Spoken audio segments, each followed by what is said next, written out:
De tu esposa. Okay, yeah, we good. Oh, We yeah. good, 30 seconds.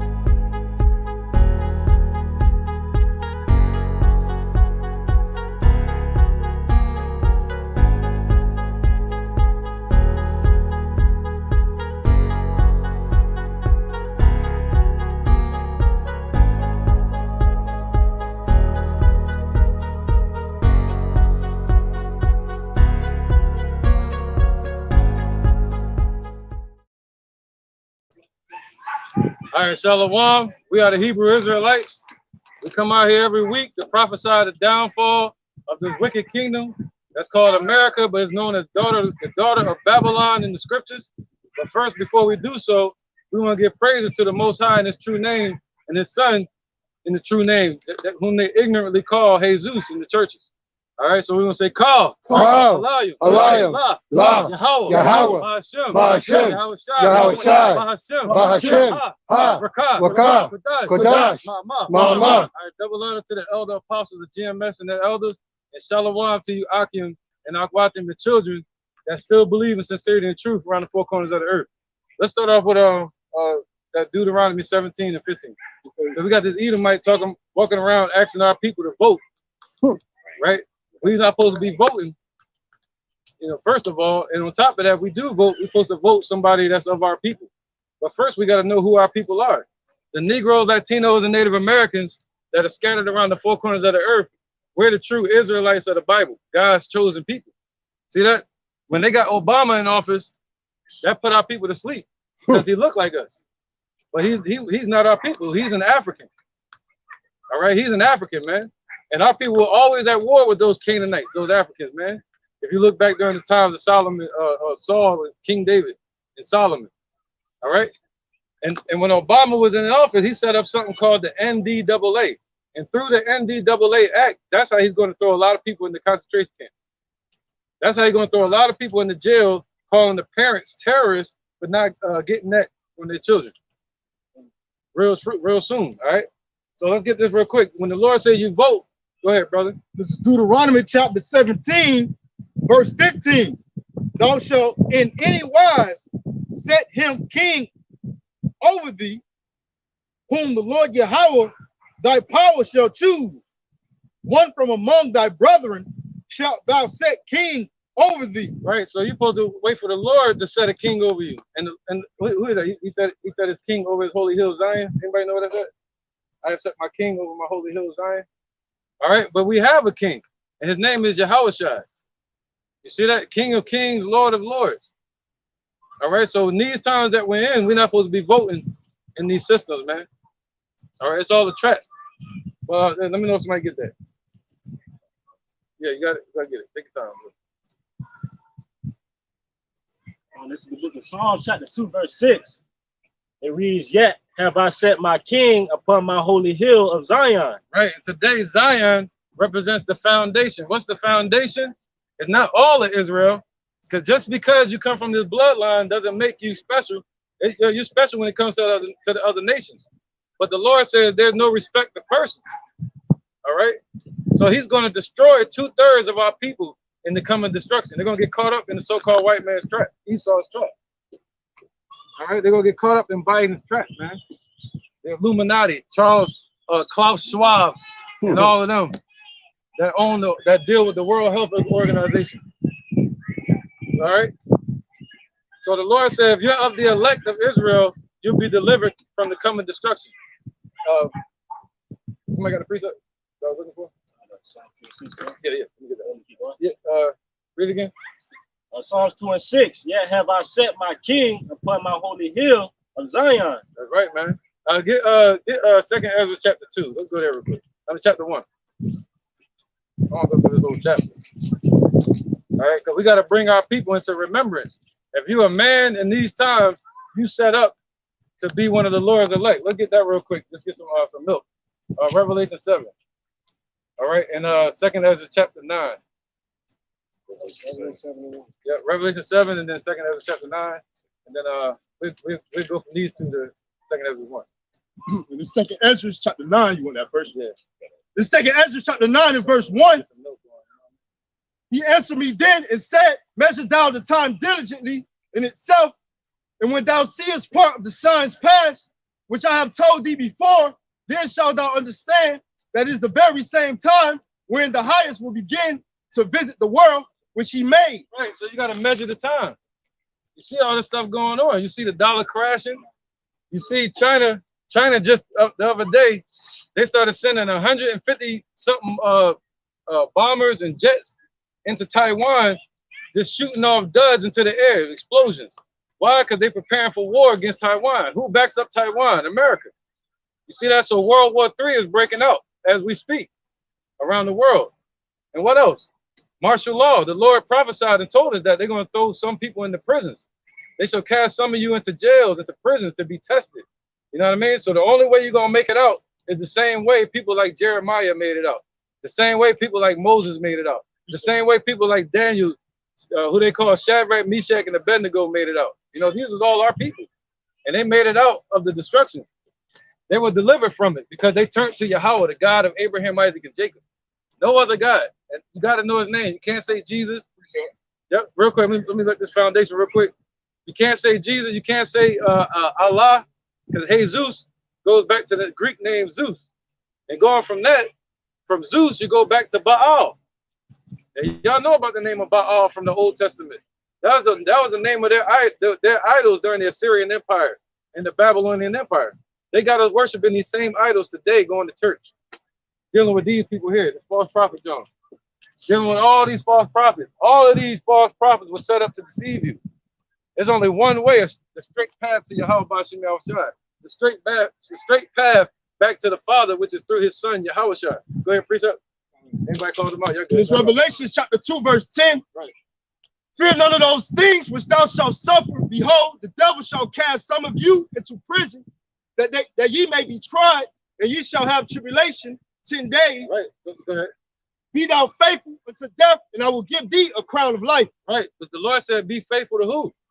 You got to know who you're being faithful to. What does the word faith deal with? It's another word for the word confident. You got to be confident that this person exists, first of all. And then you got to have what? Hope in that person that he'll deliver you. And that's belief. You see that? They're all tied into each other. But it all starts with faith, man. All right? Faith is the substance of things hoped for, the evidence of things not seen. All right, let's get that, brother. This Hebrews chapter 11, verse 1. Right. Now, faith is the substance of things hoped for, the evidence of things not seen. Right. So we represent Yahushua as evidence. Yeah, us coming out here doing this and presenting our body as a living sacrifice in front of the enemies. We go to any side of town, but we over here right now. You know what I mean? The police, anybody, they got to know their judgment, man. And our people got to wake up. You know, turn back to the Father today, not yesterday, not 2 years from now.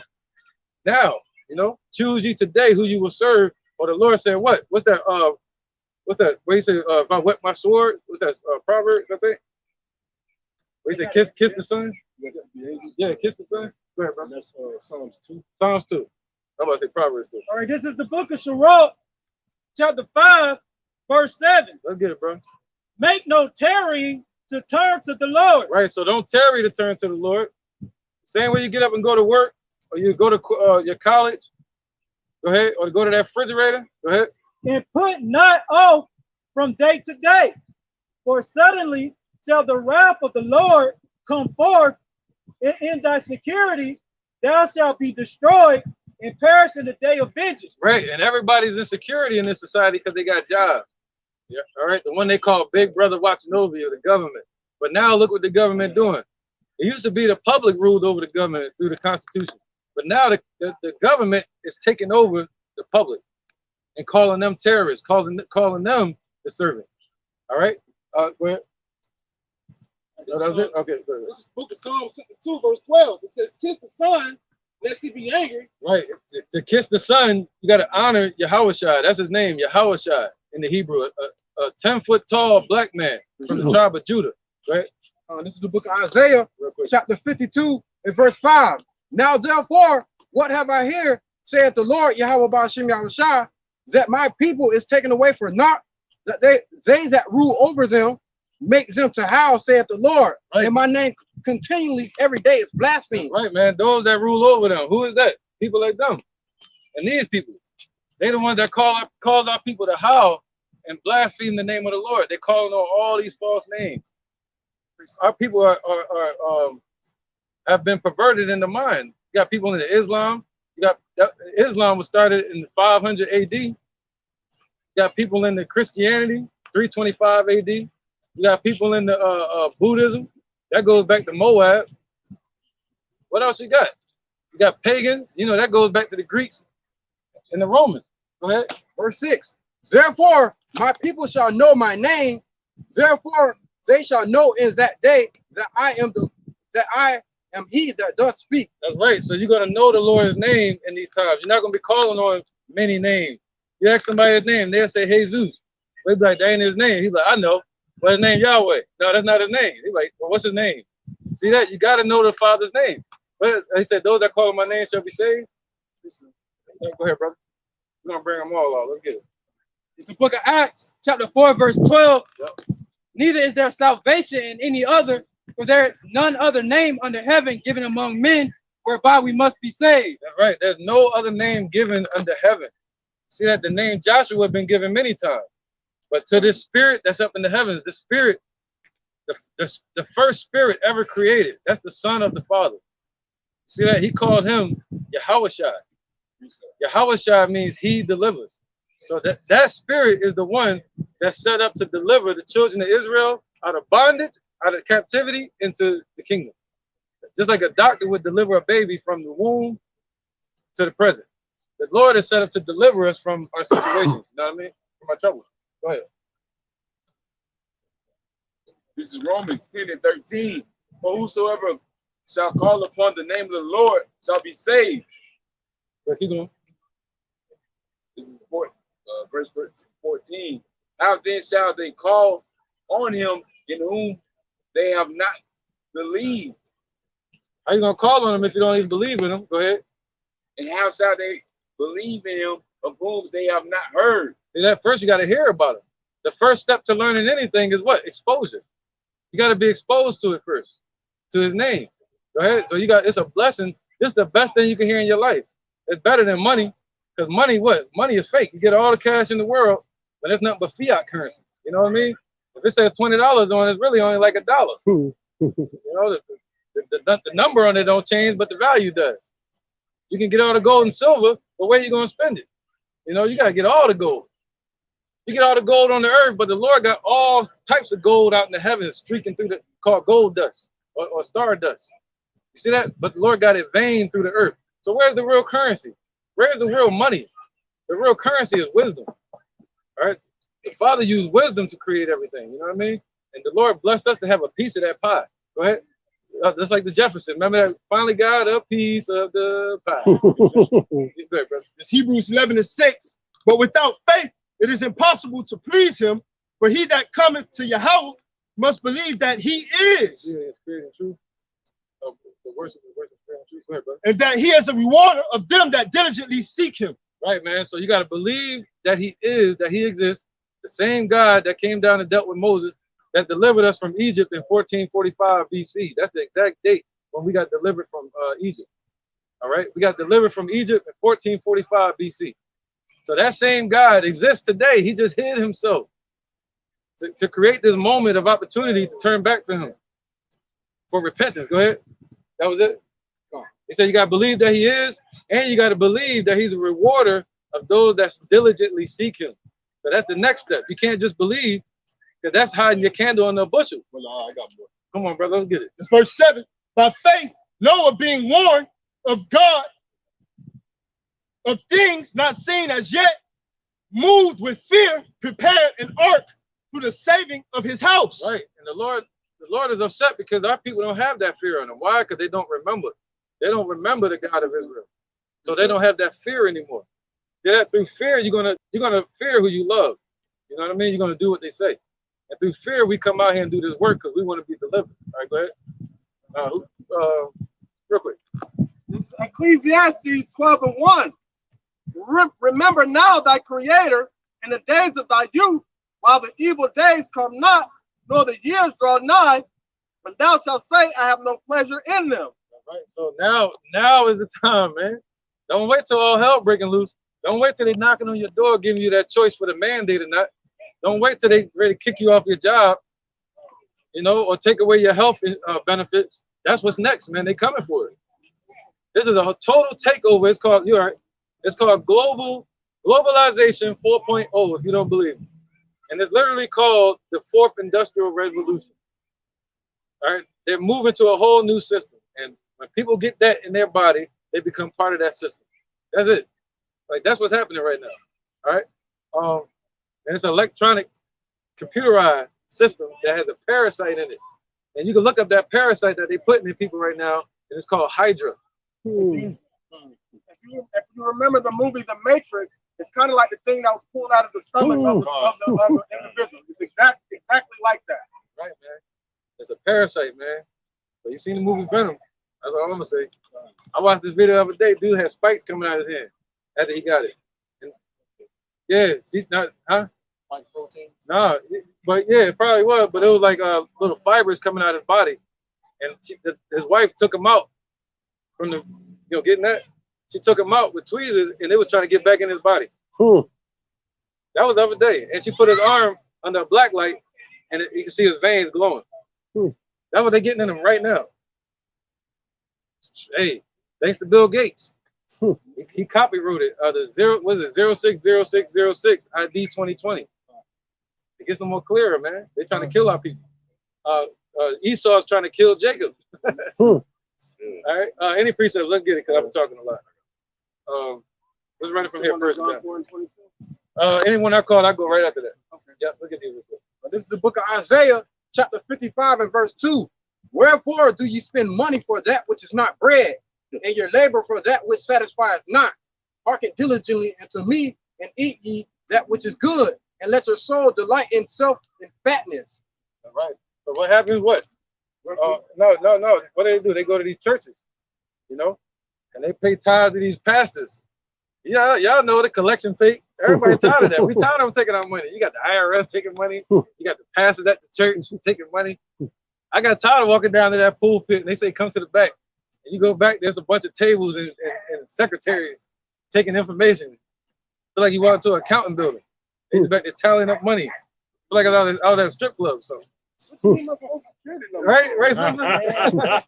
All right, now you stay strong. All right, now bless them. First Baptist, they do a credit check.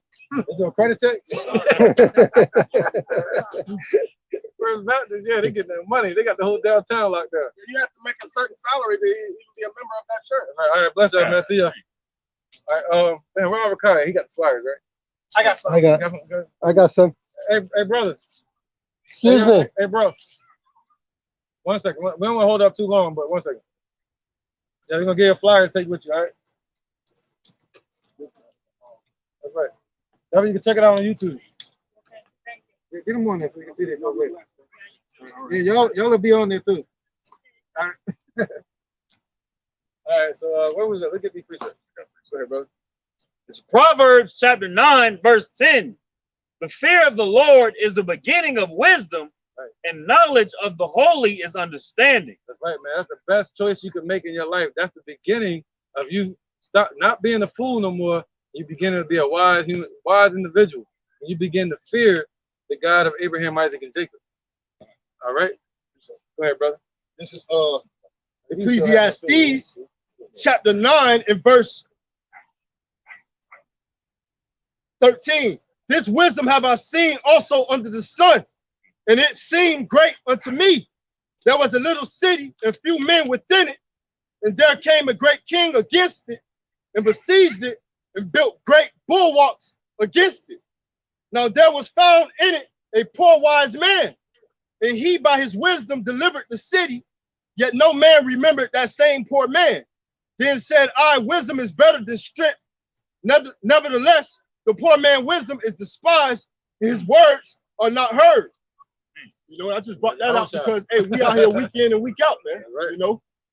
Following our Lord and Savior Yahweh Shai, walking the same steps that he walked, man.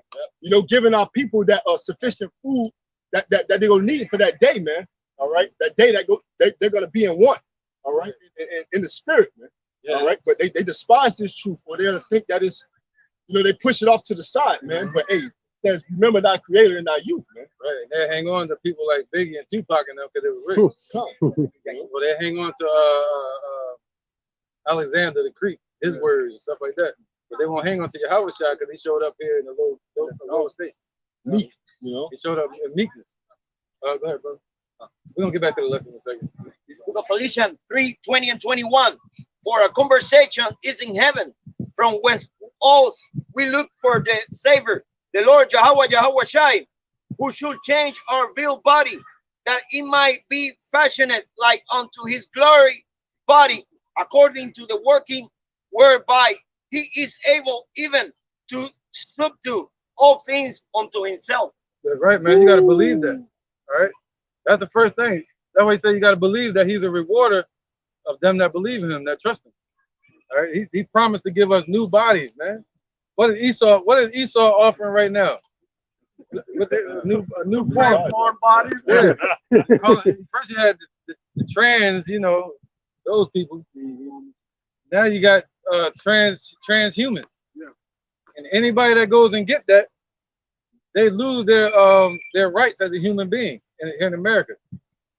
They're literally giving away, you know. So they give up their rights as a human being, so they're no longer held under the Constitution. All right. So that's why they're trying to move everybody into that new system, man. Take away your rights. The name of the game is control.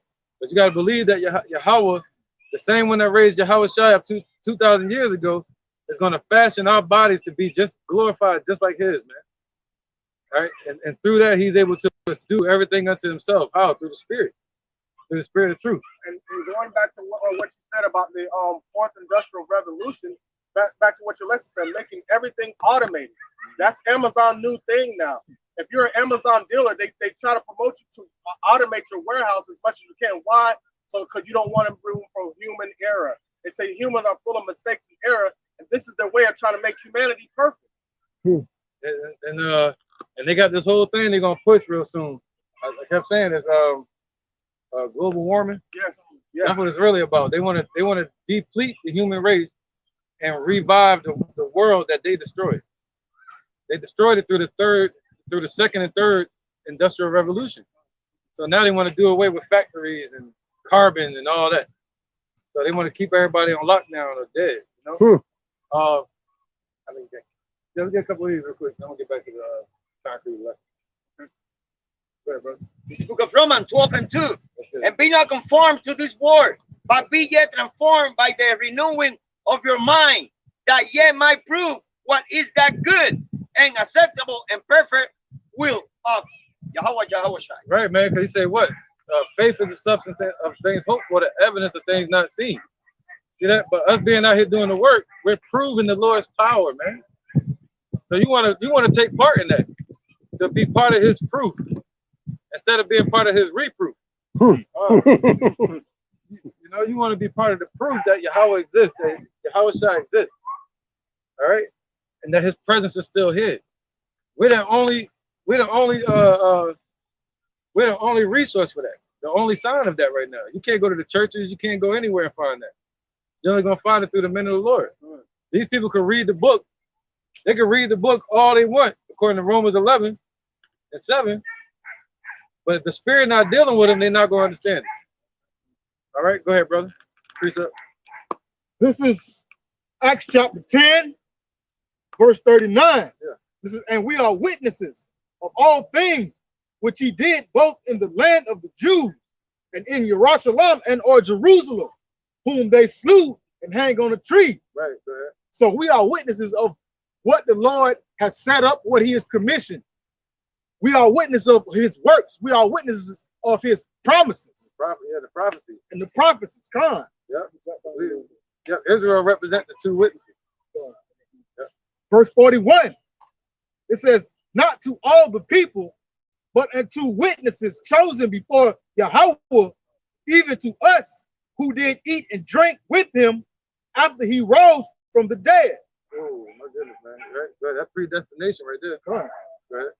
Thank you, Father. 2, and he commanded us to preach unto the people and testify that it is he which was ordained of Yahweh to be the judge of the quick, so like of quick and dead. To him gave all the prophets witness that through his name whosoever believeth in him shall receive remissions of sins. All right. No. Right. So that's basically everything I was saying. You know, believe on his name. Let's get back to this point. All right. Us being witnesses. All right. Because at one point in time we were part of this world, and but we were drawn out, and it was predestined for us to be drawn out. Now we are an examples of that enzyme being set up by Yahweh by Shin Yahweh. It's 1 Corinthians chapter 13, verse 11. When I was a child, I spake as a child, I understood as a child, I thought as a child, but when I became a man, I put away childish things. And now isn't really the time to do that. Don't wait till it's too late. That's why the scripture says, remember that creator and not you, while the evil days draw nigh. Because there's going to be a point in time where it's not going to be a chance to turn back when the Lord seals up that way of coming into the truth. When he closes up the breaches, then it's going to be too late. But in the scripture also say, in the day of that power, that people shall be willing. So don't wait till you see the men of the Lord running around here with spiritual powers. Do it now. Don't put off to tomorrow to the things that you can do today. Make no tarrying to turn to the Lord. Right. Then you got to know how to turn to him. All right. You know, first you got to believe in his name. Then you got to begin to do the work. You got to study to show yourself approved. All right. Ain't nothing on it for you. Don't even worry about it. All right. Let's keep going. Yep. You. All up in the camera. Right. You want to be on camera? Get him on there. I don't want to be on camera. You was looking all over his shoulder. You know, he know what I'm talking. No, he know what I'm talking. He know what I'm talking about. The devil know what I'm talking about. Yeah, devil, devil. What you ain't gonna do shit, devil? Walk your little Edomite ass up the street, devil. You're not gonna do nothing, devil. You're not gonna. I ain't saying nothing violent. I called you a demon. How is that violent? That called you a devil. You proved me right, devil. Let's keep going. Don't pray for me, devil. That's the only word I'm gonna use it as. Damn, devil or demon. That's it. That's all they get from me. Anything else, they're gonna try to say you're being violent. Nah, I called you a devil. That's spiritual. Psalms chapter 2, verse 1. Why do the heathens rage and the people imagine the same thing? Right. That's right. He raging. He raging because he got exposed. You know, just like a woman don't like to be blamed. You know, he got exposed. He was looking over the brother's shoulder, and we grown men. Mind your business. This is the mentality he had, because the elder wasn't supposed to speak up and say nothing about the disrespectful act that he just did.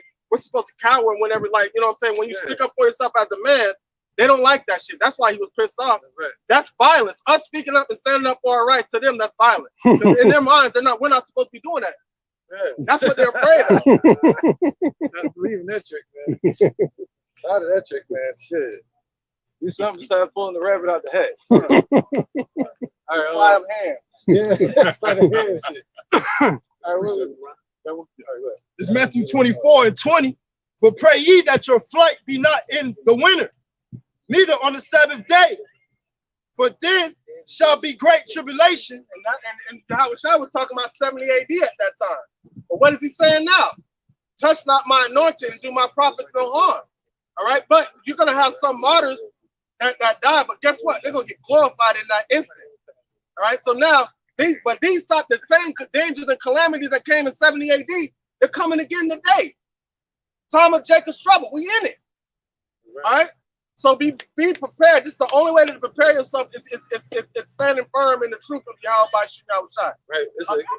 It's a complete overhaul of the Constitution. Happening right now. Like the other day, it was a paraplegic dude. You see it all over social media. Paraplegic dude got beat up by the police and dragged out of his car. And he was Jake. He said, I'm paraplegic. They were like, so what? Get out the car.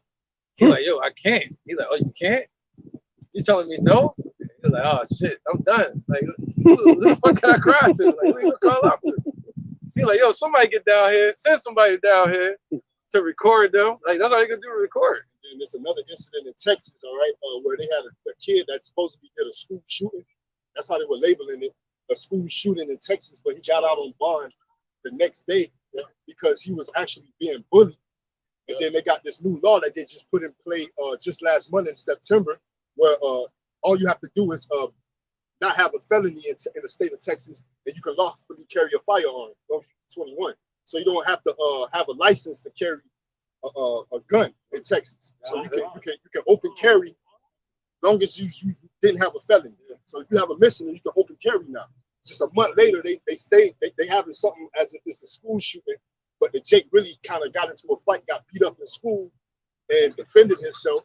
All right, allegedly, and then now he's home. You know what I'm saying? So it's completely taking over a takeover of the Constitution, like the elder is saying, and setting up the overthrow of the kings and the princes. Man, 2 Ezra 15, man, where the people not go care for who's in authority. Right, they're gonna stand on their own power. And you got something called order out of chaos. They want Jake to kill each other. Like you sent that video earlier with Charleston White. He was saying what the gangs, they did more killing than slavery. They did more killing than the so-called white man to our own people. He was speaking on how he met up with some other old dude who was once a gang member, a Blood Haru member, and how he basically was proud of the fact he was on DJ Vlad, you know, the infamous DJ Vlad interview, and basically how he met up with the dude. And as a grown man, he still came up with in his red. So it's not even though they say that they're not gangsters, they're not Bloods or Crips anymore, it's still in their heart, you know. So he said that he traveled from wherever he came from to Texas to meet with Charleston White with a gun. So he was like, man, I want this NIGGA, I want this ninja to go to jail. This, that, and the third. You feel what I'm saying? So it's all chaos, man. No people, all chaos finna hit America, man. You know? Somebody got that? Yeah, look at the scripture. Yeah, that's great. I got more on the map. 1 second. Interject. Train battalion. Train battalion. Okay. I got you. Go ahead, bro. It's the book of Proverbs, chapter 22, verse 6. Train up a child in the way he shall go, and when he is old, he will not depart from it. Right, man. So now who trained up our people? Esau. They trained up our people. How? What happened with the Civil War? You had the North and the South. You had the red and the blue. Right. Right. They're the ones that taught our people to be like that. You know, all right, the gangs and shit like that. What was the original gangs? The cowboys and the gangs and shit. Yeah. The mobs. Huh? Posses. The posses, the mobs. Yeah. You see Fat Joe and all them. Everybody want to be gangster, and they talk like the mobsters, Italians and shit like that. You look at the gangs in New York. Gangs in New York. Gangs in New York, man. You know? I ain't see that. I gotta see that. Yeah, Leonardo DiCaprio. It just shows how how all that shit started. It started with the Italians and the Irish, man. Yeah, man. So that's who trained up by 2/3 of our people in the way they should go, and they have not departed. It's still in their spirit, like the brother said. Right? Go ahead, Precept. You want to finish that? Go ahead. It's back in Matthew chapter 24 and verse 21. For then shall be great tribulation, such as was not since the beginning of the world to this time. Right, man. So this really happened 2,000 years ago in 70 AD. Right? But this time, of course, it's going to be worse than that. The Lord was saying up until that time, there has not been anything worse than that. Now, in these times where the world is waxing worse and worse, and the earth is weaker than it was before, man, listen, man, it's about to be all hell about to break loose more you can imagine. And the weather on the earth, and the atrocities amongst the people, and the diseases, and the mutating of the people and shit. Crashing of the economy is gonna crash worse than the Roman Empire because you got more computers, more digital, more money being transferred every millisecond, billions of dollars being transferred back and forth. And imagine that just stop it. Boom. More algorithms, so much to fix. They'll never be able to fix that. All right, That's why you see so many different crypto-based currencies coming out of nowhere, and they're building their own blockchain system, their own independent system, because they see this system right here is going to crash, and they're going to just smoothly go and go into that new form of system and mark everybody up. Right, man. All right, so you gotta look at the big picture, man. Look at the condition of our people today. Imagine all hell break loose and you stuck with them. And what is that doing? That's subliminally creating a socialist society where everybody would have to rely and depend on the government. Yep. Instead of trusting their own way of thinking. Trusting their own way Too many ideas. Deep, man. Too many. What do you say? Too many cheats. Not enough Indians. Not enough Indians. And that's what makes this place Babylon. You know? That's right. Confusion. Confusion. You know? This place confusion. That's right, man. The melting pot. All right. Where we at? Any more precepts? Any interjection? All right. Let's go to second Ezra chapter 1. I'm trying to do the whole chapter. I got a lesson, you know what I mean? But that's in my spirit right now. All right, God. This is the book of Second Ezra. We can pass certain chapters out. Too much. It might fire a lot of precepts off too. This is the book of Second Ezra, chapter something about that jean, 1. man. The jean outfits, man. Something about it. Oh, it's sweaty. Sweaty and ready. You want me to start out? Verse 1. Second Ezra, chapter 1. Chapter 1, verse 1. Yeah. It reads the second book of the prophet Ezra, the son of Sarias, the son of Azarias, the son of Elikias, and the son of Sadamias. Yeah, we can read that. We read chapter 1. Right. You got it. Right. We're reading about. Yeah, we're reading about the prophet Ezra. All right. I think he was from the tribe of Levi, and he was around during the time of 457 BC.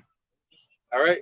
In 453 BC, they made him the elder when Nehemiah and them was building the wall.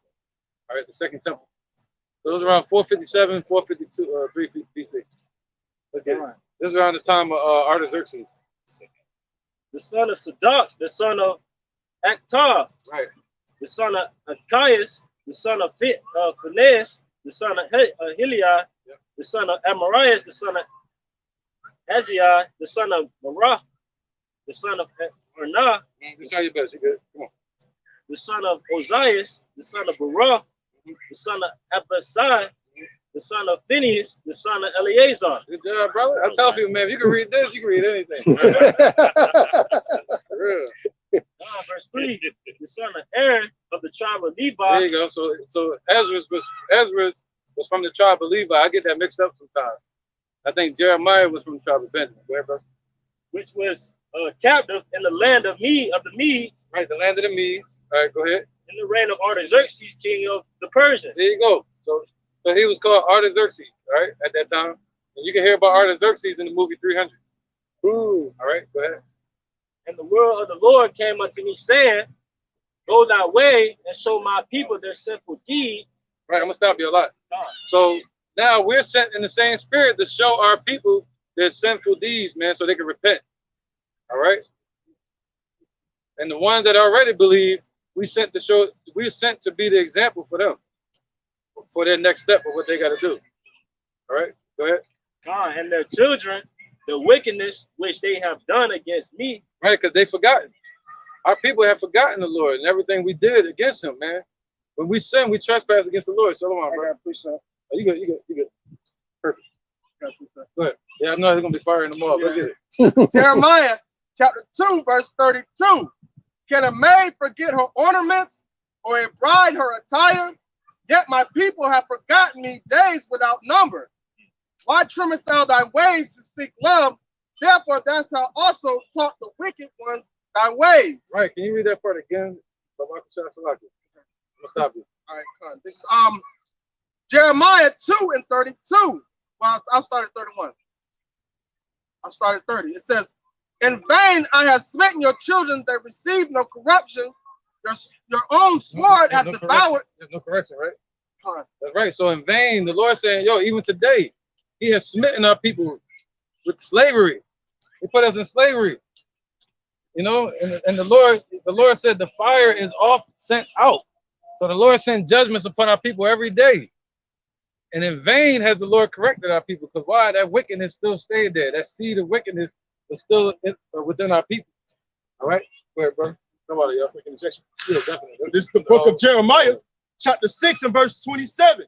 I have set thee for a tower and a fortress among my people, that thou mayest know and try their way. Right, who that, Jeremiah? Come on. Right. Yep. He was talking to Jeremiah, but the Lord is talking to the prophets today. Go ahead. They are all grievous revolters, walking with slanders. They are brass and iron. They are all corrupters. Right. So what's brass and iron? Those are different forms of alloys. All right. They're not gold. All right. They're hard-headed. They're easily meltable in a fire. You see that? They wouldn't with a lot of iron and a lot of brass, which deals with a lot of alloys.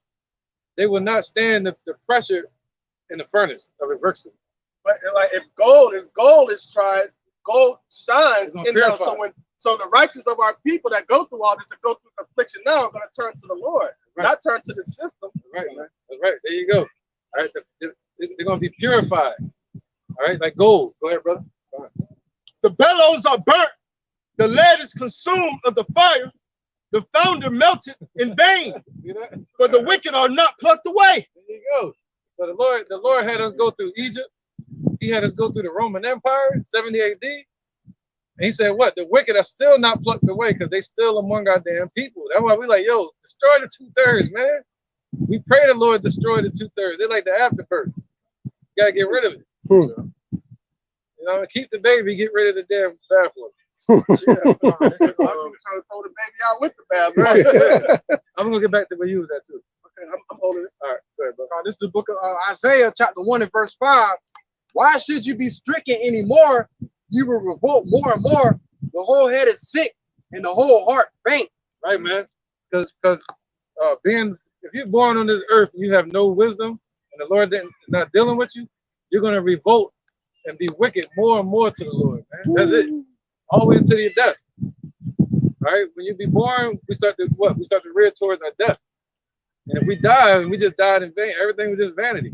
We did nothing but wickedness and trespass all the way till our death. All right?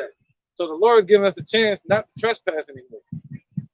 So when we die, or if we get changed, then our virtue will follow us. Virtue continues forever. Virtue can even be crowned someday. You see that? Because that's what we represent, our spirit, our virtue. That's your work. Go ahead, bro. This is the book of Malachi 3:16 and 17.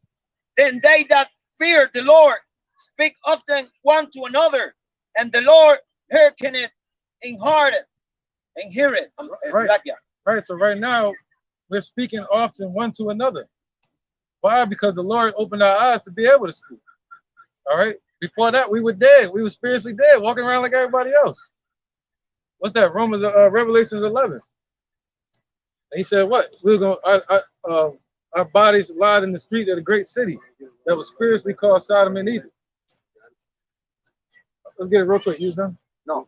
Read this real fast. And a book of remembrance was written before him for them that fear the Lord and that thou upon his name. That's right, man. So even till today, their works and their virtue is remembered. That's why the scriptures say the prophets, though they be dead, they still rebuke and reprove the people. Why? Because we're here speaking their words. All right? And their virtue followed them. Look, the virtue's still going. And it's going to go all the way into the kingdom. And those same people are going to be right there to meet it. Boom. Get the crown on their head. All right? That's what virtue does. Let's keep going. One more? Yeah. Right. And they shall be mine, say the Lord of hosts. And that day when I make up my jewels, and I will spare them as a man spare his own son that serve him. That's right, man. Because what? He said when the Lord had made up his jewels, what's that? Us. When he purifies us. All right, like gold or like garnet or like sapphire, you know? All right, and he said, what was the last part? And they shall be mine, say the Lord of hosts, right. In that day when I make up my jewel. Because now why? Because the Lord gave us over to Esau. He gave the whole world to Esau. But who has the keys to hell and death? And you know, and we're being made Yahweh Shai's again, man. Go ahead.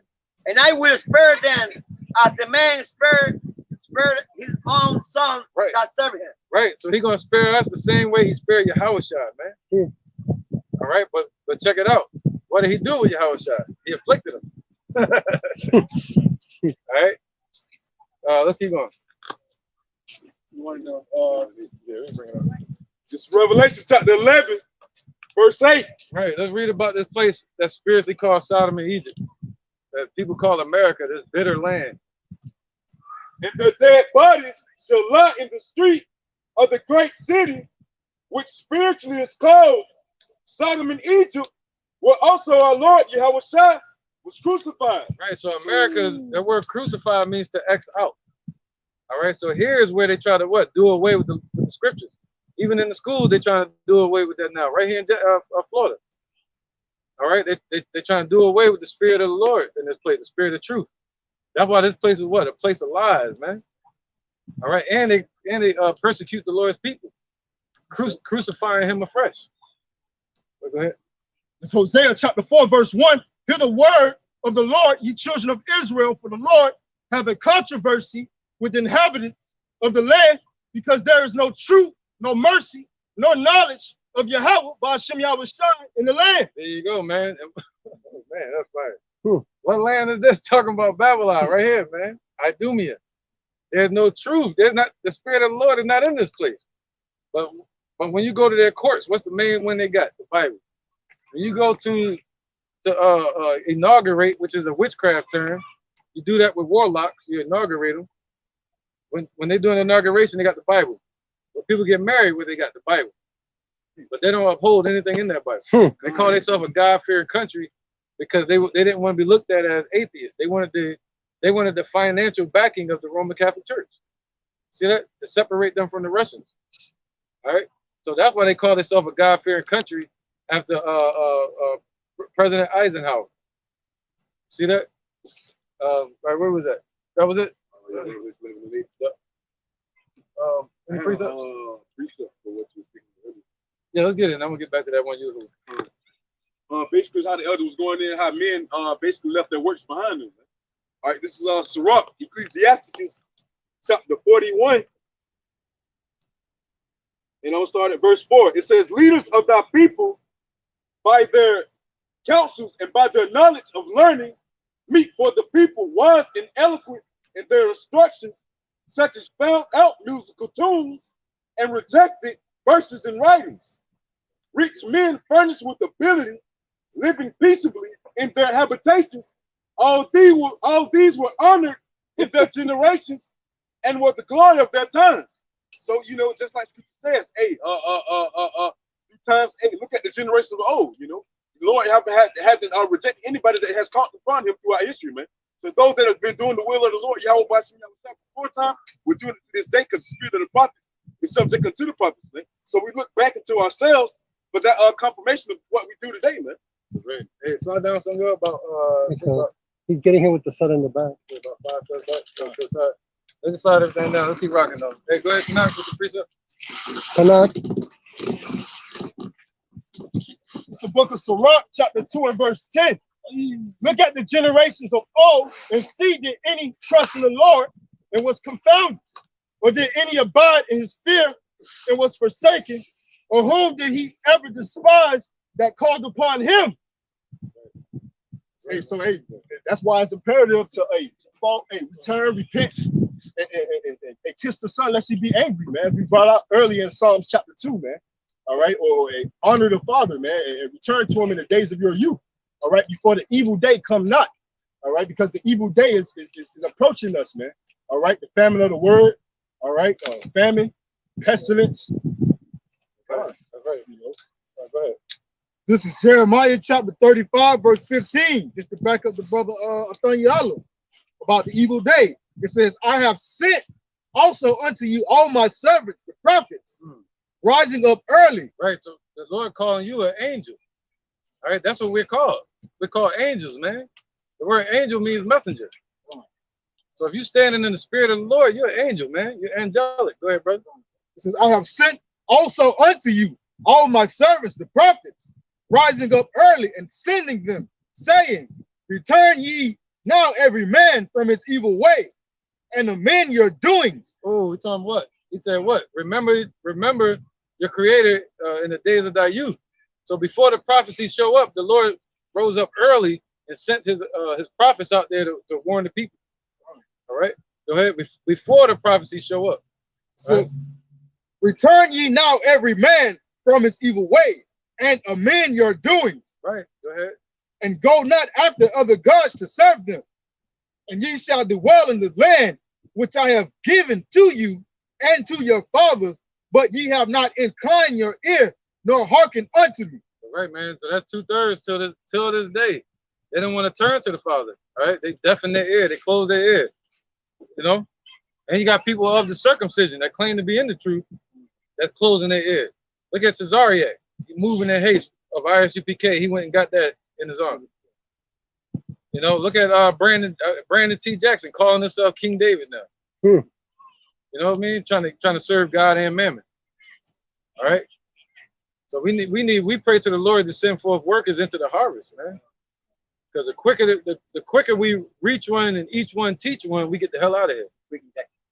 All right, go ahead, brother. It'll be a quick injection. That's right. That's right, Book of Ephesians 4:11 through 13.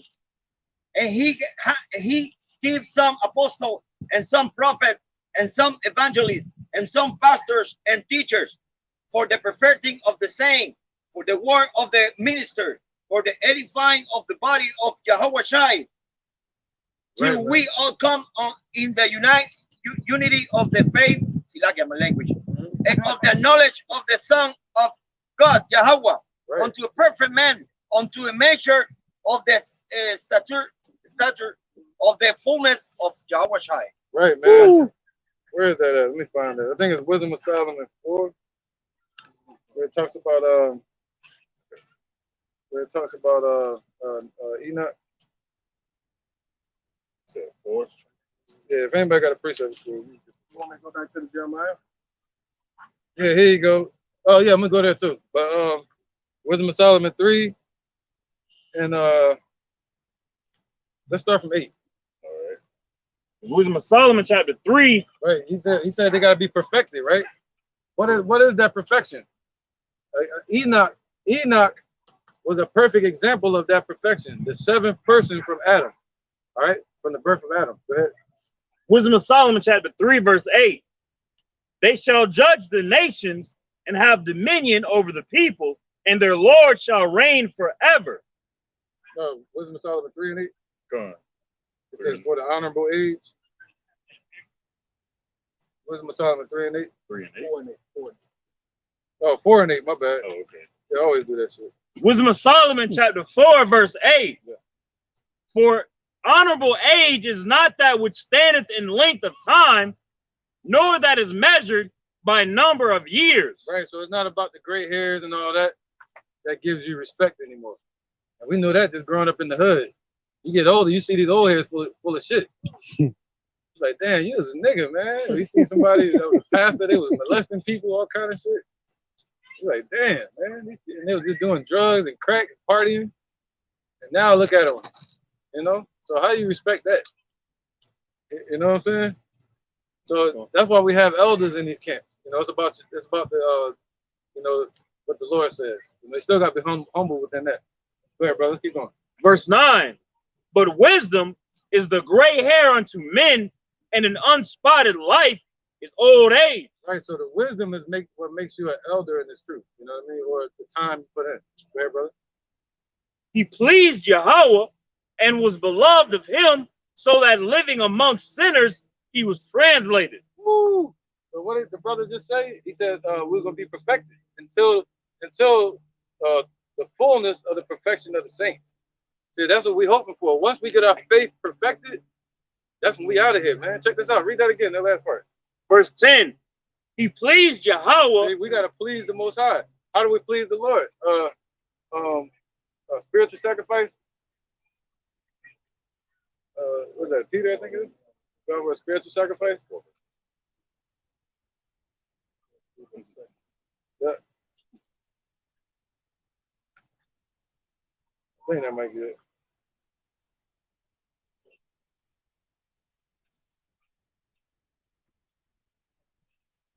One second, bro.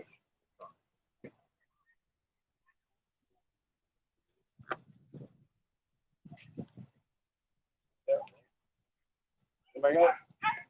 First Peter 2:5. First Peter 2:5. No. First Peter 2:5. Brother, bring it up.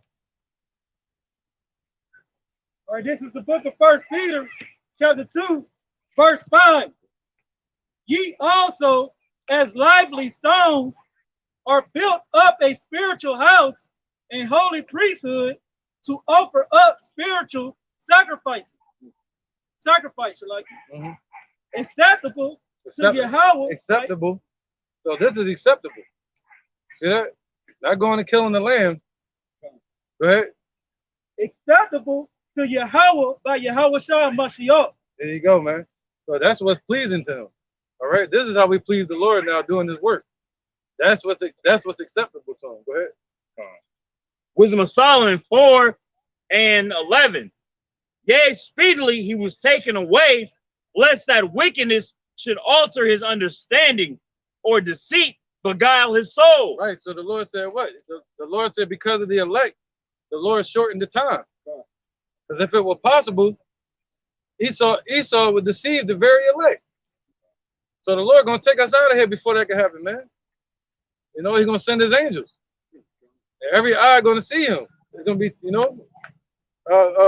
So he's talking about Enoch right there. Enoch was a perfect example of faith being perfected and the Lord taking him up and being translated, changed. So he took it up so he won't be contaminated due to the wickedness, you know. And that's why you can't be a Israelite if you are these ABCD camps, you fake false Israelite camps, trying to live it up here in America, man, trying to build communities and all that, man.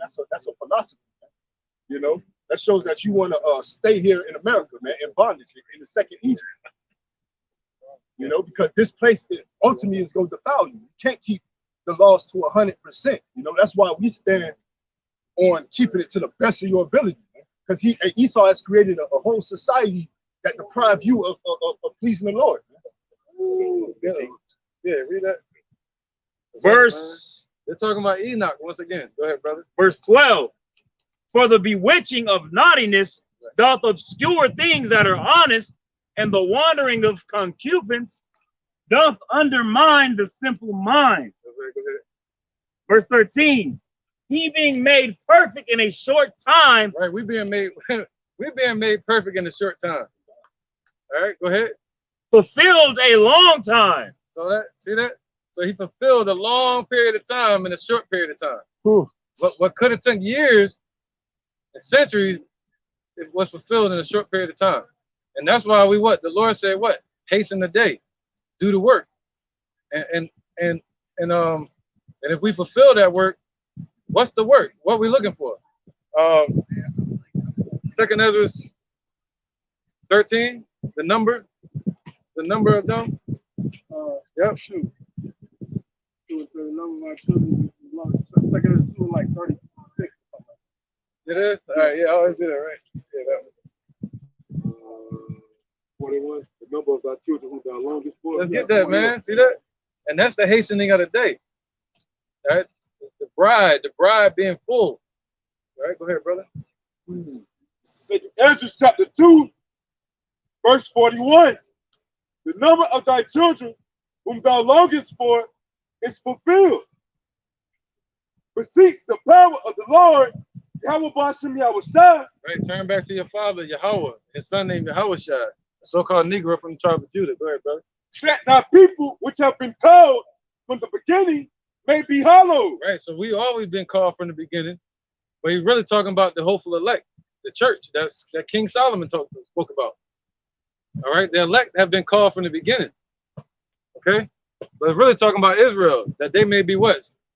Set up to be made holy, set apart from the world. All right, go ahead. Verse 42. I Ezra saw upon the Mount Zion a great people whom I could not number, and they all praise the Lord with songs. Right, man. But what's that? Let's get Revelation 7. Go ahead, brother. Go ahead. This is the book of Revelations, chapter 7. Start at 1. All right, this is the book of Revelation, chapter 7, verse 1. And after these things, I saw 4 angels standing on the 4 corners of the earth. Right, the 4 archangels, man, of the Lord. All right, controlling everything around the 4 corners of the earth, the 4 hemispheres of the earth. You gotta be careful with Jake. You know, you gotta be careful, man. Hey, you know, they think you're talking about a pool table or something. Go ahead, brother. Holding the 4 winds of the earth, that the wind should not blow on the earth, nor on the sea, nor on any tree. And I saw another angel ascending from the east, having the seal of the living power. Right, that's right, man. That's more likely gonna be your Howard shot. Go ahead. And he cried with a loud voice to the 4 angels to whom it was given to hurt the earth and the sea, saying, hurt not the earth, neither the sea, nor the trees. Right, that's that place of repentance that's open right now. All right, go ahead. Till we have sealed the servants of our power in their foreheads. See that we're being sealed in our foreheads. What's that? Through the belief in Yahweh Bashim Yahushua. That means in your mind. That's where your forehead is at. What they call the pineal gland. All right. Some people call it the third eye. I like to say pineal gland. Pineal gland. Call it what it is. You know.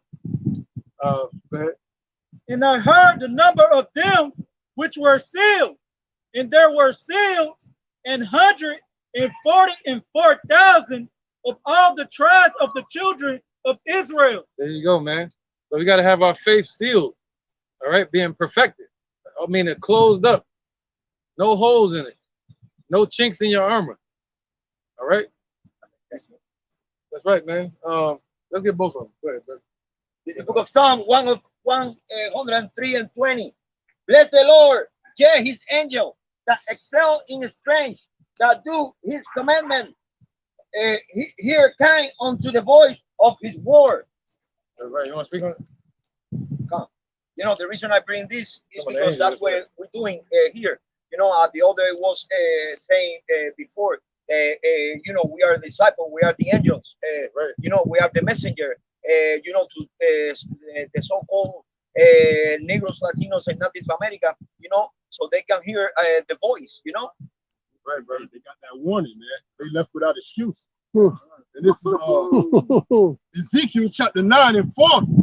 And the Lord said unto him, go through the midst of the city, through the midst of Jerusalem, and set a mark upon the foreheads of the men that sigh and that cry for all the abominations that be done in the midst thereof. You know, and that mark represents the mark of the wall, meaning to be exempt, all right, exempt from judgment. All right, not all just, I'll bring that out just to be, to line that up with Revelation chapter 7, all right, because once that election is sealed, all hell's gonna break loose, man. And only those who have that exemption, that mark of the wall, is gonna be protected, man. They're gonna have that hedge around them. Why? Because they made the Lord their refuge, their protection. Right, man.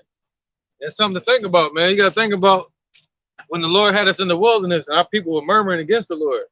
And he turned the water into sweet water. And he fed them with quails. So he said, imagine how much more he's going to take care of us when we're called under the name of Yahushua, his son, that gave so much great sacrifice for us, man. And, you know, you might slip up and, you know, stumble and fall. You might get back up, might make mistakes. But imagine how much our people transgressed in the wilderness. Now that we're in this wilderness, and the Lord said, what? Because you had just a little bit of strength, the Lord is going to increase you, man. So you got to keep scratching and surviving and fighting to the kingdom. All right? Strive for the truth into death. And the Lord shall fight for you. When you go into the word strive, it means to fight vigorously. Right, so man. It's literally fight for the Lord, he go fight for you, man. So you just have to hold your end of the bargain, man. Because hey, the Lord is a man that he should not lie. Right. When you fight, and you gotta remember, the battle starts with yourself first. That's the first one. That's the first contender and the last. You see it a lot on professional fighters. Conor McGregor was notorious for getting in people's heads before he fought him. Jose Aldo everyone thought that he was going to defeat him because Jose Aldo was a good fighter and he never let anybody get in his head. He was always real cool, calm, and collected. Conor was just the right person that got in his head, knocked him out within 5-8 seconds of the first round because he lost in his mind already. Right, man. I tell people, don't be better than me or you. Try to be the best version of yourself, better than you were yesterday. As long as you do that, every day that goes by, you're becoming better. I just tell my children, just be better than you were yesterday. That's it. That's all I pray for. Make me better than I was yesterday. I don't need to be better than the next person, none of that. I just want to be better than I was yesterday. And the best version of myself, would be Yahushua. So I want to be like that. That way nobody's included. You're just fighting your own war. All right? That's the same technique my guys have. He always tries to see the covenant and to see, if he's weak or not. That's right. So where we at? Precept? I heard somebody say precept. Let's run these, then we get back to that. All right. Go ahead, y'all. It's Hebrews 11:5. By faith, Enoch was translated that he should not see death. Right, we just spoke about that. By faith, through his faith, not through the laws. You got to keep the laws to the best of your ability. And through faith, you're going to keep the laws. You see that? But it's your faith that's going to get you out of here. All right, and through faith, you're going to do the work. Okay, go ahead. And was not found because Yahweh, Hashem Yahushua, had translated him. Right. For before his translation, he had this testimony that he pleased God. Right. And that he pleased the Most High. That was his testimony that he pleased the Lord. And the people around him, they was all wicked, and they had no idea why Enoch got taken. They had no idea what happened. Just like today, it says that in Wisdom of Solomon, they're gonna have no idea why the elect are getting taken up. All right, let's bring this up. Let's finish this. Wisdom of Solomon, chapter 4, start back at verse 13. He being made perfect in a short time, talking about Enoch, fulfilled a long time. For his soul pleased the Lord. Right there, 15. Keep going. For his soul pleased the Lord. Right. Therefore hastened he to take him away from among the wicked. So the Lord rushed to get him out of there and took him out of there. All right. Yeah, go ahead. You good. Verse 15. This the people saw and understood it not. Right. So the people saw this. They saw Enoch. They saw him serving the Most High, and they saw him getting taken up. And they understood it not. Wisdom of Solomon 5. So you kind of right there. Well, somebody else get it. So, it's Wisdom of Solomon, chapter 5, and verse. Let me go straight to the point. Yeah. Well, standing great boldness, why not? This is Wisdom of Solomon, chapter 5, verse 1. Then shall the righteous man stand in great boldness before the face of such as have afflicted him and made no account of his labors. Right. So this is great boldness. We're standing in the spirit of Yahushua. That's the greatest boldness you can stand in. The greatest shoes you can never fill, but he's blessed us to be able to stand on. Give us a foundation. All right. So stand in great boldness, huh? The cornerstone. That's right, brother. The cornerstone is what you usually end or begin to build a house with. All right, let's get it. The chief cornerstone. When they see it, they shall be troubled with terrible fear and shall be amazed at the strangeness of his salvation. Right. Go ahead. When they see all hell breaking loose and they see the elect getting taken care of. See that? When they see the chariots show up, that they call UFOs. Go ahead, brother. So far beyond all that they look for, and they repenting and groaning for anguish of spirit shall say within themselves, this was he whom we had sometimes in derision. Right, calling you a nigger, spick, black. And a proverb of reproach. Proverb of reproach. Calling you hey, what are you guys doing? Y'all singers or something over there? Look at those bums. They call us the bum prophets. You know what I mean? Right? Every day you go and sign up for your job or something like that, get a job, they say, what nationality? You got to put black or something, like a damn color. Boy, you see that? That's what they call it. They call it the black community. You might want to be part of that shit. All right, go ahead, bro. Oh, that was it? This Wisdom of Solomon 5 and 3. And they repented and groaning with anguish of spirit shall say within themselves, this was he whom we had sometimes derision and a proverb of reproach. We fools accounted his life madness and his end to be without honor. How is he numbered among the children of Yahweh? And his lot is among the saints. How, man? Because they're looking right at you. You're the same person, but something different about you on the inside. You see that? The Lord said what? What's that, new creature? Anybody know what that's at? It says new creature. No, he says I'm a new creature. Corinthians. Yeah, go ahead, brother. It's 2 Corinthians 5:17. Therefore, if any man be in Yahweh HaMashiach, he is a new creature. Woo. Old things are passed away. Behold, all things are become new. That's right, man. So that's right, man. Let me get this real quick. Let's see. And I go back to what the brother Kanak had brought out, man. It's, hey, you put away the childish things, you know, coming into this truth. All right. Now it's no point, you know, it's no time for fun and games, man. Mirth, folly. All right. It's time to get right spiritually.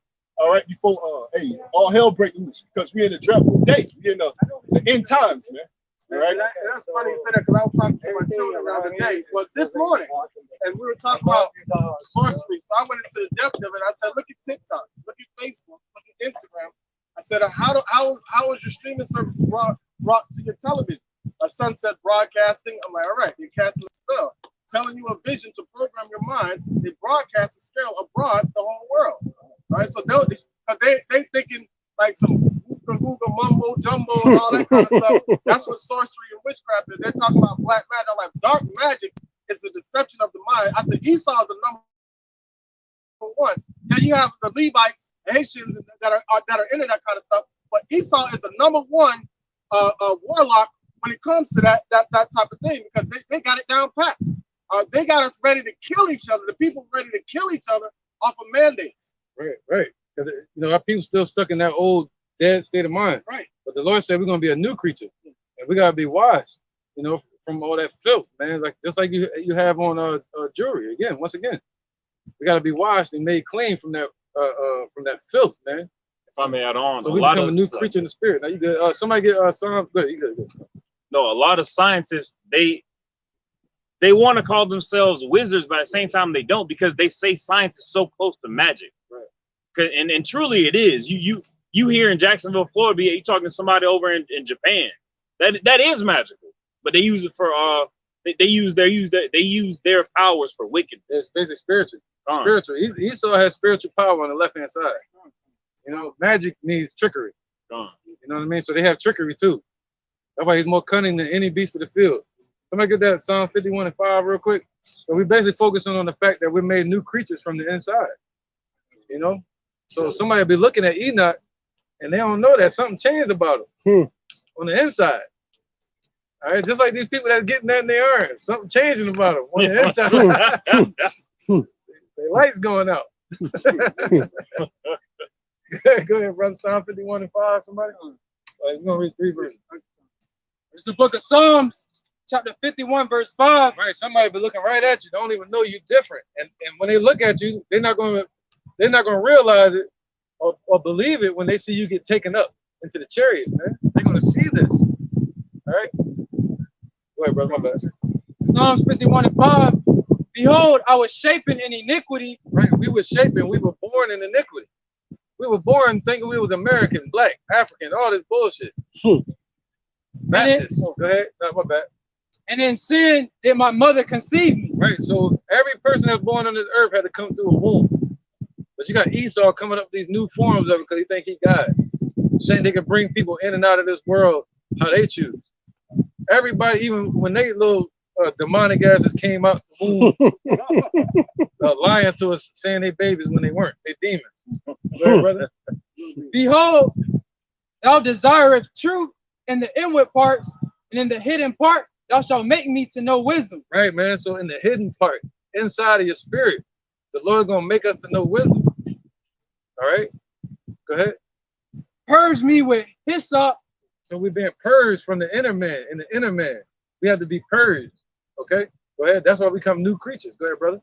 And I shall be clean. All right, and then we shall be clean. You see that? So that's the focus.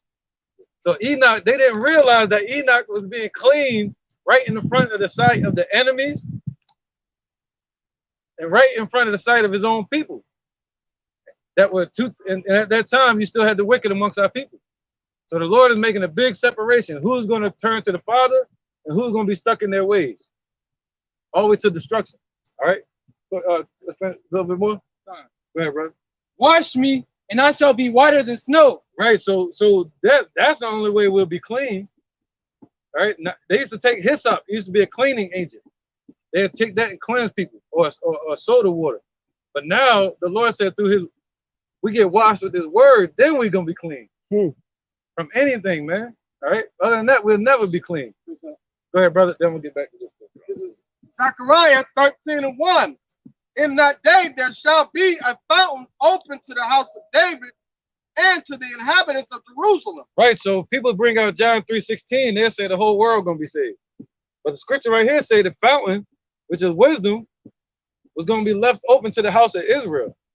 All right. For what? It says, and to the inhabitants of Jerusalem for sin and for uncleanliness. See, for sin and uncleanliness. What's that? Revelations, where it says New Jerusalem. See, that's that uncleanliness. All right, so that's talking about Israel. That they're the only ones that have a chance to be clean in the sight of the Creator.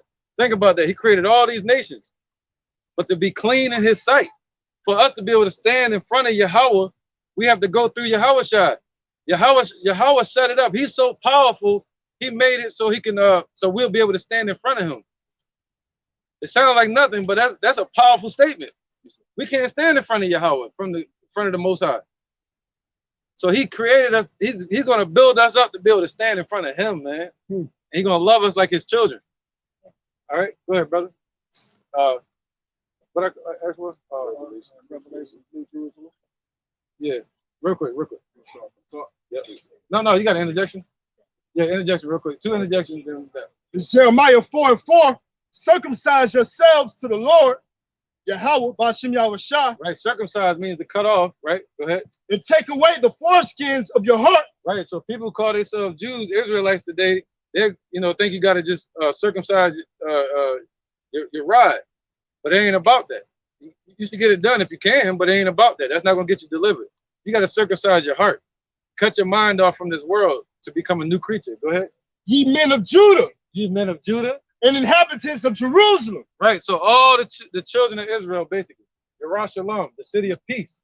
If you call yourself a citizen of the Most High's kingdom, you'll be called Yerushalayim, which means a city of peace. And to be a city, you got to have citizens to create that city. All right, unless you like Esau, he like to build in the desert, create a mirage. If we build it, they will come. Lest my fury come forth like fire, and burn that none can quench it, because of the evil of your doings. That's right, man. So the Lord said He's going to sharpen His fury and His wrath like a sword.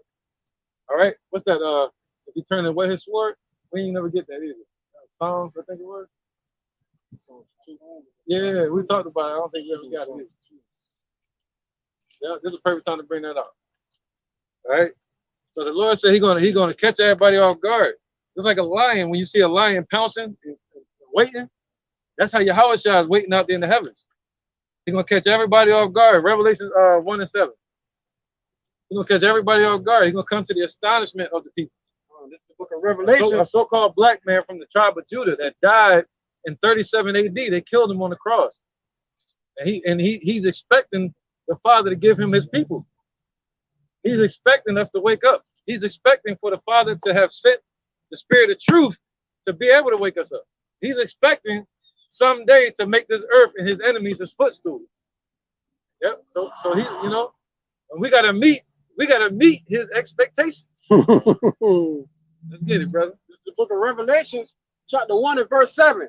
Behold, He cometh with clouds, and every eye shall see Him, and they also which pierce Him, and all the kindreds of the earth shall wail because of Him.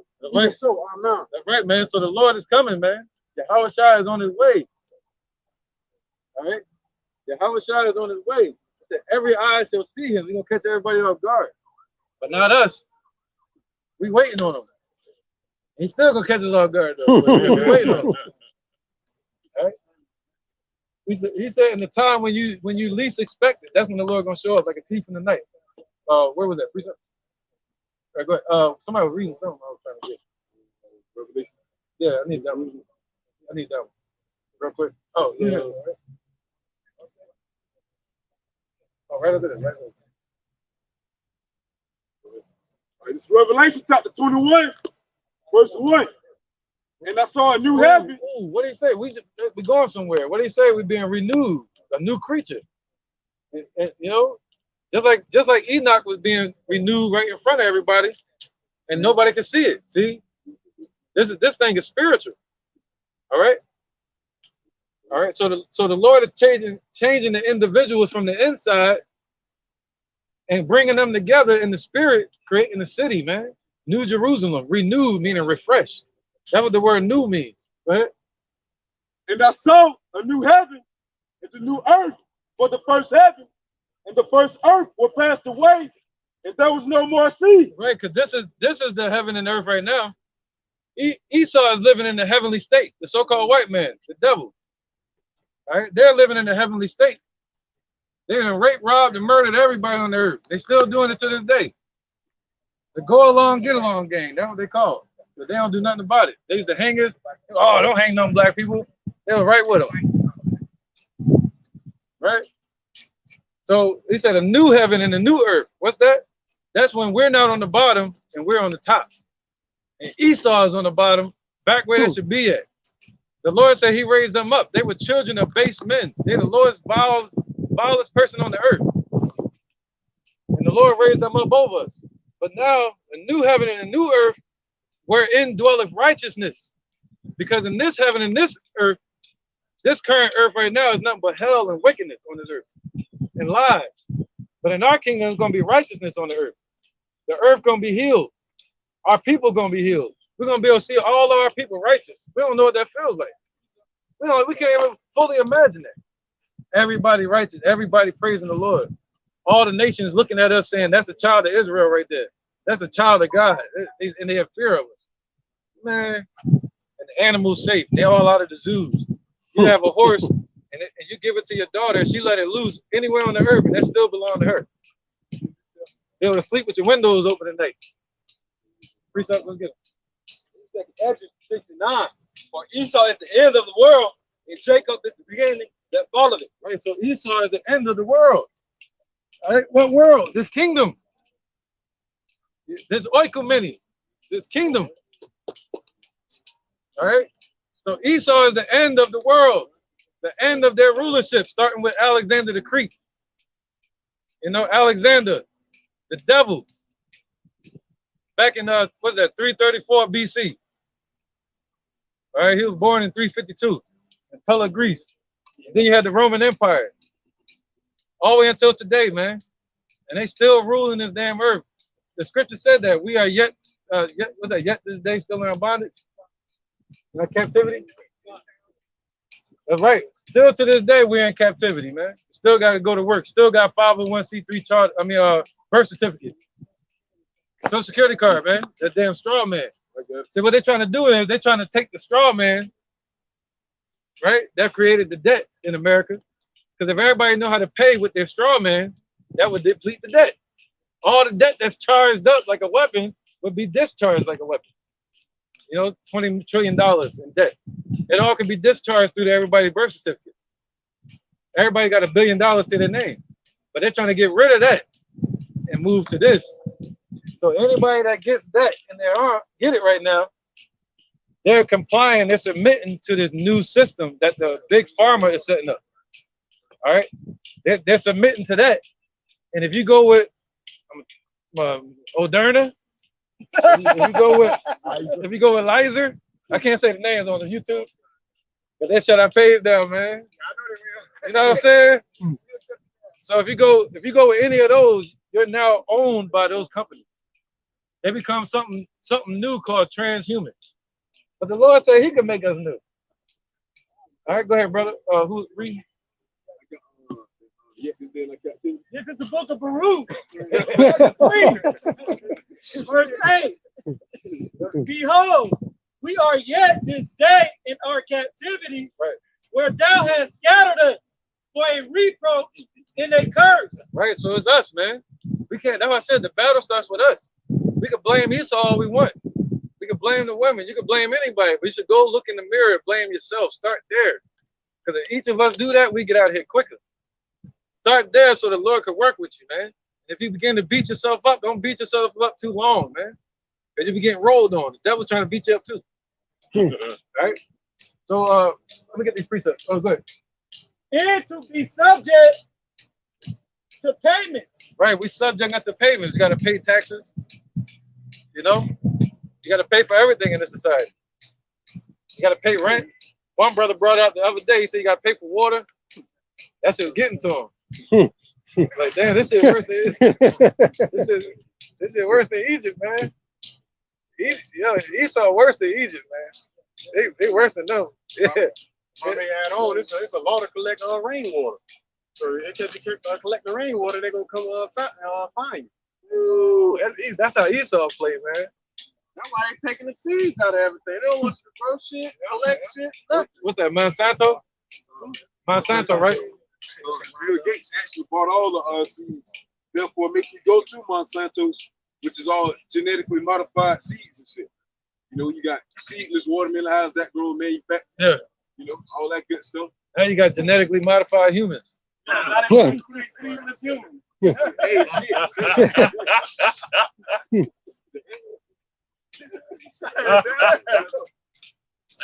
Trying to make me spit my water out, huh?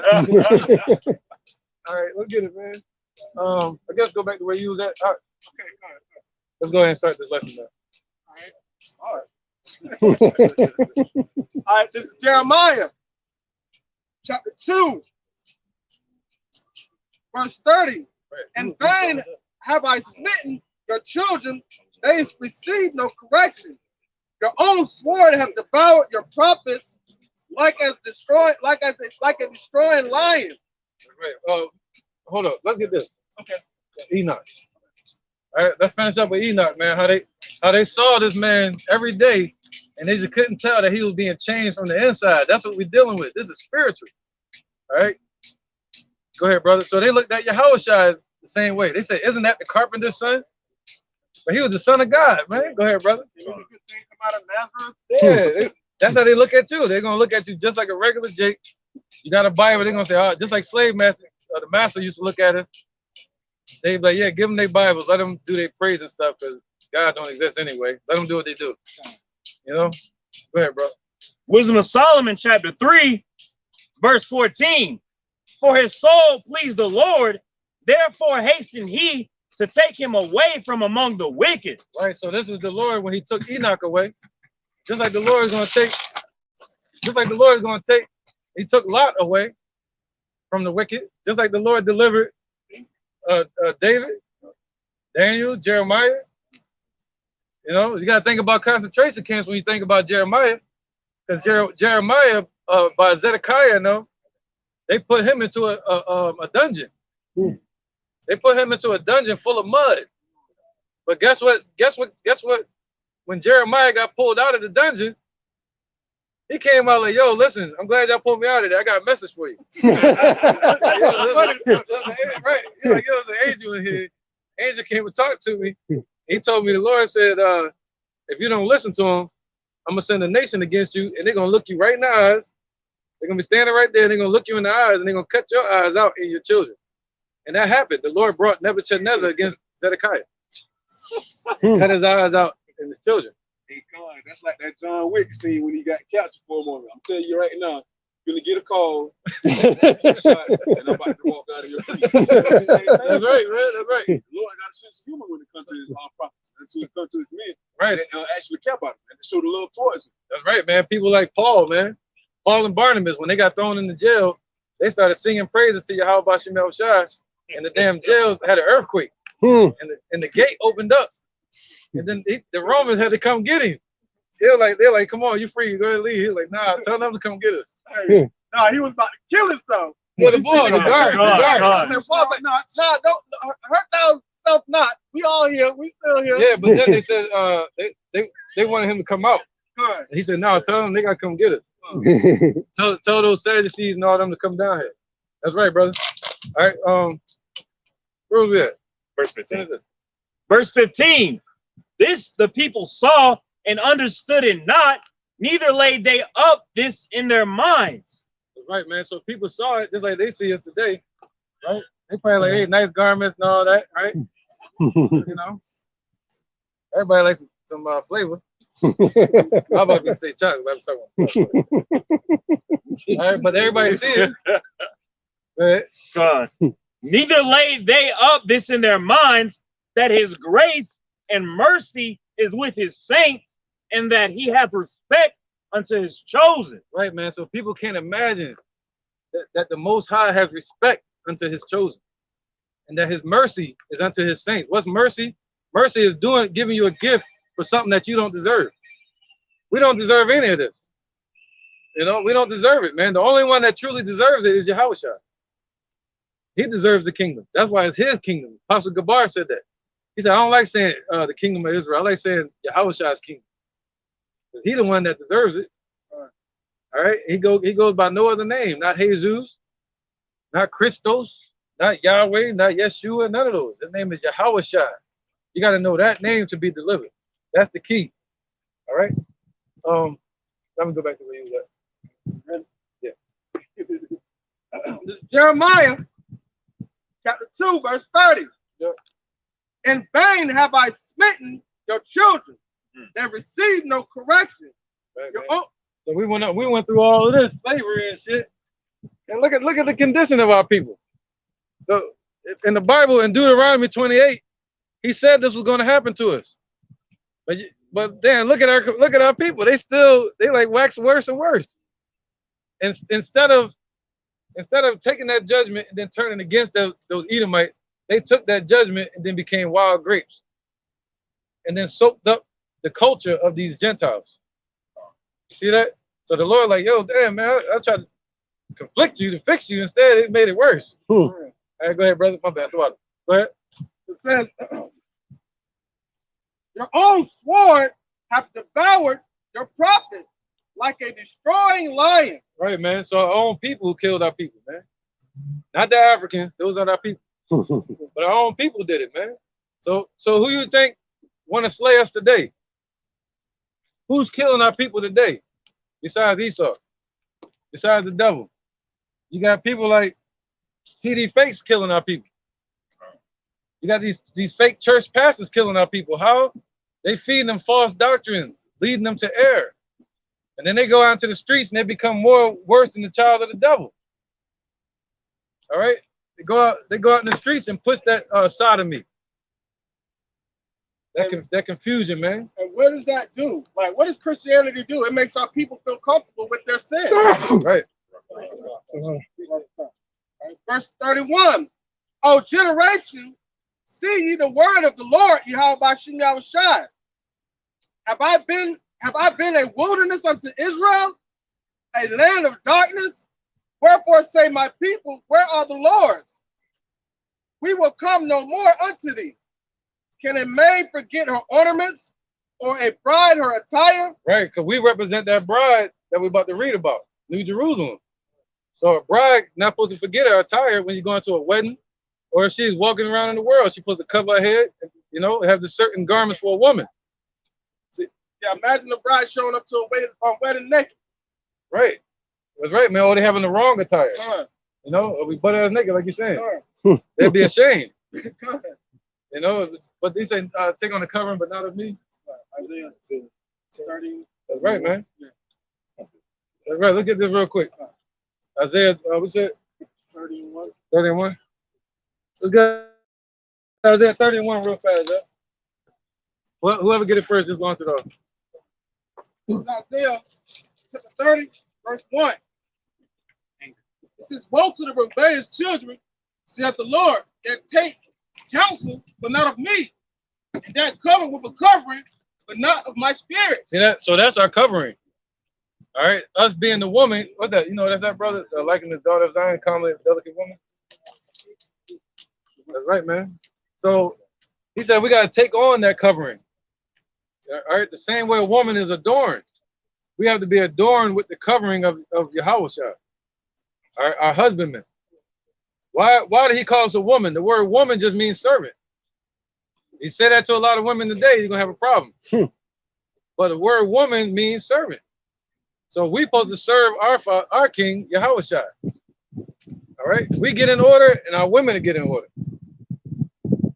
Sorry, brother. It says that they may add sin to sin. Right? So they adding sin unto sin as long as they're not covered by Yahweh. They're in the world without hope, without any type of hope. What does the word hope mean? It means to be hoping for something in the future that somebody told you, or a thing in the future, which would be the kingdom of salvation. So they're not hoping for that. So they're going to go with what Biden says because they have no hope, just like Tupac said. All right? He said, I'm young and I'm hopeless. Go ahead, brother. Verse 2, it said, they're about to go down into Egypt and have not asked at my mouth to strengthen themselves in the strength of Pharaoh. Right. Where you at? Verse 2, Isaiah? Right. That was during the time of Isaiah. All right. But that's going to happen now again. Because during the time of Isaiah, they were trying to go back into Egypt. And they were going down to Egypt to get help, man. And the Lord like, yo, see, y'all messing with them damn Egyptians again. I told you it was going to happen. You see what I did to them? All right. And the Lord wound up judging the Egyptians in 664 BC. When he finally took them into slavery from what they did to us during the time of Egypt. All right. But now that's going to happen again, to where if they trust in Egypt being America, right? Spiritual Egypt. Go ahead, brother. In Proverbs also it speaks about to not envy Esau. There you go. Envy the oppressor, right? It says to not choose none of his ways, man. That's right. Are stepping into this day. That's right, man. Because today the spiritual Egyptians would be Esau, right? Or these Americans. He said, I'm gonna set the Egyptians against the Egyptians. That's Satan against Satan. All right. Let's keep going. Verse 3, therefore shall the strength of Pharaoh be your shame. Right. So the strength of Pharaoh. What's the strength of Pharaoh? The government, the Wall Street, their religion. All the strength that have made America strong is going to be 2/3 of our people's shame, because it's going to fail.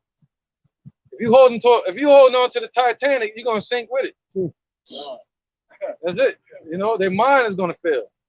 All right. Go ahead, brother. It says, therefore the strength of Pharaoh shall be your shame, and the trust in the shadow of Egypt shall be your confusion. There you go. And the shadow of Egypt shall be the confusion, man. But the Lord said we're supposed to make him our shadow. We're supposed to stand under his shadow, I mean. All right. So what does the shadow represent? When you standing over your child and you say, stand in my shadow, you're protecting them from the heat, the sun, and from danger. And they learn it from you. All right. So the shadow of Egypt should what? The shadow of Egypt, the confusion. Wow, because what is America? The place of confusion, Babylon. All right. So our people are still in that confused state, following after the shadow of the valley of death, the valley of the shadow of death, which is America. And that's also why in Isaiah 33:6, it says, knowledge and wisdom shall be the stability of that time. So therefore, if you don't have that covenant of the Lord, Yahweh Bashem Yahweh Shai, hey, you're going to have more than likely that covering of confusion, that covering of the shadow of Egypt. Right, man. And it's better to have no covering at all and to be covered by the Spirit instead of having the covering of these heathens or these idols. All right, because the Lord going to judge you with the same judgment he's going to give to them idols. Go ahead, brother. This is the book of Isaiah, chapter 31 and verse 1. Yep. Woe to them that go down to Egypt for help and stay on horses and trust in chariots because they are many, and in their horsemen because they are strong. But they look not unto the Holy One of Israel, neither seek the Lord. Right, man. See, they trust in Egypt. They trust in the military. They trust in the weapons of this place. They trust in the government because of the benefits. But the Lord said he gave you benefits. Right? And they trust in Egypt instead of trusting in the God that delivered us out of the first Egypt. All right? Brother. Appreciate it. But now we're going to move on to the next one. This is Proverbs 3:31. Envy thou not the oppressor and choose none of his ways. Right, so you're not supposed to envy these damn heathens, man. Looking at this damn mirage that he built. It's a desert, man. Trump tried to build a wall. He couldn't even get the metal together fast enough. Hey, that's symbolic too, man. Land of unwalled villages. All right. You know, this place has no protection. What is a wall for? A defense. All right, man. And it's a desert. It's literally a desert, man. You go out on the outskirts of America and you look into it, you're gonna see nothing but desert on the outskirts. That's why you see people running from the New Mexican border and all that, nothing but desert. All right. Go ahead, bro. Then we'll get back to This book of 1 Peter 2:18. Servants, Be subject to your master with all fear, not only to the good and gentle, but also to the froward. Well, let's talk about the Roman Empire. When our people were there, you could hire servants. You could hire a brother, like a brother ain't have a job or something, or he ain't know what nationality he was when he came back into being an Israelite or Jerusalem. You could hire him to be your servant. But the Lord was saying at that time, you know, listen to him either way. You know, don't go against him, try to fight him and shit. So he was saying, yo, if a brother over you and that's your servant, and you know, like a worker, not now, but you had a worker for you. The Lord was saying, hey, what did he say? The last part you just read? Okay, but also to the froward, not only to the good and gentle, but also to the froward. See that? Why? Because that person that was like the master or something, or the employer, they were going to be judged because they supposed to be keeping the laws too. So the Lord was like, yo, don't worry about that. You just serve them, and I'm gonna deal with them. See that? That's why the Lord said in this society, when you go to work like you're working for the Lord. You know, when I go to work, I work like I'm working for Yahweh Shai. Because he didn't want to put me in this bondage. You know what I mean? That helped me get through my day. Instead of thinking about what Esau and all this, think about so-called white man, you be like, yo, man, listen. But if you think about Yahweh Shai, that'll keep you from selling out. You ain't gonna sell out at your job, but that'll make you get through the day. Like, yo, I did this for you. You know what I mean? Yeah, that's a good goal to set, especially in these times too, man. You know, that whole the trial that we got coming over here. Yeah. You know, now the Lord first at these jobs, because you know they finna get ready with the whole mandate. Right. Right. Yeah. 1 Peter 2:19. For this is thankworthy, if a man for conscience toward Yahweh Shai endure grief, suffering wrongfully. Right. Because no servant is greater than his master, man. And Yahweh Shai took a beat. You know, he took that persecution, man. You know, without complaining. You know, he asked the Father prior, and the Father didn't respond, man. He just had to go along with it.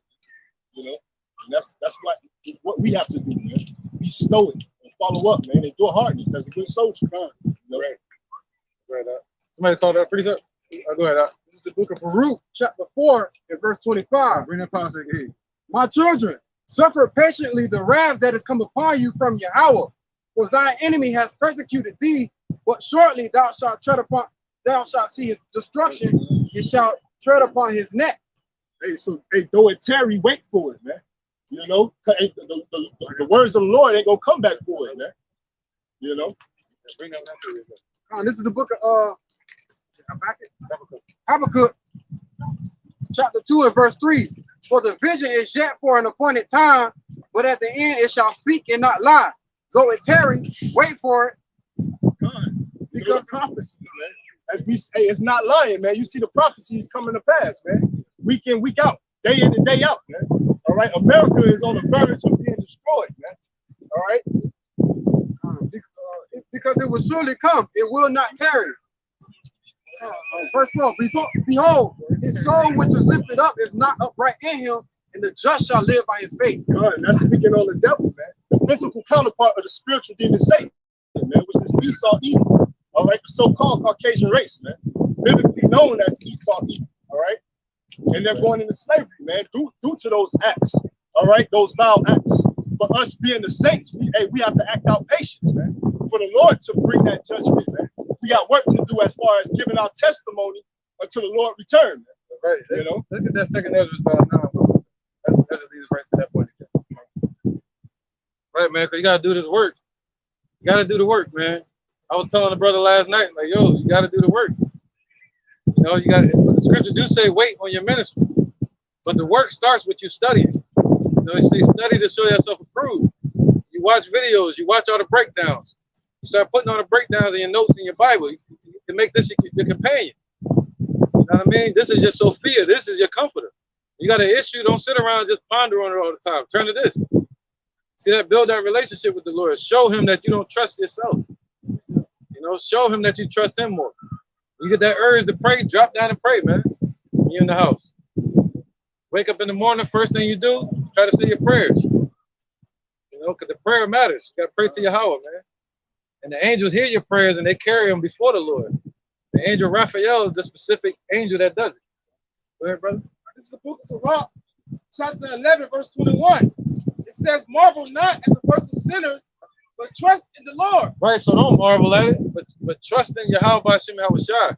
Don't marvel at Biden talking about you got to do this, you're going to lose your job. You got to do this, or you're going to lose your pension or your retirement. People that's in the military. We're coming to the schools. The child can't go to school now. So what? They ain't doing nothing but indoctrinating your child at that place anyway. And them little concentration camps they call schools. And abide in thy labor. Right. So abide. So he said, what? Believe in him and abide in thy labor. All right. So live in the truth. Live in doing the work. That means what? To stay organic. All right. You gotta stay organic. You gotta have normal hair. For it is an easy thing in the sight of the Lord on the sun to make more hair rich. I want to be down.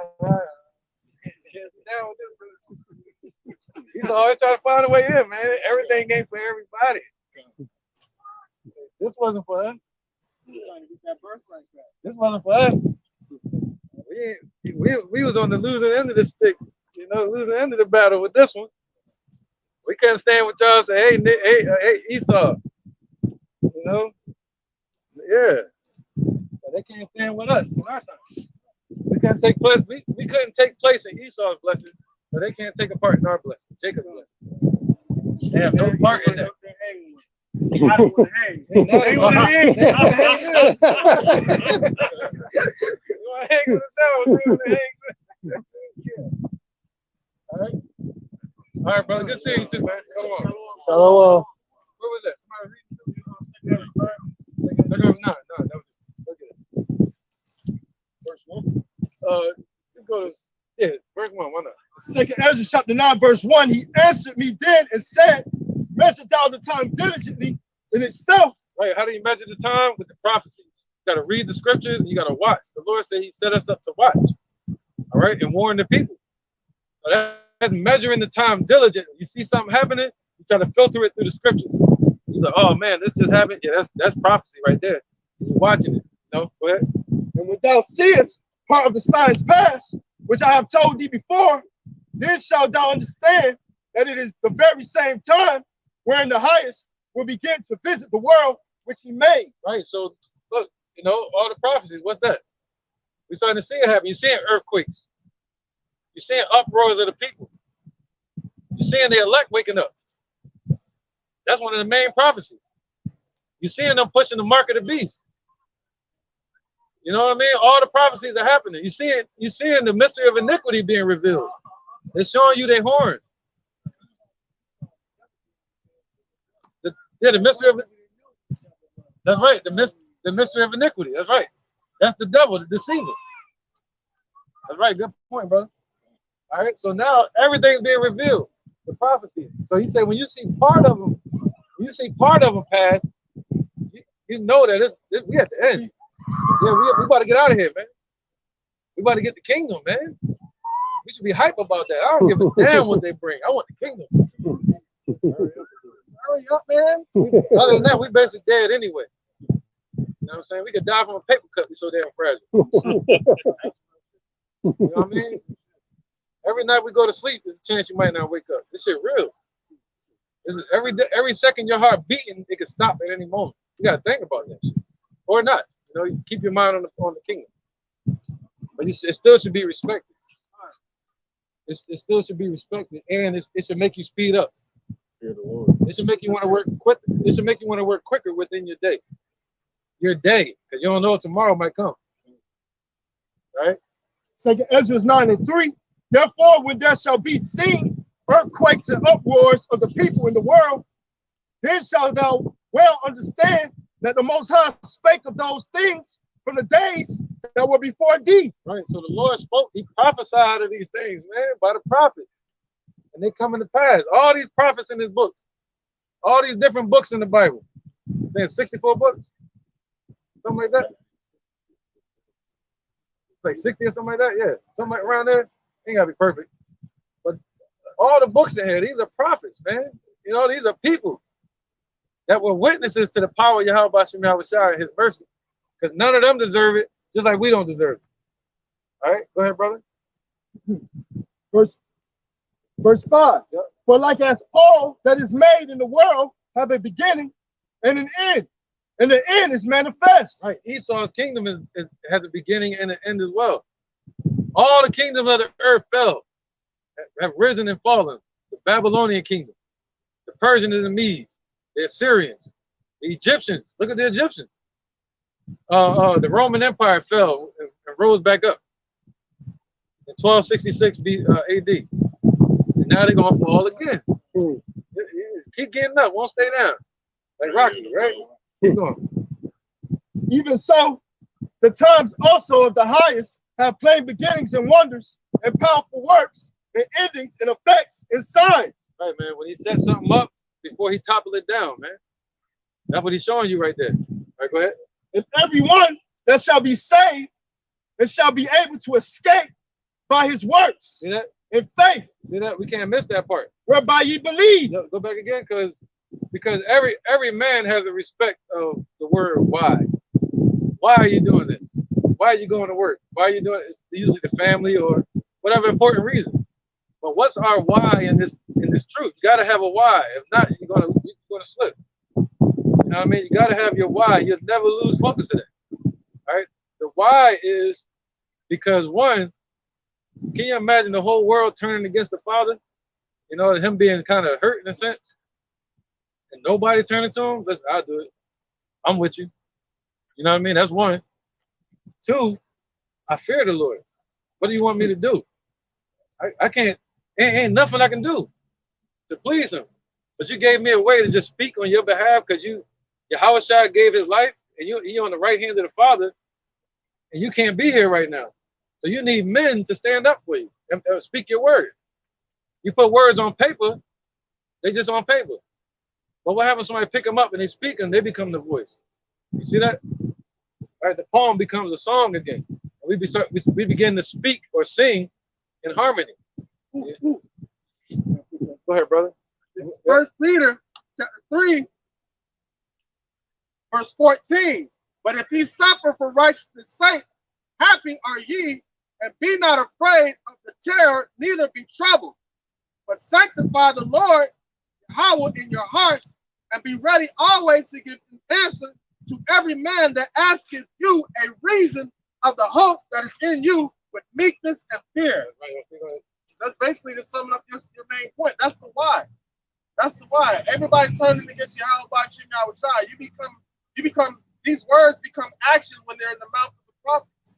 And these prophecies start to come into pass. And always be ready to give answer as the reasoning behind why you have the faith and hope in what you have the faith and hope in, and the reason why you're doing and bringing the message of Yahweh in the way that you're doing. If I may add on, that's why scripture also say be apt to teach, man, ready to gun old to teach. All right, the faith that's which is in you, man. All right, showing them the faith that you have within, which is the Lord Yahweh Bashim Yahweh, which is our meal ticket out of here. That's why we do what we do, like the elder said. Ecclesiastes 12 and 13, you know, and that's the whole matter. And that shows the love for the children of Israel. Knowing that you're looking at the 2/3, you're not boasting against the branches, because you know that those branches have to be cut off for the purification. And the Lord promised to have them born back into the kingdom, so they're gonna take part in us being with the Yahweh Bashim Yahweh, just not the ushering in, but they're gonna take part. But all these things have to happen, and having that true understanding, that makes you want to hasten in the day for the coming of our Lord. Right. We wake up every morning ready to get out there. If we can teach all day, we would do that. But the Lord set it up so when we have to balance ourselves, we got to go to work. We got to take care of our family. So not only do we become men of the Lord by teaching His word, we become men of the Lord through the actions of our lifestyle, becoming better fathers, becoming better examples of how it is to be a man of the Lord in every aspect of our life. Like the elder said, when we go to work, we act like we're working for the Lord. Look at Daniel, a president over the provinces of Babylon, because they seen the Spirit of the Lord on them. So we become those examples in our everyday life, being doers of the word and being examples. Right, brother. This is the book of Ephesians 2:18 all the way to 22. For through him we both have access by one Spirit into the Father. Now, therefore, ye are no more strangers and foreigners, but fellow citizen with the saints and of the household of Jehovah. Citizens, right? Woo. Yeah. And are built upon the foundation of the apostle and prophet. Right, so we're built. That's like a building. See that? We're being built up like a building. We're being built up like a city. And each one of us are stones to that city, like the chief cornerstone. See that? And we offer up a spiritual sacrifice. So we represent the altar now. All right, we represent that altar. In whom all the building fitly framed together grow unto a holy temple in the Lord. Right, so the whole building is being fitly framed together, and it cannot be fitly framed with untempered mortar. In one ye also are building together for an habitation of Jehovah Shai through the Spirit. Right, man. That's right. So we become that habitation of Yahweh Shem Yahushua through the Spirit. That cosmos, that world that is talking about in John 3:16. That's right, man. Not the fake Jews over there talking about building a temple. They ain't building no temple. They ain't building no third temple. The third temple being built spiritually. All right? Them fake Jews, them fake Khazars over there. That's what they are. They Jewish. Fake Israelites. They fake Jews, man. They Jewish rights. That's what I wanted to say clearly. They probably was. I'm trying to just them. Yeah, it was just them a little bit. A little just sport. We got something else on that, right? Based on the point, we got two. Okay. Then I'm gonna go to second. Hello. Hello. Right, man. Right, brother. You got that, man? You got that on there? You got him on there? You got him on there? Yeah. Every Saturday, man. You're more than welcome to join us, man. Okay, YSO? Okay. Yeah. Okay. Leave us a comment on that main page on the YouTube, like their main page, and yeah, so we can follow your page and everything. You know what I'm saying? We can follow it back and forth. All right, bro. Shalom, man. Shalom. Hey, let's eat, man. All right, shalom. All right, he said YSO, right? Okay, you got it on it. YSO National. All right, where was that? You bring something else up? Yeah, where it's spreading, man. Where it's spreading, Esau. They trying to work with they talk about what was it, solar flare? You gonna shut the internet solar down. flare, talking about the internet to go be out. Yeah, I was about to say, they're gonna shut the internet down now. See everybody waking up. They gonna shut that shit down. Be out for months. You saw them saying when Instagram and Facebook was Like a test run. yeah, that was a little. Oh no, That but that was the. So what they're trying to do is they're trying to federalize Facebook, so they can get all the information. So that's where that $70 billion disappeared from Mark Zuckerberg. So he under pressure right now. Yeah. See what happened there? They had the old oligarchs versus the new oligarchs. Yeah, real quick. You got the old oligarchs versus the new oligarchs. These new oligarchs are people like Zuckerberg, Elon Musk. All of them are going against the old oligarchs. We spoke about this before. But now they put pressure on the new ones to join up with this new world order. See that? It's a new age, you know, a new time. People got this new oligarchs created, you know, like on a different level, on a computer level. You know, people have buildings and stuff, banks, what they call Lehman Brothers and all that type of stuff. Now it's on a computer scale, domains. You know what I mean? So they're creating different domains now, banking, this and that. So they becoming oligarchs, and now they got to get brought into the devil fold. Yeah. Speaking of the whole internet thing, Google was just speaking on how they was cracking down on their search engine for people who start searching certain things. You know, so hey, what more us for the men of the Lord, man? We out here constantly going against their whole setup. You know, so what? Hey, that's part of scripture. You know, just like the Lord Yahweh Shai said, hey, you wouldn't be here if it wasn't for my Father. You know, so shit, you got to do this, all right, in order for us to get where we need to be.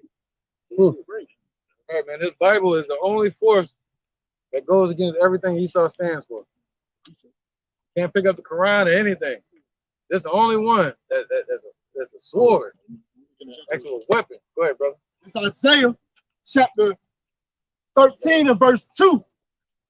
Lift ye up a banner upon the high mountain, exalt the voice unto them, shake the hand that they may go into the gates of the nobles. I have commanded my sanctified ones. I have also called my mighty ones for mine anger, even them that rejoice in my highness. You know, and we one of the ones that the Lord's called, man. You know, being sent out, being those angelic, you know, beings, man, forces, you know, sending that message out to the people, man. You know, that warning, all right, before the end, all right. And we lifting up that banner, man, and that's that book, man, the measuring stick, all right. And ultimately, this word and this truth has entered into the gates of the nobles, man. You know, and there's nothing they can do, man. There's nothing they can gainsay nor resist when it comes to the truth, all right. And that's why all hell's about to break loose. Esau's about to get ready to come down with great wrath, all right, pertaining to Revelations 12 and 12, because he know he has a short time, man. His word is getting out, people getting this spiritual food, all right, and ultimately the prophecy's coming to pass, man. These other nations about to ring it on his head. Right, and also that banner is Yahweh Shai, man, that inside, and that high mountain is America, right? If you get something, if you make something popular in America, it becomes popular with the whole world, man. You know, America is that beacon of light across all these nations, man. You cannot imagine. It's hard to imagine when Esau and our kingdom, and they wake up their day one. and they going through their hardcore, whatever's gonna happen to them that day. It's gonna be a fucked up, a messed up day for them. You know what I'm saying? And then day two. That's funny you said that because we were talking earlier. Yeah. That's right. The heart shall meditate terror, man. We were speaking earlier. It's funny you say that because, Lord willing, if I make it, I would want them to lose the concept of time. So every morning they wake up, they think it's day 9. They think it's year 999. They think it's their last year.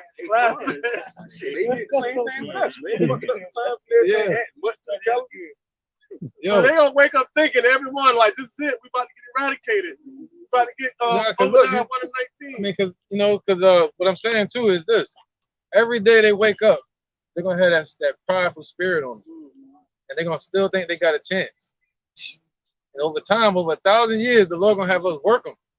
We're gonna work that spirit out of them until they really admit, just like Antiochus had to admit it. Antiochus admitted it. Alexander had to admit it. All these devils going to admit the power of our God, Yahweh, and his son Yahweh Shai, man. Every knee shall bow and every tongue shall confess. And everyone that doesn't serve the Lord, they're going to be brought before him and have their head cut off. It was written in the scribes of Nebuchadnezzar. Yeah, Nebuchadnezzar, all the nations, man. You know, so they're going to admit it. Every day walking about this little devilish grin. But in the kingdom, man, that first day, you know, like King David said, man. What was that? He called out to the heavens and nobody answered. Yeah, man. So the Lord, he said, then I began to smite him and beat him down. He let him cry out. He said, go ahead and cry. Go ahead. Like what's his name? Forrest Whitaker. Go ahead, say it. It's my name. Go ahead, say it. All right. Funny, right? He said, go ahead and cry out. When Esau cried out like, help. He's gonna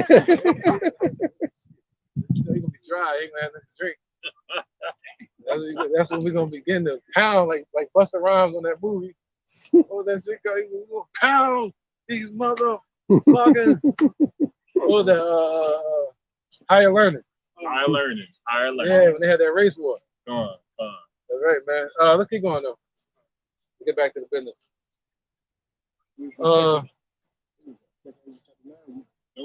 Let's do Second Ezra chapter 2, chapter 1. Where was that on that? All right, let's get to that. All right, Con, this is back at the book of Second Ezra, chapter 1, verse 4.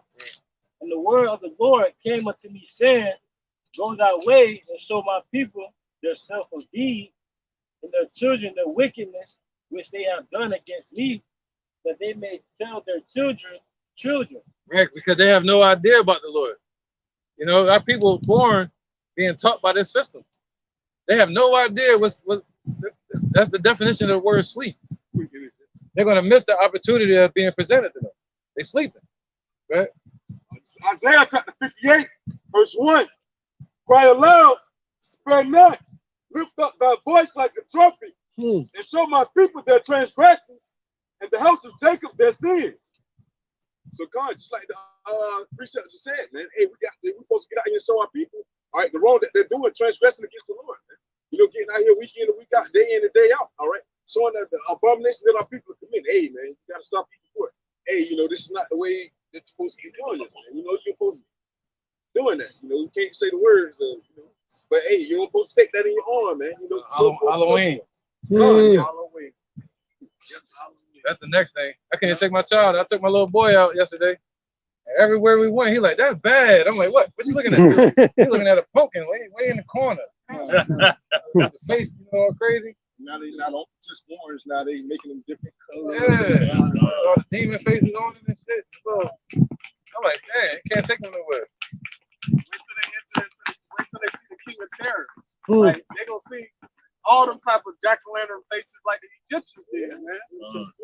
When the Lord smite them, when they become mine and see the thing about it is Esau spread all his darkness all over the land, right? As he sits up and perches like an eagle on a high mountain and looks down at all the chaos going on. But what does the scripture say? Hell from beneath is waiting for thee to meet thee at thy coming. Wisdom of Solomon, chapter 17, verse 3. It says, "For while they're supposed to lie hid in their secret sins, they were scattered under a dark veil of forgetfulness, being horribly astonished and troubled with strange apparitions." Right, that's basically ghosts. So the Lord sent demons down here. You want your fright night? You want your Halloween horror night? Halloween horror night? They're gonna have that shit. Yeah, the Lord said He's gonna send all the plagues of Egypt on this place. Yep. He's gonna send all the plagues of Egypt on this spiritual Egypt. Okay. All the plagues of Rome, all the plagues of Sodom and Gomorrah, because everything is here. It's a melting pot. All right. Verse 5, Wisdom of Solomon 17. It says, "No power." It's like in verse 4. It says, "For neither might the corner that held them keep them from fear." They're gonna be running into the corners, man. That's just some scary stuff. There ain't gonna be no cameras to see it. They're gonna be running and hiding in their corners at the house from the fear of what they're gonna see. They're gonna see some ghosts and shit. Yeah, fight that. Fight a ghost. Tough guy. Yeah, he worried about being tough. Like, fight a fucking ghost. Yeah. And they said the darkness was so thick that they could feel it. Right, they can feel it. Yeah, it was that thick. Shit. Listen, I used to live in the sticks where there were no street lights or nothing like that in the country. And it's so dark that you can't see your hand in front of your face. Unless you outside, the only light is the moon and the stars. But like they said, it was so dark that they could feel the darkness, and the darkness consumed them. Right. Yep. Because the darkness is the energy too. Like light. Yep. It's the energy too. All right. It says, "But noises as waters falling down sounded about them, and sad visions appeared unto them with heavy countenance. No power of the fire might give them light, neither could the bright flames of the stars endure to lighten that horrible night." That's crazy. Because what did I just say? I just said when I was living out there, the only light you had was the stars and the moon. But it say the fire of the stars couldn't give them light, man. They were setting lighting candles. They still couldn't see. They couldn't even see it. That's how thick the darkness was, man. That's how dark it's gonna be here. And that's what you call nuclear fallout over here. And another thing, you know, the sun is a star too, man. So hey, that's another vision of how dark it's gonna be, man. Day and night. Hey, but in Exodus it said in the dwelling place of Israel there was light. Yep, that's right.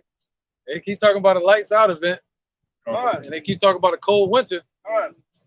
They even went so far as to say that the light from the earth is dimming. Like, oh, the luminosity of the firmament? They're saying that's going down. Damn.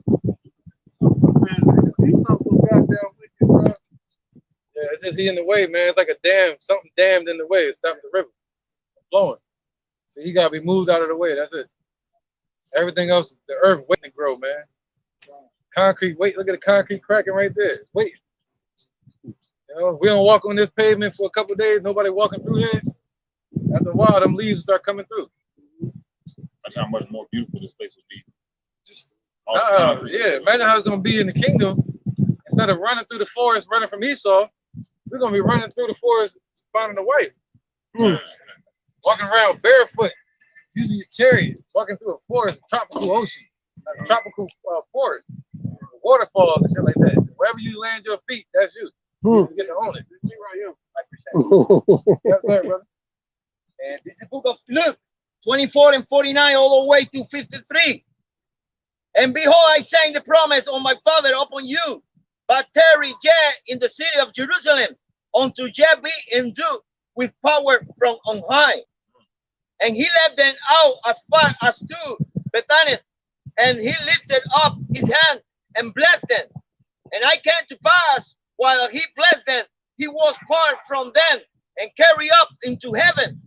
And they worshiped him and returned to Jerusalem with great joy, and were continually in the temple praising and blessing Yahweh Shai. Amen.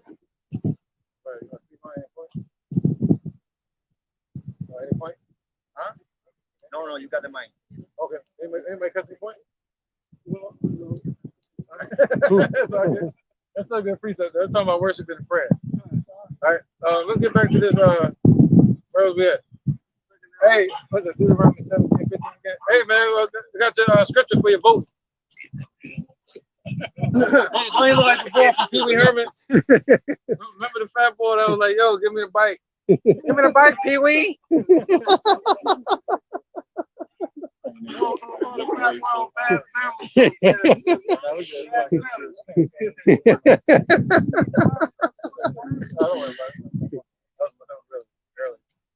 All right, let's get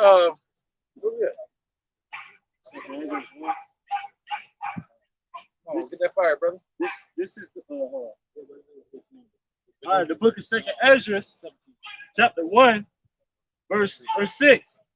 It says, because the sin of their fathers are increased in them, for they have forgotten me and have offered unto strange gods. Am not I, even he? Oh, go ahead. All right, this is Jeremiah, chapter 2, verse 31. O generation, see ye the word of the Lord. Have I been a wilderness unto Israel, a land of darkness? Wherefore say my people, where are the Lords? We will come no more unto thee. Can a maid forget her ornaments? Okay, yeah, we brought that out earlier. Or a bride her attire? Yet my people have forgotten me days without number. Even to this day. All right. Days without number.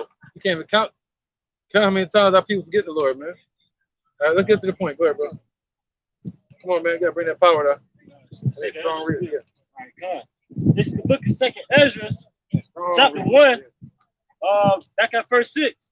It says, because the sin of their fathers are increased in them, for they have forgotten me and have offered unto strange gods. Right, so they're offering unto strange idols, strange gods today, man. All right? It's their sacrifice, their testimony, everything. They're offering unto strange gods in these churches, in these mosques. You know, these damn Buddhists, these pagans, Gothic damn people, people that's atheists, that get into the entertainment industry. All right, they're giving their offering to their god Esau, or money. All right, go ahead. Verse 7. And it's funny, man, because you got Jake. Their new thing is sleeping with their gun. You've been hearing that a lot lately. What? They say I cuddle with my AK. Yeah, that's what you're gonna hear a lot of these entertainers. You're gonna hear it the next few months. They're gonna talk about I'm sleeping with my gun. You know? It's on me. Yeah, it's on me. Yeah. But this supposed to be your companion. supposed to keep this close to you. It's supposed to be your bundle of mirth. All right? That's paranoia. That's paranoia, man. You can't live a life like that. I mean, ultimately, it shows a lack of faith. You see what I'm saying? I heard a rapper, he was speaking about, he pumped gas with his gun out. Yeah. But they had no faith. No damn faith, man. Quick interjection. Yeah, that's some scary ass life to live, boy. Jeez. Yeah, man. You got something? Psalms chapter 44, verse 5. Through thee will we push down our enemies. Through thy name will we tread them under that rise up against us. Right. For I will not trust in my bow, neither shall my sword save me. But thou hast saved us from our enemies and hast put them to shame that hated us. So, just like the elder was speaking on, man, you got these false leaders out here, if you will, that's telling our people, oh, hey, I'm going to sleep, which is pretty much a predictive program. You put it in the music that our people predominantly listen to. So therefore, hey, that's gonna sit in their mind, man. So yeah, they're gonna go out and either grab the gun, they already have a go get one. Hey, spend more time with it, man. Pay more attention to that than they need to do with this. All right. You know, just like the elder said, hey, this is our weapon right here. Hebrews 4:12. All right, the word is sharper than any two-edged sword. Somebody get that? Come on. Hebrews 4:12. And somebody also get Ephesians 6:10. All right. You can finish your point. I was just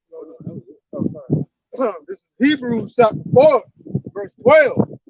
For the word of Yahweh is quick and powerful and sharper than any two-edged sword. So sharper than any two-edged sword. All right. So back then they used to use swords. What is a modern day sword now? The gun. So it's even more destructive than the gun. All right. Because guess what it's doing? Keep going. It says, piercing even to the dividing asunder of soul and spirit and of the joints and marrow, and is a discerner of the thoughts and intents of the heart. All right. So now, what is the word doing? It's destroying the spirit of Esau. The only thing the gun could do is destroy the flesh, and that spirit that's within is going to go straight back where it came from, the Father. It's going to be in a state of peace. All right. But what does the word do? It puts them in torment right here on this earth. It pierces them all the way down past the bones, all the way to the soul of that man. And it's the discerner of the intent of the heart. See, through these scriptures, we're not wicked or Satan evil devices. It says how are the things that Esau searched out, right? And that's his destiny, man. All right. Prime example, just like the brother speaking on, man. Hey, this ain't even come to pass yet, but yet we speaking from scriptures. So therefore, this is their hell right here. Why? Because it's going to come to pass, man. And it eats against their soul, all right? It pisses their soul. Oh, God, what is this sign for?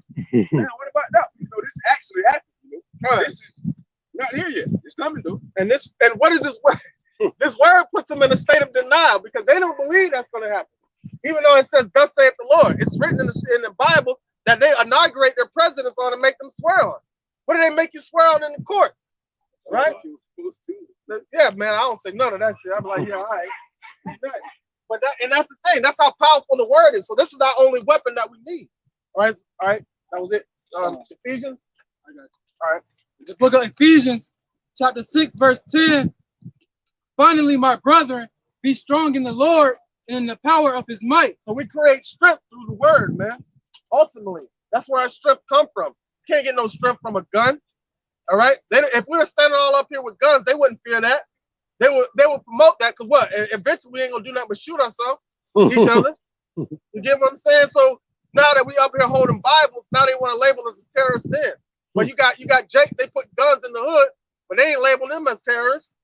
But they want to label the men of the Lord as terrorists. All right. That's why we have to equip ourselves appropriately. Put on the full armor of Yahweh Shem Yahushua. Keep going. All right.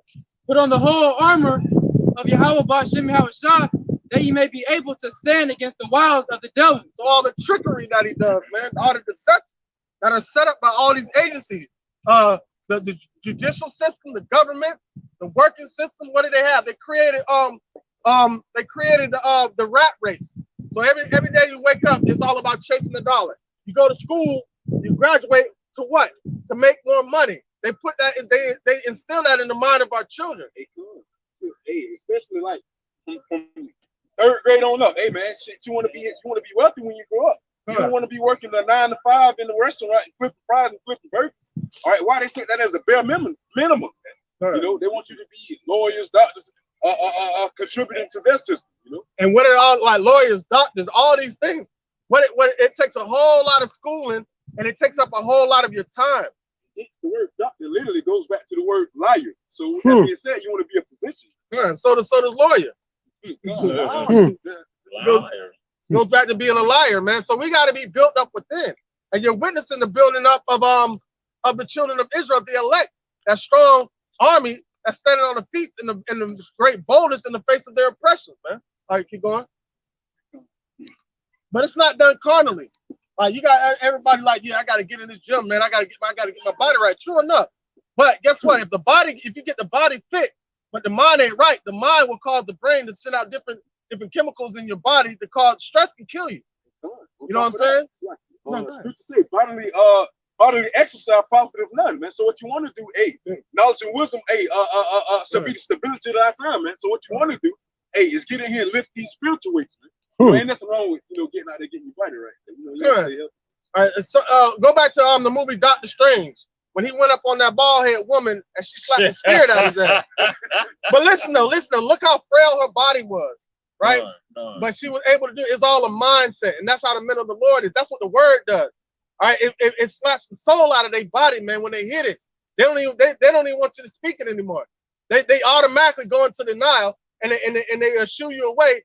And they end up having nightmares about it. 2/3 of our people have these same nightmares because they don't want to turn away from wickedness. They want to try to reprove the Most High, not reprove themselves. Go ahead.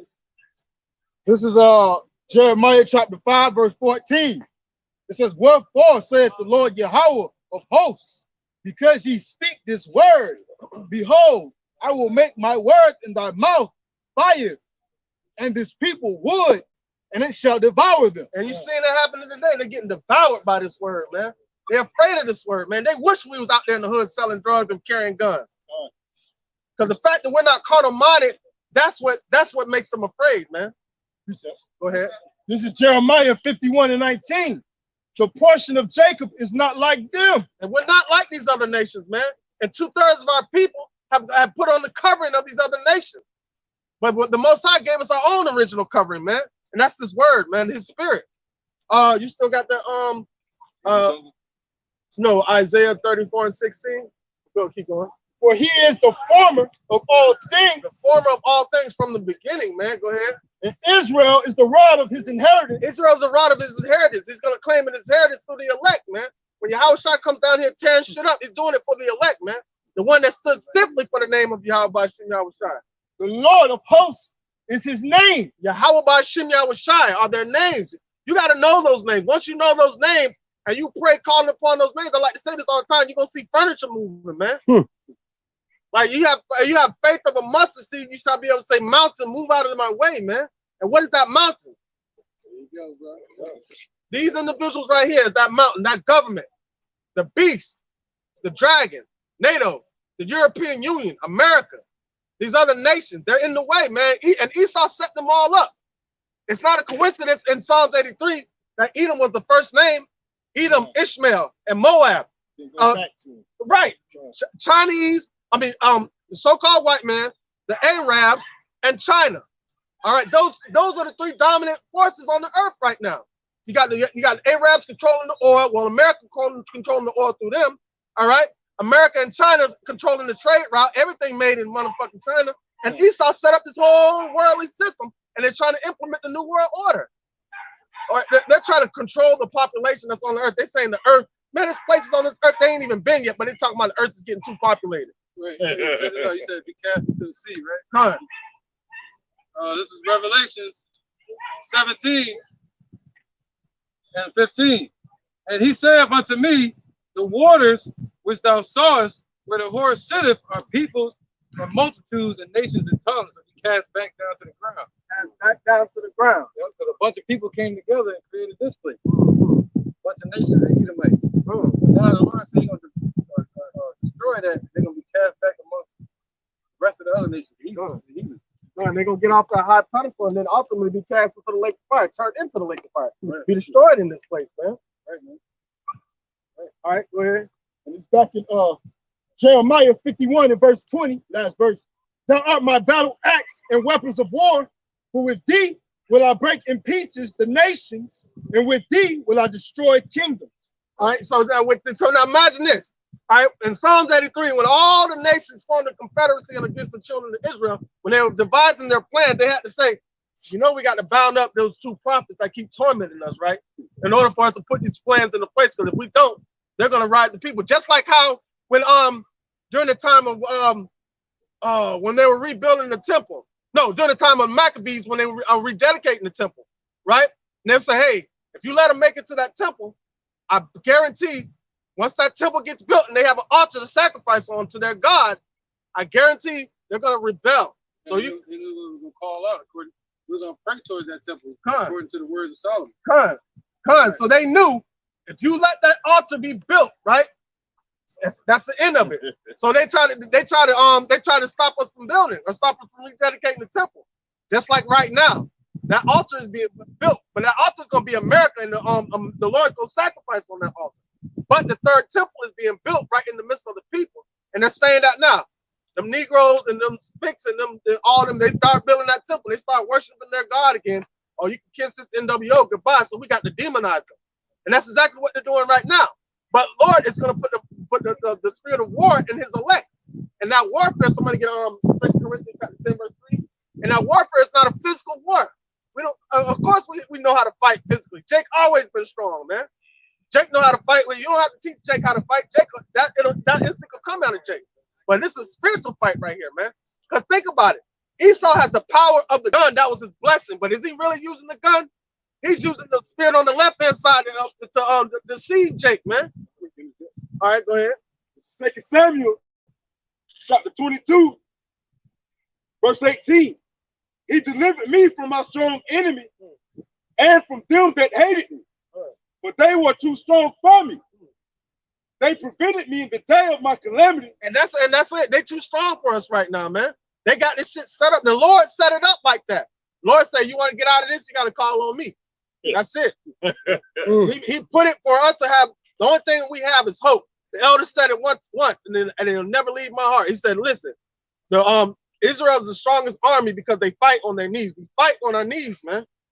So go back to the Old Testament when we were coming out of Egypt. And we're circling the walls of Jericho. Yeah, we had spears in our hand, but what we were doing? Instead of yelling, charge, we're yelling, Yahweh B'Shem Yahweh Shai. We're praising the Lord, and those walls fell. We're marching around Jericho right now, praising the Lord. These walls are going to fall, man. And it's all done because of faith, man. Go ahead. It says, verse 19, they prevented me in the day of my calamity, but the Lord, Yahweh B'Shem Yahweh Shai, was my stay. All right, now, somebody get Isaiah 10 and 20.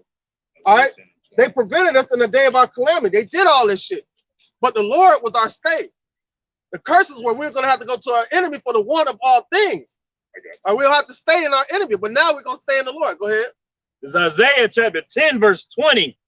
And it shall come to pass in that day that the remnant of Israel and such as are escaped of the house of Jacob shall no more again stay upon him that smote them. So now we don't have to, we're going to no longer have to go to these enemies for the one of all things. Because guess what we're going to? We're going to Yahweh B'Shem Yahweh Shai to provide us everything. Because the scriptures say, woe unto them that go down to Egypt for help. You know? Go ahead. But shall stay upon the Lord, the Holy One of Israel, in truth. And stay upon the Lord, the Holy One of Israel, in truth, man. In truth, man. That's our way out, the truth, man. Because what? Man, this world is full of lies, man. Everybody's so deceived. Esau is so wicked, he deceives his own people into promoting his own agenda. He doesn't care. That's collateral damage, casualties of war. That's cool. Let them die off. They ain't nothing anyway. Go ahead.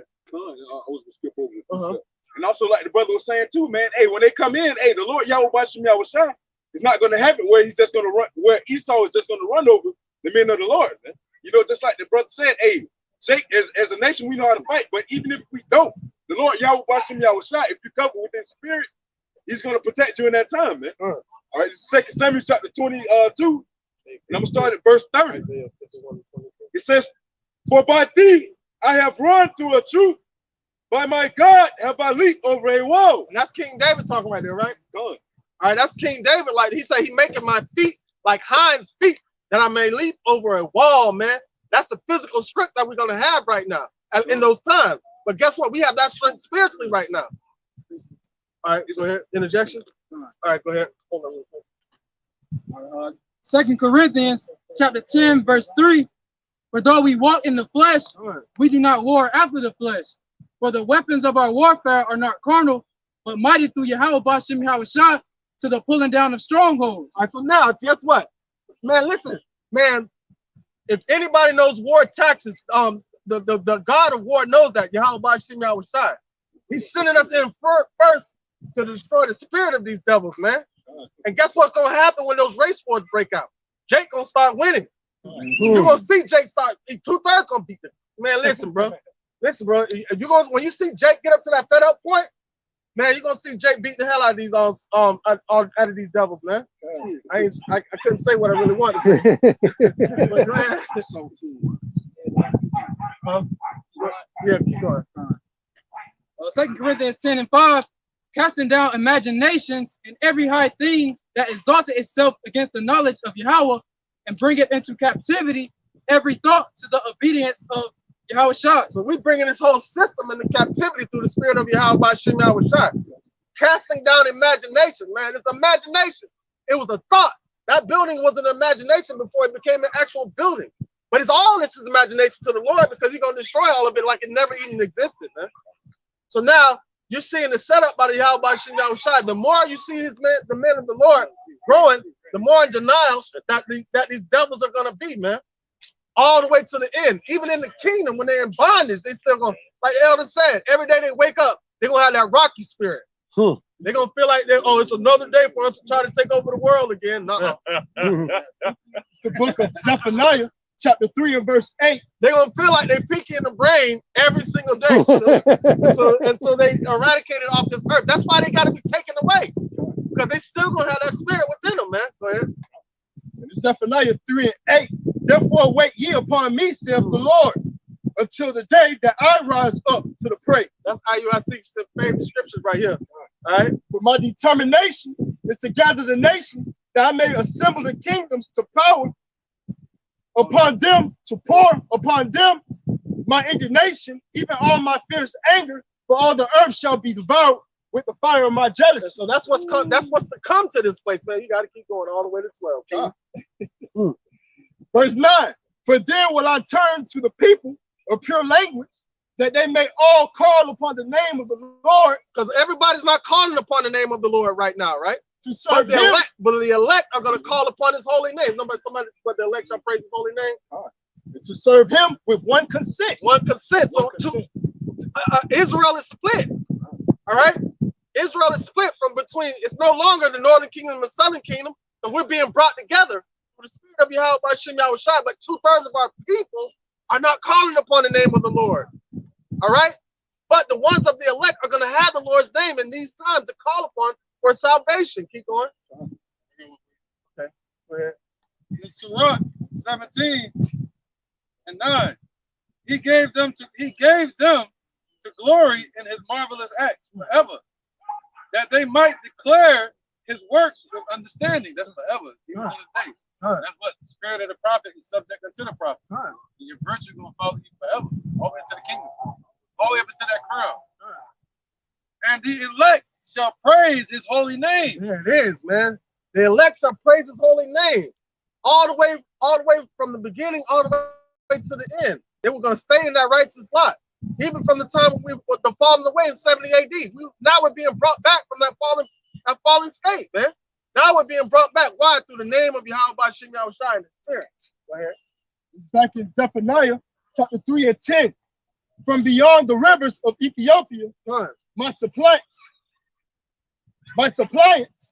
even the daughter of my dispersed shall bring mine offering. My dispersed, man. All right, go ahead. offering spiritual sacrifices. 1 Peter. In that day shalt thou not be ashamed for all thy doings. We're not going to be ashamed for all thy doings, because why? We study to show ourselves approved, right? You got an injection? Go ahead. Romans 11 and 4. Let's get to the point. Right. But what saith the answer of Yahweh unto him? I have reserved to myself 7,000 men who have not bowed the knee to the image of Baal. I gotta do the Joe Biden on that one. Come on, man. Come on, man. That's it right there. 7,000. That's a number of completion. A complete number of men that believe in the Yahweh, men, women, and children. But the men are going to be doing the fighting, man. But all of them are standing stiffly for the name of Yahweh Shem Yahweh Shai. It says, even so, then at this present time, also there is a remnant according to the election of grace. According to the election of grace. So that remnant is going to have the name of Yahweh Shem Yahweh Shai calling upon him until the day that he returns. All right. It's back in Zephaniah 3 and 11. In that day shalt thou not be ashamed for all thy doings, wherein thou hast transgressed against me. For then I will take away out of the midst of thee them that rejoice in thy pride. And thou shalt no more be haughty because of mine holy mountain. Good. Somebody get Ezekiel 20 and 38, I think it is. All right, because he's gonna take away the rebels from among the elect, man.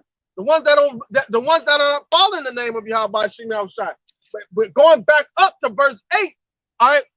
So when they get destroyed on this side, when they're born in, then they're going to be calling upon the name of the Lord with one consent. We're not on one consent right now, but in these times we're going to have a name to call upon for deliverance. And they teach that scripture wrong as hell. IUIC trying to say we're not going to have the name of the Lord. We are going to have the name of the Lord. Keep going. Just prime example from earlier, man, when the elder was speaking on the prison guard in Paul and Silas, man. You know, hey, how do we be saved? By calling upon the name of the Lord, man. That's what the prison guard asked Paul and Silas, man.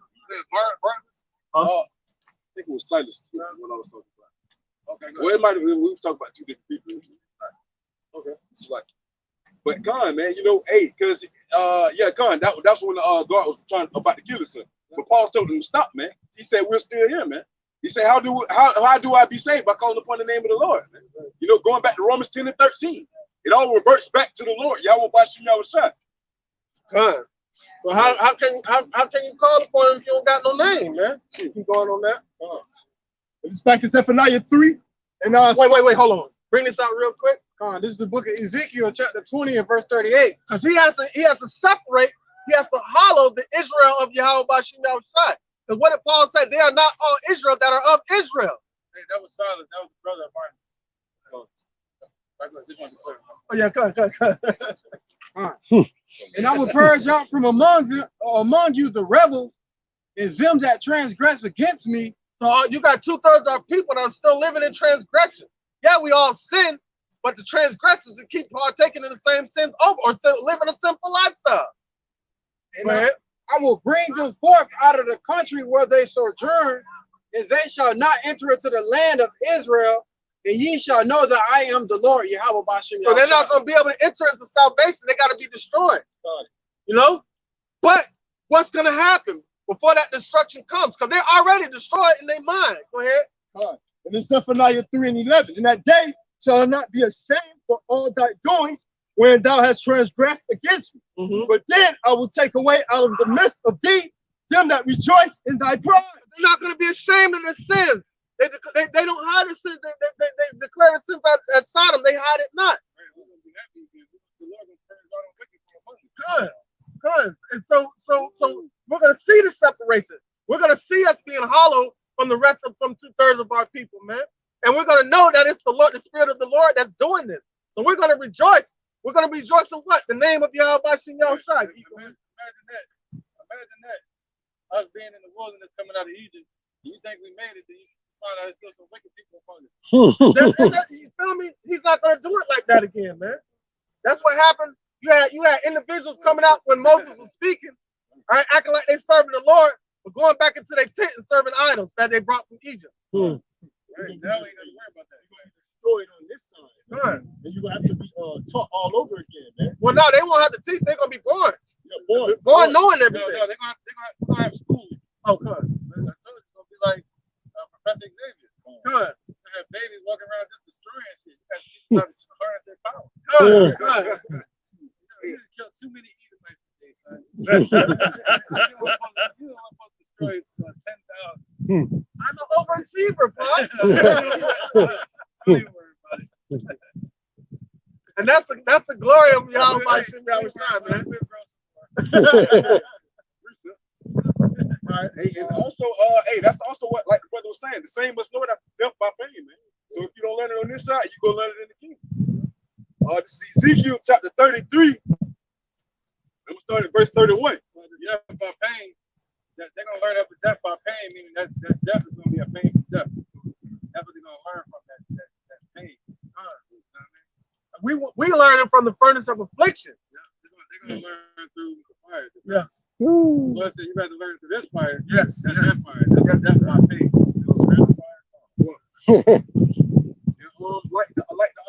Like the brother was saying earlier, man. Hey, they come to us as if they're listening, but yet, you know, just like during the time of Moses, they go back to praise these other gods. So therefore, it's going to be a punishment for that. All right. This is Ezekiel chapter 33, and I'm gonna start at verse 31.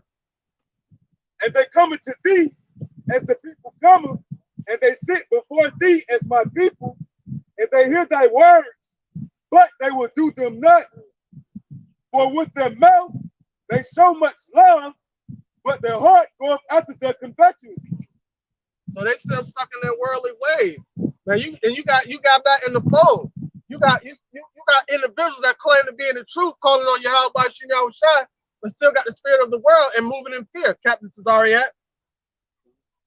So you still got a worldly mindset. You don't stay upon Yahweh Shai. You're not going to Yahweh Shai for the one of all things. You're still going to the enemy. You're still going back down to Egypt for help. You're not praying to the Lord to deliver you from the mandates. You're going to the mandates. Yeah. Verse 32. It says, and lo, thou art to them as a very lovely song of one that have a pleasant voice and can play well on an instrument, but they hear thy words, but they do them not. So they when they hear the word, the song of Yahweh Shai, they start moving like the white people move to rap music. That's how they move spiritually. They can't catch the beat. Because the Lord Yahweh Shai is a lovely song to us, but they can't follow the words of the song. But what does it say? Was it Revelations 14? They sung as if it were a new song that only the elect, the 144,000 knew. This is Luke 7:32. They are like unto children sitting in the marketplace and calling one to another and saying, we have piped unto you, and ye have not danced. We have mourned to you, and ye have not wept. We have not wept. So we telling them about all the stuff our people going through and all the stuff our people went through, and we're in the marketplaces piping unto them, but they're not dancing. They're not dancing. They're moving to uncertain sounds, so they cannot prepare for themselves for what's to come. They don't understand what's coming, man. They think there's going to be another way. Esau's going to come with another plan, a way to if the economy crashes, they got something in place. It happens all the time. We've had plenty of recessions. Well, there's not going to be a depression. No, it's going to be a Great Depression. All right, go ahead. Yeah. Bring that on. Started the book of Revelations, chapter 14:1. And I looked, and lo, a lamb stood on the Mount Zion, and with him 144,000, having his father's name written in their forehead. Written in their minds, man. He's not really going to stand there. That's just somebody's chariot showing up on Verse 2. And I heard a voice from heaven as the voice of many waters, and as the voice of a great thunder. And I heard the voice of harpers harping with their harps. Come on, man. And they're harping right now. We're sending out that message. We're singing a song. When we came out of Egypt, we were singing a song of Moses. Now we're singing the song of Yahweh Shai. What did Moses say? There shall come unto you one of your brethren that's like unto me. To him shall you listen to. But 2/3 of our people are not listening to that brother, meaning Yahweh Shai, man. They're not listening to the song of Yahweh Shai. Verse 3. And they sung as if it were a new song before the throne and before the four beasts and the elders, and no man could learn that song but the 144,000 which were redeemed from the earth. Which were redeemed from the earth, man. That's that governing body of Israel, man. Go ahead. Right. The ones that can't dance, they got their ears plugged up. Verse 4. We got more? No, that was it. Matthew 13 and 15. For this people's heart is waxed gross, and their ears are dull of hearing. And why their ears dull, man? The Lord has shut their ears so they won't hear. Right. So what was meant for their help has become their hurt, man. Right. What's dull of hearing, man? They're tired of hearing this. They say what caused the Holy One of Israel to cease from before. Cease from before. Yeah, they don't want to hear that no more. They say saying to the seers, teach not us to us right things, teach us smooth things, teach us prophesy to see. Right. What did the Lord say? Go into the path and seek the old way. Huh. They don't want to do that. I don't want to do that. They said they're dull of hearing, and their eyes they have closed, lest at any time they can't see the prophecy. Lest at any time they should see with their eyes and hear with their ears and should understand with their heart and should be converted, and I should heal them. All right, so they're a bunch of non-dancing people, just like Esau. So that key word there was lest they hear with their eyes. All right, so the Lord has dulled their ears, man, for them not to hear, because they've been numbered to the sword, man.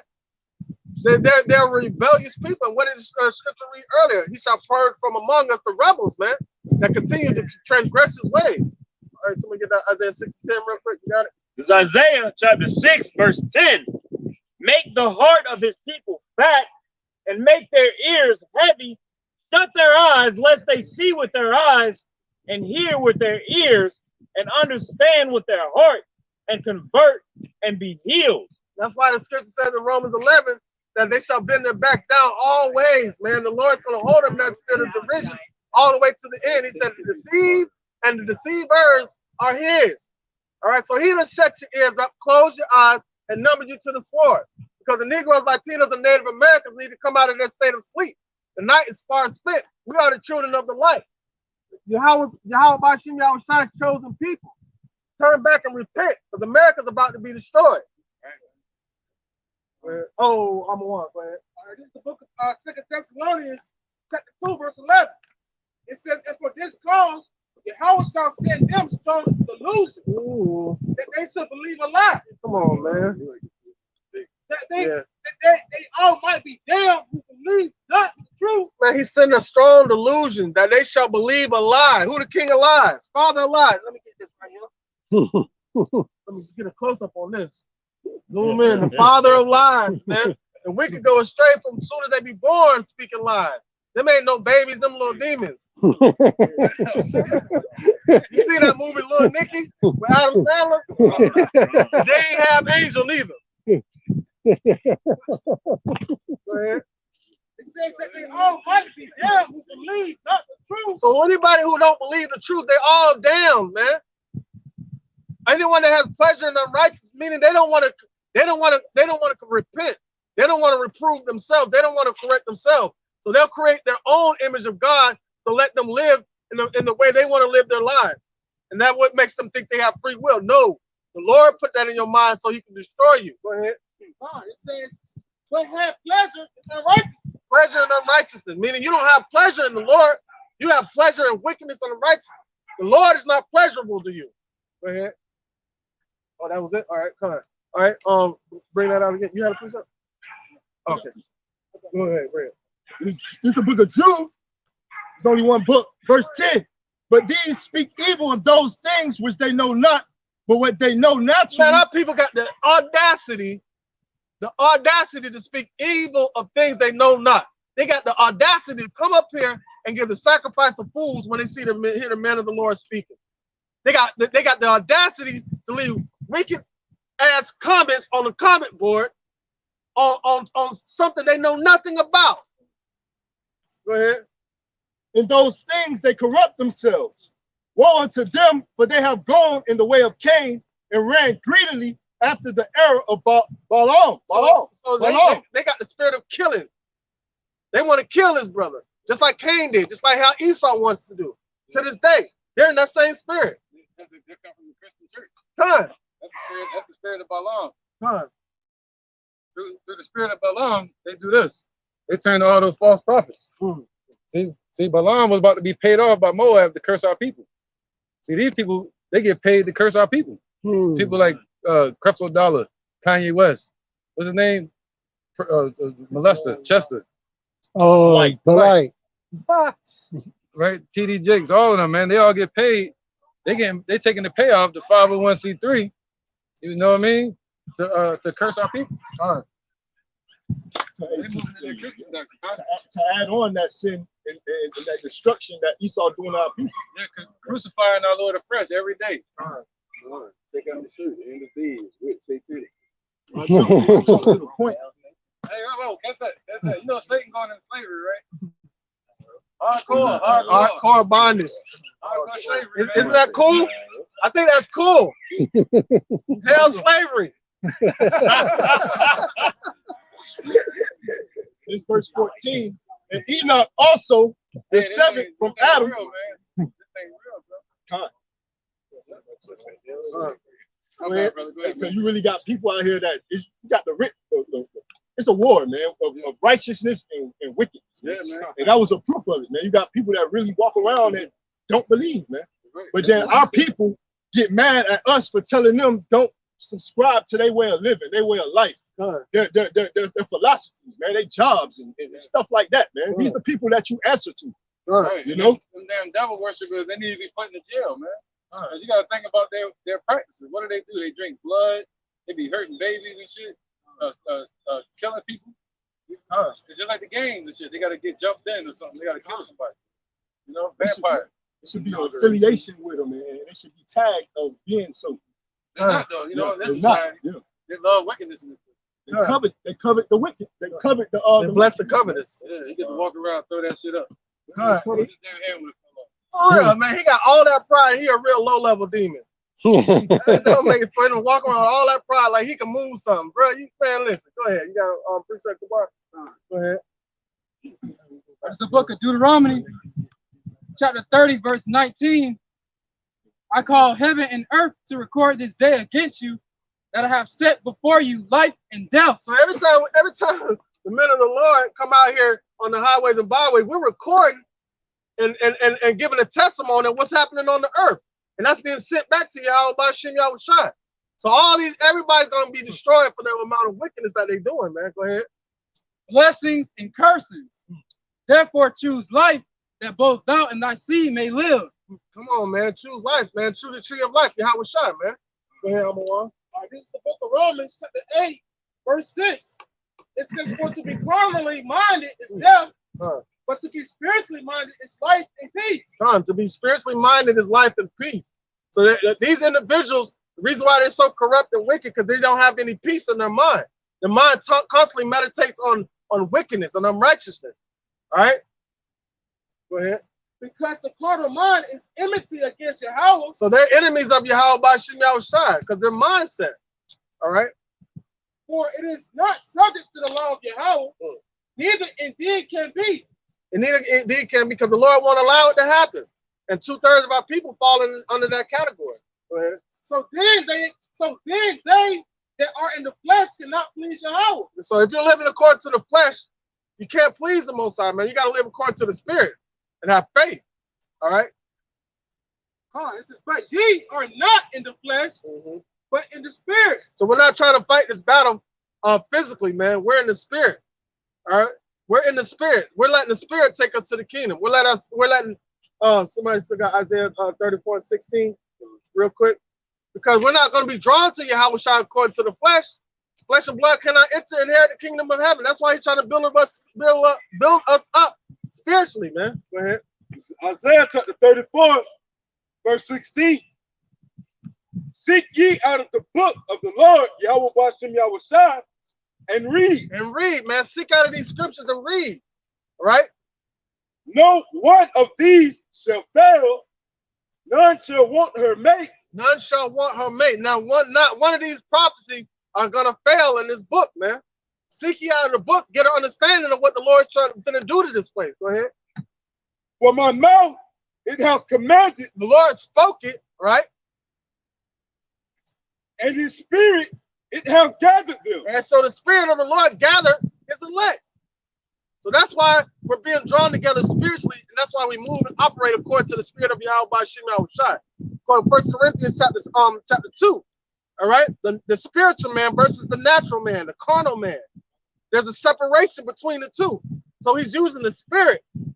The spirit. That's why you can't go based upon what somebody looks like. You got to judge the spirit by the spirit, man. Go ahead. That was it. No, that was it. That was it. Gabar, you had a precept? All right. You can finish out your precept. It's true. And I'll get straight to the point. 1 and 14. And Enoch also, the seventh from Adam, prophesied of these, saying, Behold, the Lord cometh with 10,000s of his saints to execute judgment upon all and to connuence all that are ungodly among them. Come on, man. Of all their ungodly deeds, which they have ungodly committed. All right, so now it's going to be orders given out. Hey, go kick his ass. Go kick his ass. Cut his head off. And that it's all going to be executed. It's all by the will of Yahweh by Shema Shai, according to his anger. We don't know what the Lord's going to tell us to do. Only thing we're going to do is obey. Right. That's it. Pastor Barr was talking about it yesterday. That song, When the Saints Go Marching In. How I want to be in that number. The Saints that are talking about it. They don't want to go marching to the king. Man. That's like a childhood song. I grew up. You know what I'm saying? The Saints come marching in. It's already in our spirit. We got to understand it. We just had to understand it, man. We already played some jewels there, man. What was it? It was another song, Wade in the Water. Wade in the Water, Yeah. So the Lord plays a lot of jewels in the jump. God. So, and those are inspirational things that collectively gather in our mind, and we be brought into remembrance of those things as we read the scripture. Everything lines up from our captivity to now, and us reading the scripture. You can really see yourself in these scriptures, man. You can see yourself as being one of the ones going through the persecution back in the day. Because we're living the same thing now. That's why the things are written aforetime were written for our learning. Through comfort of the scriptures, we might have hope. All right, go ahead. This is back in Zephaniah chapter 3 and verse, I'll read 11 again. In that day shalt thou not be ashamed for all thy doings, wherein thou hast transgressed against me. For then I will take away out of the midst of thee them that rejoice in thy pride. And as he's doing that, he's taking away the rebels. He's forgiven the elect for their sins. So we don't have to be ashamed. Like take away our bodies too. Hey. They would stand in front of the Most High, man, not be ashamed. That's what we were talking about earlier. It's kind of funny with a lot of stuff we talked about earlier. Be able to stand in front of the Most High with no shame. Right now, we stand in front of him, we're still ashamed. He give us that salvation, he lifts us up. At that moment, he's going to purge the wicked from among our people. There's going to be a new Jerusalem. Within that new Jerusalem, he said, what? The temple, measure the temple. But without our dogs and whoremongers and wicked and the liars. Somebody want to get that Revelation 11 and 1? Yeah, so they're not going to make it in that number. You know what I mean? And how Israel is not going to be ashamed nor confounded. World without end. World without end. That's World. Right. That's right. Once he take us up to get them new bodies, man, from that point, there's going to be no end to it, man. We're never going to transgress again.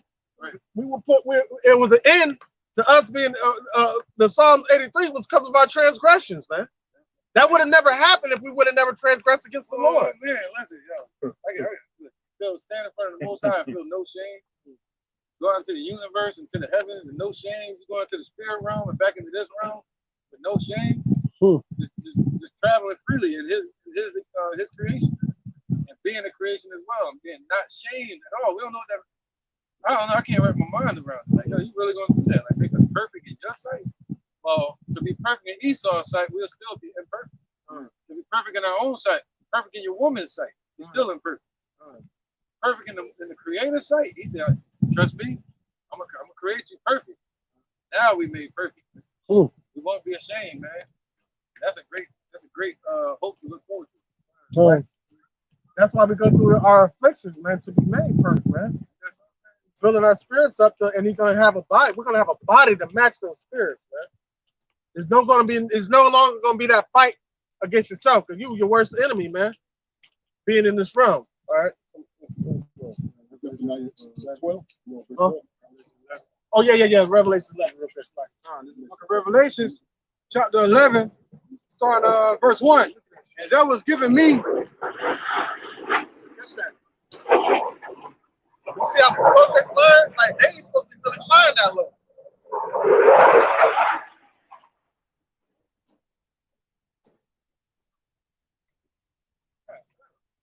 Low as hell. They ain't gonna be a tree.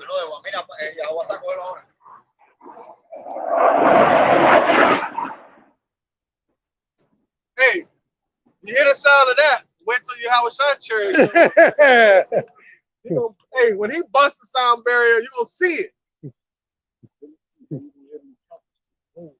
Go ahead. The book of Revelations, chapter 11 and verse 1. And there was given me a reed like unto a rod, and the angel stood saying, Rise and measure the temple of Yahweh, is the altar, is them that worship therein. Rise and measure the temple of Yahweh, and the altar, them that worship therein. So you're gonna have the elect that worship inside the temple. All right, but the 2/3 of our people in these other nations are profane. Go ahead. But the court which is without the temple, leave out and measure it not, for it is given unto the Gentiles, and the holy city shall tread, and the holy city shall they tread underfoot. And they did that. But you're witnessing the rebuilding of the temple. All right, go ahead. The holy city shall they tread underfoot 42 months. And I will give power unto my 2 witnesses, and they shall prophesy 1,000. That's like 42 months, like 3.5 years. Wow. Verse 3. And I will give power unto my 2 witnesses, and they shall prophesy 1,260 days, clothed in sackcloth. That just mean a long period of time. Verse 4. And you see us prophesying now. Verse 4. These are the 2 olive trees and the 2 candlesticks standing before the power of the earth. And if any man will hurt them, fire proceedeth out of their mouth and devoured their enemies. And if any man will hurt them, he must in this manner be killed. Thus saith the Lord. Verse 6. These are. That was the point. Go ahead, boy. All right, go ahead. Back to Zephaniah, chapter 3 and verse 12. I will also leave in the midst of thee an afflicted and poor people. That's the point right there. In the midst of the poor and afflicted people, man. That's the elect. That's the elect that is going to endure hardness like a soldier of Yahweh Shem Yahweh. Go ahead. And they shall trust in the name of the Lord. And how they going to trust in it if they don't have it? So you can clearly see the separation during that time, that there's going to be in the midst of that, before everybody calls on the name of the Lord and wants to sin, there's going to be the men of the Lord calling upon the name of the Lord for deliverance and salvation. Somebody get John chapter 17, verse 6 real quick. And jump down to 17. And he's going to take away y'all ass for speaking that hypocrisy. According to Hosea, they shall no longer call me Baalim, they should call me Ishi, meaning husband. All right. This is St. John, chapter 17, verse 6. I have manifested thy name unto the men which thou gavest me out of the world. Boom. That's such separation. The ones he separated from the world in hollow, he's going to give them the name. He's going to write the Father's name on their forehead. Go ahead. Psalms chapter 9, verse 9. It says, the Lord, Yahweh Shem Yahweh, also will be a refuge for the oppressed, a refuge in times of trouble.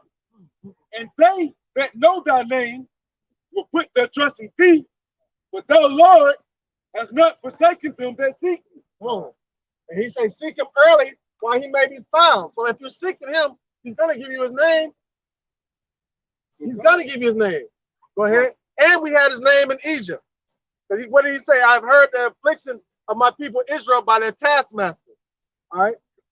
I like the point that the brother Canuck made too, man. Hey, it differentiates the ones that the Lord Yahweh Bashim Yahweh Shah revealed the name to.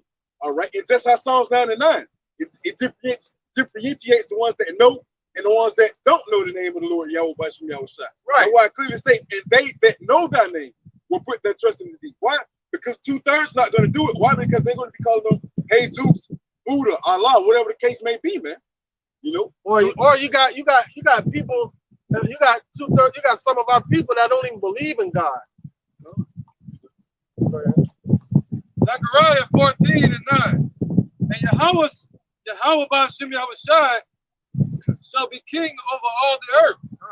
And in that day shall there be one Lord, and his name one. All right. So in that day, one. So right now you got all these different types of names being called, but the elect are going to call on the name of the Lord, Yahweh and Yahweh Shai. That's just it. That's just it. For you to say that the name of the Lord is not given yet is a contradiction to the scripture. But what about Acts 4:12? By no other name under heaven shall we call upon for salvation. And what name were they calling upon back then? They were calling on Yahweh Shai. Go ahead. This is Hebrews 8:10.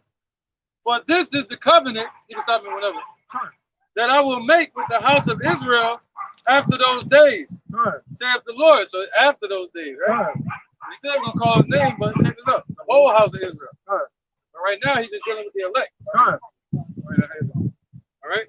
So the Negro, Latinos, and Native Americans are the Israelites of the Holy Bible. Father's name is Yahweh. His son's name is Yahweh. We need to know this. Break out of that old slavery Christianity. I will put my laws in their minds and write them in their hearts, and I will be to them a God, and they shall be to me a people. And they shall not teach every man his neighbor and every man his brother, saying, know ye the Lord, for all shall know me from the least to the greatest. That's in the kingdom. They're all going to know it from the least to the greatest. See? But right now, we got to teach each other about the Lord in this society. How are we going to teach about him? Because we're going to know his name. See that? Some going to call his name, but the majority of 2/3 not going to call him. But in the kingdom, none of us going to have to teach each other about the Lord. All going to know the Lord from birth. Hey, how y'all doing? Okay. All right. Negroes, Latinos, and Native Americans, the Israelites of the Holy Bible, God's chosen people. All right. Father's name is Yahweh. Son's name is Yahweh Shai. Somebody else had a precept? All right, go ahead. This is Ephesians chapter 2 and verse 1. And you have he quickened who were dead in trespasses and sins. And quicken, what does quicken mean? Chaya means to revive, to renew, make alive, to give vitals to, man. All right, brought back to life. Go ahead. Wherein in times past, course of this world, according to the prince of power of the air. According to the Esau, the Caucasian race, the prince of the power of the air. The God of this world. The God of this world, prince of the power of the air. And if they could, they'll make you pay for it. The air. Go ahead. Actually, they do sell bottom air, man. They do the shit like Norwegian air and shit like that. Scotland air. Do you want fresh air from Russia and shit? They sell it for like the highest bidder too. Man, listen, bro. For real, man. If you don't go stand next to a tree and breathe, they making mega bucks off of it, man. Esau could be farting in the can to give it to you for all you know, man. Farting in the goddamn cans and shit. Bro. Go ahead. Ephesians 2 and 2, wherein in times past, course of this world, according to the prince of the power of the air. And he was using some different things to manipulate the minds of our people. That's why we have to cast down those imaginations and those strongholds, man. Because he had, man, look, the airwaves, radio, television, all types of signals. He's controlling the weather with the heart instruments, man. He's doing everything that he can to to cloud the minds of the children of Israel. Go ahead. The spirit that now worketh in the children of disobedience. And the children of disobedience, being disobedient to the Lord, causing 2/3 of our people to continue in that disobedience, man. Go ahead. Among whom, like also we all had our conversation in times past in the lust of our flesh, fulfilling the desires of the flesh. Because we didn't know the Lord, so we were fulfilling the desires of the flesh. But now you have the men of the Lord teaching that the Father's name is Yahweh, His Son's name is Yahweh Shai. That the Negroes, Latinos, and Native Americans are the children of Israel. And there's a roaring lion named Esau that's smiling in your face that's trying to devour you. The only way for you to escape that judgment is through the name of Yahweh Shai. Look at that eagle up there, Esau. Right up there. That's what he does. Soars around looking down at the people, waiting to strike. That's how the eagles hunt. Just like that. He's looking for prey right now. That's what Esau does, man. All right, go ahead. Among whom also we all had our conversation, and that was pretty much the point. But what manner of conversation are we all to be in right now? All right, our conversation is from heaven. What is that? Philippians. Our conversation is from heaven, or of heaven. I think it's Philippians.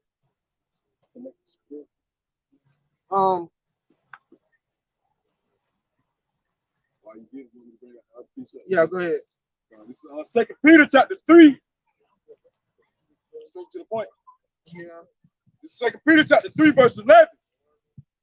Seeing then that all these things shall be dissolved, what manner of persons ought ye to be in all holy conversation and godliness? So come on, man. Seeing that all these things are going to be dissolved, everything that you see around you is going to be melted. All right, by the way, those ICBMs, intercontinental ballistic missiles, all right, it's talked about in Revelation chapter 9, verse 16, where it's prophesied for 200 million missiles to hit this place, man. So therefore, what more should we be doing, all right, than the work of the Lord, man? You know, seeing that gets us out of that destruction that's coming, man. You know, because, hey, the righteous is going to scarcely be saved. So what more for the heathen and what more for 2/3 of our people, man? You know, they're going to feel that destruction, all right? Just like Scripture says, death wears our steam. You know, if we keep pushing forth this work, we don't have nothing to worry about, man. You know? All right, go ahead, bring this out real quick. This is Philippians chapter 3, verse 20. For our conversation is in heaven. Our conversation is in heaven, man. Having heavenly conversations, man. Go ahead. It says, from whence also we look for the Savior, the Lord Yahweh Shai HaMashiach. We shall change our vile body. The Lord gonna change our vile bodies, man. It says, who shall change our vile body? The Lord's gonna change our vile bodies, man. And these women bodies too. They're gonna have to wear those waist trainers and all that. Go ahead. It says, that it may be fashioned like unto his glorious body, according to the working whereby he is able even to subdue all things unto himself. So we're gonna be able to subdue all things unto Yahweh by Shem Yahweh Shai. Somebody is it we shall be like him, for we shall see him as he is. When he shows up, we shall be like him. What's that? It's Thessalonians. All right.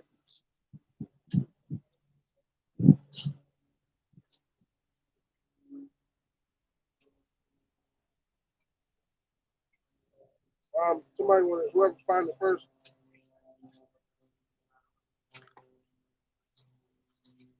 We shall be like God.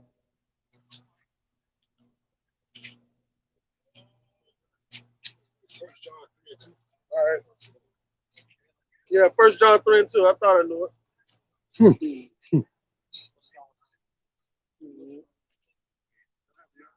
Okay, go ahead. I got you. 1 John. Yeah, 1 John. You got it? All right, go ahead.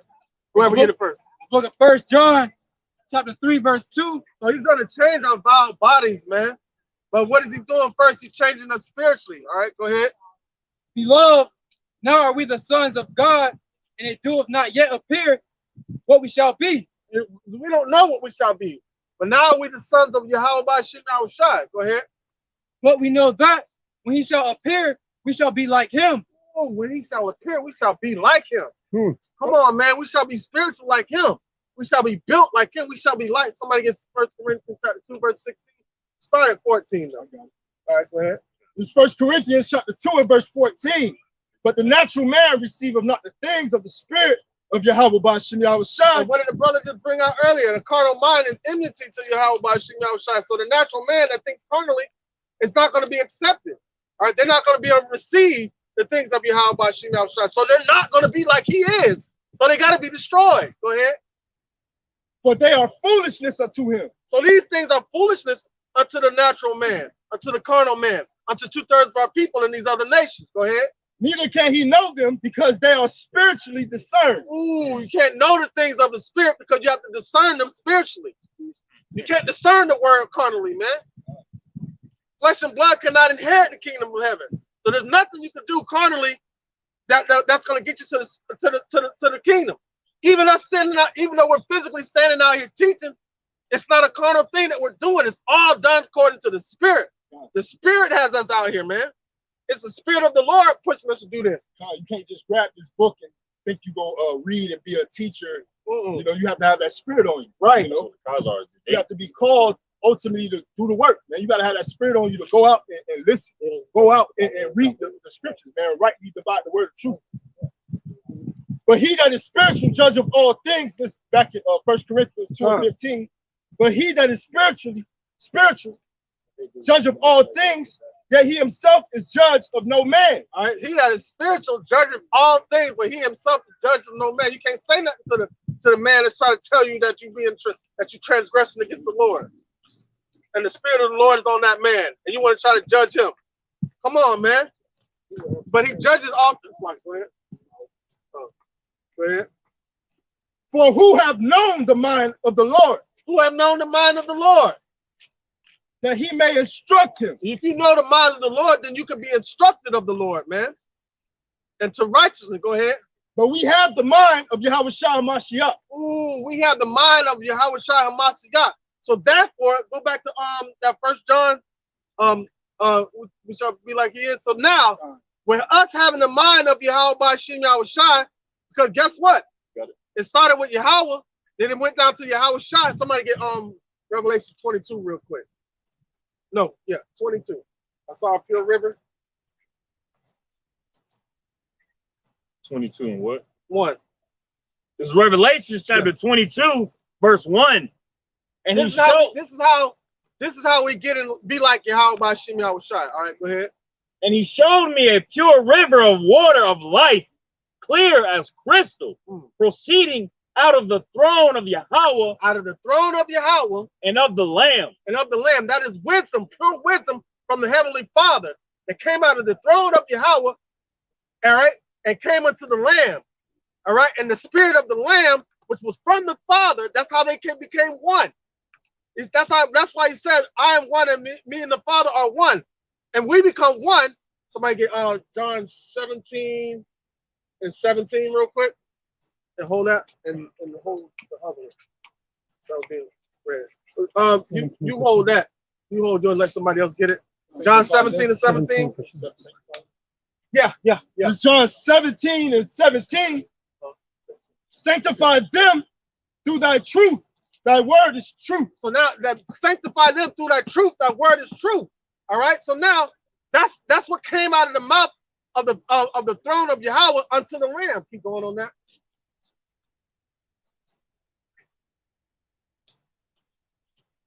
Verse 18. As thou hast seen, as thou hast sent me into the world, even so have I also sent them into the world. So we're being the church being called out, being sent out, apostleship to spread the word of Yahweh by Shem Yahweh Shai to the Negroes, Latinos, and Native Americans to let them know that they're the children of Israel, the Most High chosen people.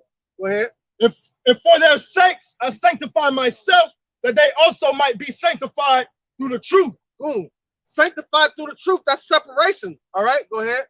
Neither pray I for these alone, but for them also which shall believe on me through their word. Go ahead. That they all may be one, as thou, Father, art in me. They all might be one as thy Father art in me. So Yahweh Shai was explaining, I'm like the Father because we are in like mind. Now going back to Revelation 22, Go ahead, read that again. Who had it?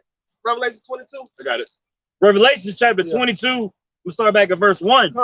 And he showed me a pure river of water of life, clear as crystal. That's the wisdom, the spirit of truth right there. That's the Holy Spirit. Go ahead.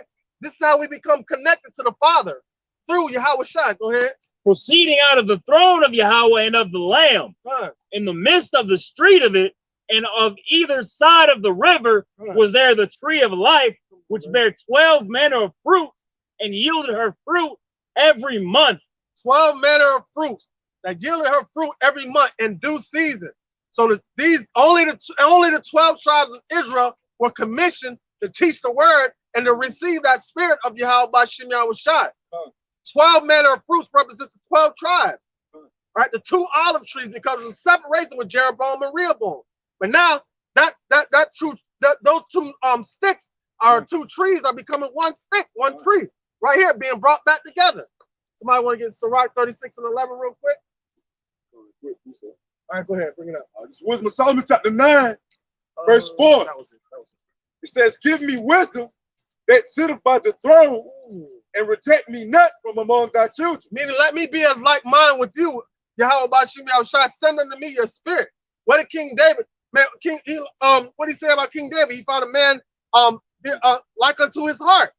Meaning in the same mindset of Yahweh Bashim Yahushua. It's the spirit that does that. All right, that was it. Go ahead. For I thy servant and son of thy handmaid, am a feeble person, and of a short tongue, and too young for the understanding of judgment and laws. But though a man be never so perfect among the children of men, yet if thy wisdom be not with him, he shall be nothing regarded. Man, listen, our bodies are not going to be perfect, but if you don't have the wisdom of Yahweh Bashim Yahushua, you still don't have a chance. No matter how perfect you try to make this body. Right, that goes back to Adam too. When the Lord made the Adamites and all the people, there was nothing regarded except for Adam. Then you had who else? Yeah, I'm about to say somebody else too. Basically these times too. Go ahead. Oh, that was a little bit. Yeah, I was gonna skip down to verse 9. Yeah, there we go. I can't let it go. Valley John Bone. It's happening all over again. So they don't have that wisdom. There's nothing. There's nothing regarded, man. It's still dead spiritually. That's right, brother. They don't have the breath. They don't have that breath. They don't have the breath, so they can't live. They can't be revived without the breath. Right, man. That's coming from a different angle. Matter of fact, what wisdom of Solomon and wisdom delivered those that attend. Wisdom delivered those from death, those that attended upon her. Man. You know, going back to Isaiah 33:6, knowledge and wisdom shall be the stability of our times. And what wisdom? Not the wisdom of this world, because the wisdom of this world is going to be brought to naught. All right, it's the wisdom of Yahweh Shai that comes out of the throne unto the Lamb and unto his elect. So go back to that First John, yeah. So that's how we become like Yahweh Shai, man, through the wisdom. Go ahead. All right. It's 1 John chapter 3, verse 2. Beloved, now are we the sons of Yahweh, and it doeth not yet appear what we shall be. But we know that when he shall appear, we shall be like him, for we shall see him as he is. We shall see him as he is, and we shall be like him, man. Not only that, we're going to be in like mind. He's going to change our vile bodies, man, and give us spiritual bodies that we'll never transgress against the Father again. We'll never have to walk in shame. Never have to walk in shame. The Lord promised this, man. That's beautiful, man. I don't even listen. I don't even know what it feels like to even not have to worry about paying a bill again and not have to, you know what I'm saying? Like you see how Esau walk around like like don't nothing matter. Like that's the state of mind we're gonna be. Don't nothing matter. We in righteousness right now. We ain't gotta worry about shit going wrong. We ain't gotta worry about shit going left. Everything gonna go right from now on. Ain't nothing going left. You get me? Like imagine a world, imagine a righteous, man, listen. Imagine not seeing nothing. Man, we see a whole bunch of wicked stuff standing right here, just in this part. So imagine with the amount of people that are on the earth right now, imagine what's going on around the whole world, man. We get a minute fraction of the wickedness right here in this part. Go ahead. This is 1 Corinthians chapter 15 and verse 50. Now this I say, brethren, that flesh and blood cannot enter into the kingdom of Yahweh by Hashem Yahweh Shai. Neither doth corruption inherit incorruption. All right, so IUIC, if you feel like you keeping the laws, but you don't keep the laws 100%, hold that thought real quick. Somebody get Ecclesiastes 7 and 20 real quick to prove that point. I got one. All right, go ahead. This is 1 John chapter 3, verse 23. And this is his commandment, that we should believe on the name of his son, Yahweh Shai HaMashiach, and love one another as he gave us commandment. Good. And that's how we enter into the kingdom of Yahweh by Hashem Yahweh Shai. We got to believe on Yahweh Shai that he's going to deliver us. We can't deliver ourselves, because if we can deliver ourselves according to the law, he would have never had to been crucified. All right, go ahead. This is the book of James 5 and 7. Be patient, therefore, brethren, into the coming of the Lord. Behold, the husbandman waited for the precious fruit of the earth, and had long patience for it, until he received the early and later rain. Early and latter rain, so all be sealed, man. The early and latter rain, all right? Because you're gonna have a lot of individuals come in at the last hour, man. And the Lord has been patient and long suffering from it. Man, Yahweh Shai suffering like how we suffering, man. He up there ready. Man, come on, man. Ready to pounce on this devil. Ready to give him the business, man. He pissed off. Man, he more pissed than we can't even imagine how pissed off he is. And he anxious, because even the scriptures, like you said, he's ready, man. Yeah. The scriptures say he don't even know the time. He don't even know the time. He probably, man, Yahweh, today? Right now? Oh, okay. Okay. Yeah, that's how. Come on, man. Man, if you know the characteristics of Jake, then you know the characteristics of Yahweh Shai, man. You know that, man. So he's ready, man. He's ready, waiting on that time. The Father say, "Go." We say, Lord say things like, "Don't try him." Yeah. Don't try him. Thou shalt not tempt the Lord. The word tempt means try. Thou shalt not try me. Don't try it. Don't try it. You know the Lord and Jake. That's what Jake say today. Yeah, right. Hey, quit playing with me. For real. Like, yeah, you keep on. You're so ugly, man. Keep on. So, for real. What Yahweh Shai, what the scriptures always say? Always call Israel whores. We do that all the time. You know what I'm saying? So think about the characteristics of Jake, and you'll understand the reason why the Lord made us the way he made us, man. We're a flavorful people, man. We add flavor to the earth. Can you imagine the earth without Jake here? Man, it would be bland like the cooking of Esau, man. Israel, man, they don't even know, man. They don't even understand. The world, this whole earth, the earth will be boring with just Esau here, man. That's why the world was built for our sake. We won't have shit. We won't have shit. We won't have a pot to piss in. That's just like the earth, man. That's just like the game of pool. When you playing pool, if you knock the black ball in first, game over. You have to knock off all the other balls, then knock the black ball in for whoever playing against each other to win. But the first time you hit that black ball in, game over. So what that tell you? That goes back. If the Lord was to destroy us, the Lord gonna get rid of this too. So guess what? Ain't gonna be nothing left. Good. All right, it's the same like these motherfuckers made the movie, and they always put the black people to death. The first one. Yeah. You know, Jake gonna make him a way up out of the scary movie. That shit. The reality, if they made a realistic scary movie, that should be over in 30 seconds, because Jake gonna find a way to whatever that is, on the heart or whatever.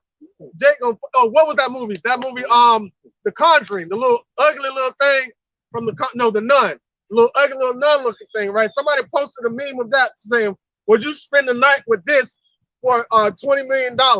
Jake commented, talking about some shit. For 20 million, that thing need to be scared of me. Like that. So Jake, man, come on, Jake is salt of the earth, man. We're the flavor of the earth, man. Listen. Think about how joyous Yahweh Shai is going to be seeing us flourish on the earth in righteousness, man. The reason why he doesn't want us to prosper and flourish is because we're wicked, man. We got to get rid of that wickedness, man, for us to flourish and prosper for the Lord's sake, man.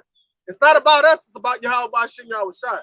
All right, so back to that point, you was bringing it. Who was bringing it out? That made me go to Ecclesiastes 7 and 20. Oh, I was in 1 Corinthians 15 and 50. Now I say, brethren, that flesh and blood cannot enter into the kingdom of heaven. Flesh and blood can't enter into the kingdom of heaven. So there's no fleshly thing that we can do, no carnal thing that we can do to get accepted. So we're all in sin. Go ahead, bring that out. There's a book of Ecclesiastes 7. Go ahead. 7 and 20, where there is not a just man upon earth that just meaning righteous. All right. That doeth good and sinneth not. There's not a just man on earth that doeth good and sinneth not. Now, are you living in transgression? Are you sinning on purpose? No. But check this out. The Sabbath falls on a new moon, right? The new moon Sabbath, 7 days after that is a regular Sabbath. But what happens if you have to work? Because the new moon changes because of this fucked up calendar. You feel what I'm saying? So is the Lord going to destroy us for that? No, because we have a deliverer, Yahweh Shai. That's who we have faith in. Go ahead. And also with that, LIUIC, the snake shit. Hey, y'all go by, y'all say the Sabbath is supposed to be Friday sundown to Saturday sundown, man. But yet y'all call the new moon the full moon, man. So therefore, if y'all going by the full moon, y'all still ain't doing it right, because the full moon don't always fall on the damn Friday and end up on the Saturday, man. You know. So with that being said, y'all go by what y'all feel y'all should do instead of going by what Scripture actually says, man. Now, if you want to celebrate the Sabbath Friday sundown to Saturday sundown because that's your day off, that's your day of rest, and you want to pay tribute to the Lord in that way, I get that. That's cool. But for you to teach that's what it is, that's wicked, bro. Because you're disrupting the minds of our people doing the same thing that Esau's doing. But you're even more wicked than Esau because you act like you coming in pure righteousness, man. You act like you coming to deliver the people and you still put them in more bondage. Go ahead. And this is Isaiah 64 and 6. But we are all as an unclean thing. We're all as an unclean thing. That's why we have to be purged and modified with these new bodies to present ourselves in front of. So that's how Yahweh Shai is going to come and present. Hey, remember those you gave me, Lord? Here they go right here, Father. All clean and ready for you. Yeah, the main part of prayer is our spirit. Come. And all unrighteousness are as filthy rags. All righteousness are filthy rags. So you mean to tell me you're going to enter into the kingdom by the laws? You uphold the law to your best of your ability, man. And what all the law could not uphold, that's when faith steps in, man. Faith of Yahweh Shem Yahweh Shai. You see how Paul cursed out the Galatians about that dumb shit? He said, why resort yourself back to bondage when you be liberated by Yahweh Shai, man?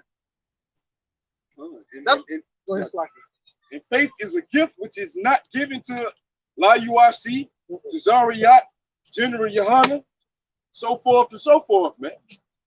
You know, also with grace too as well. The law was our schoolmaster to try to bring us forth to righteousness, to govern this body. Because without the law, we would be even more wicked than we are right now. But it made us understand what sin was. We didn't understand sin before the law. Go ahead. This is Galatians chapter 3, verse 2. This only would I learn of you, receive ye the Spirit by the works of the law, or by the hearing of faith. You receive the Spirit by the... Man, the law didn't give you the Spirit of Yahweh Shem Yahweh Shai. Yahweh Shai came and poured his Spirit out, man. Go ahead. Are ye so foolish, having begun in the Spirit, are ye now made perfect by the flesh? Now, begun in the Spirit. Now you got the Spirit of the Lord. Oh, yeah, I'm feeling good right now. Let me go ahead and do my thing so I can make it to the kingdom. I got this, Yahweh Shai. That's exactly what they're saying. So the Lord gonna slap the shit out of them. Go ahead. Verse 4. Have ye suffered so many things in vain? If it be yet in vain, he therefore that ministereth, God, he that ministereth, he therefore that ministereth, I can't get it out. It's like minister of. There we go. There we go. To you, the Spirit, and work of miracles among you, don't he do it by the works of the law or by the hearing of faith? So when you hear the Spirit, when you hear his teachings, right, And Paul was like, when you hear us teach to you about the Lord and all the miracles that the Lord did, now all of a sudden, oh, now you got it. Now you can make it to the kingdom. You're going to uphold the laws perfectly now. But that should be in your spirit to try to do that. That should be in your mind to try to do that, and to the best of your ability. But guess what? You're still in captivity. This is still going on in the minds of our people. What they physically done to us, it's still being done to the minds of 2/3 of our people. These pictures, images represents 2/3 of our people in the state of mind right now. So there's no way we can carnally get out of this situation that we're in. No, none of that, bro. Black Lives Matter. Black Panthers, none of that's going to get us out of here, man. Somebody, before you bring that out, Bubba, somebody give Romans 8:20. That's why Paul was so, when Romans 7:8, when Paul was talking about, oh, wretched man that I am, the things that I ought to do, I do not. But the things that I ought not to do, that I find that I do. Paul was talking about the struggle of upholding everything, man, because we're in this sinful flesh. And the Lord wanted to expose that to us. He wanted us to dig within and see what's in. He wanted us to tap into the spirit, man. Because the flesh ain't going to get you nowhere. 8:20. Somebody got Romans 8:20. For the Creator was made. Started where it says they waited for the manifestation of the sons of God. Is it like 16? Spirit himself bear witness of spirit after 16. There's 19. Wait, yeah. Verse 18. Start at verse 18. Baba Kushan. This book of Romans 8:18. And this is very important, man, because we go through a battle within ourselves every day, man. Like the devil's trying to take our hope away, man. And so that's why the things are written aforetime were written for our learning. So through comfort of the scripture, we might have hope, man. But this is our only hope. And the Lord set it up that way. Go ahead. The book of Romans 8:18. For I reckon that the suffering of this present time are not worthy to be compared with the glory which should reveal in us. Inside, right.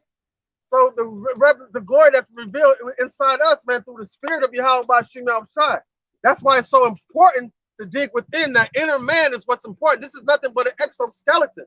So once you start living within, the spirit starts governing the flesh, and you become more righteous daily. You got an interjection? Go ahead. It's the book of Matthew, chapter 26, verse 41. Watch and pray that ye enter not into temptation. God, man. The spirit indeed is willing, but the flesh is weak. The flesh is weak, man. So to think that you're gonna enter this kingdom by the flesh, man, oh, that's cool. Mm-hmm. It's retarded. I thought it was a bicycle. It's really like a little motorcycle. Mm-hmm. That was it. All right, go ahead. All right, it says this. Second Peter 1:19. We have also a more sure word of prophecy, whereunto ye do well that ye take heed, as unto a light that shineth in a dark place. And we're in that dark place, man. Until the day dawn and the day star arise in your heart. So that's the spirit of Yahweh by Shemel Shai arising within you, man. And it said those that are righteous, oh man, shall shine like the firmament. Was that in Daniel? Daniel chapter 12. We don't gotta get it. You got some more on that before? All right, cut. Keep going with that, Baba Kushan. Let me get your point real quick. All right, cut. Are you saying like people are all these fake leaders? You know, that pop up. This is John 15:13. It says, greater love have no man than this, that a man lay down his life for his friends. Listen, man, Yahweh Shai laid down his life for his friends, man. The ones that believe in his name. These leaders right here, they gonna lay your life down. No, these right here. They gonna lay their life down for vain purpose. Right, vain glory. Look at the Black Panthers. Yeah. See that congregation wasn't of the Lord. Yahweh Shai came down here to literally to put his life on the cross to deliver the children of Israel. That purpose. Not deliver black people. And to do what the Father wanted him to do. See that?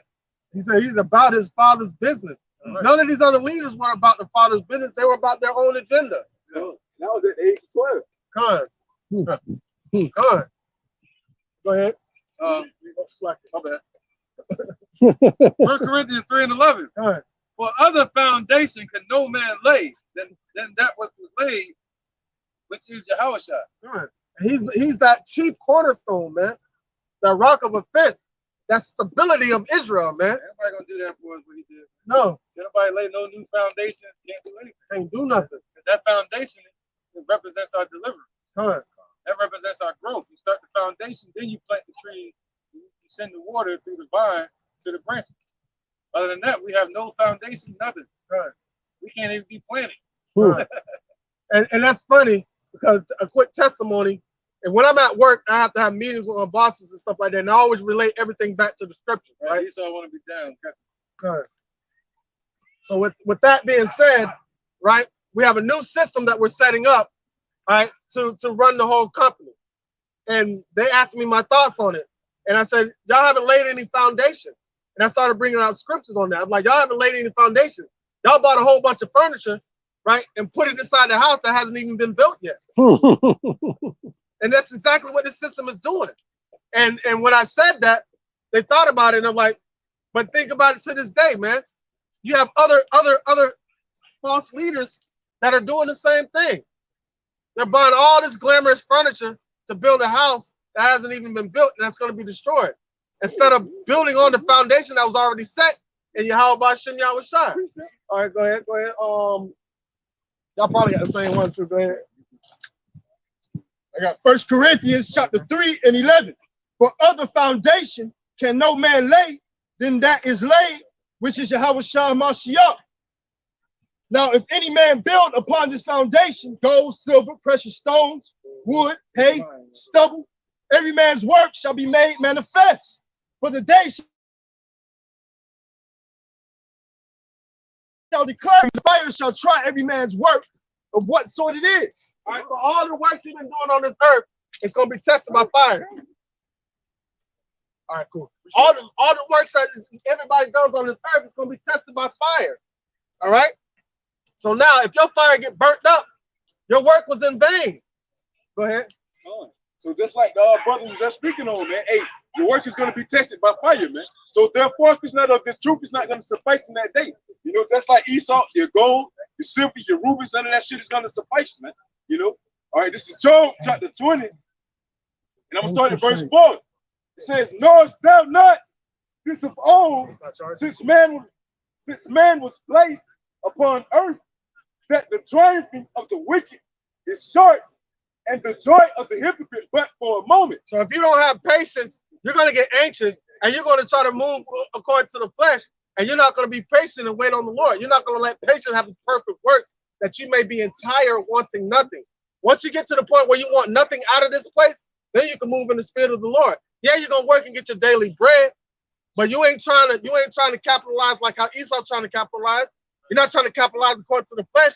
You're trying to capitalize according to the spirit, man. Go ahead. So yeah, so with that being said, man, this next precept, this next verse, all right, like the brother was speaking on, yeah, getting all the furniture and putting it in houses that you ain't, that we're buying all this furniture for a house that ain't even created yet, man. You know, hey, that shows that you just go about your days as you feel like, man. Hey, don't say Lord willing or nothing, man. Because right? Think about, look how Esau keeps redecorating his kingdom. At first, zestiness was against the law. They were against that type of marriage. You know, and so he came along and he passed the law. So they keep redecorating. You know, at one point in time, this was legal. Now it's not, a new form of it is legal, but you know what I'm saying.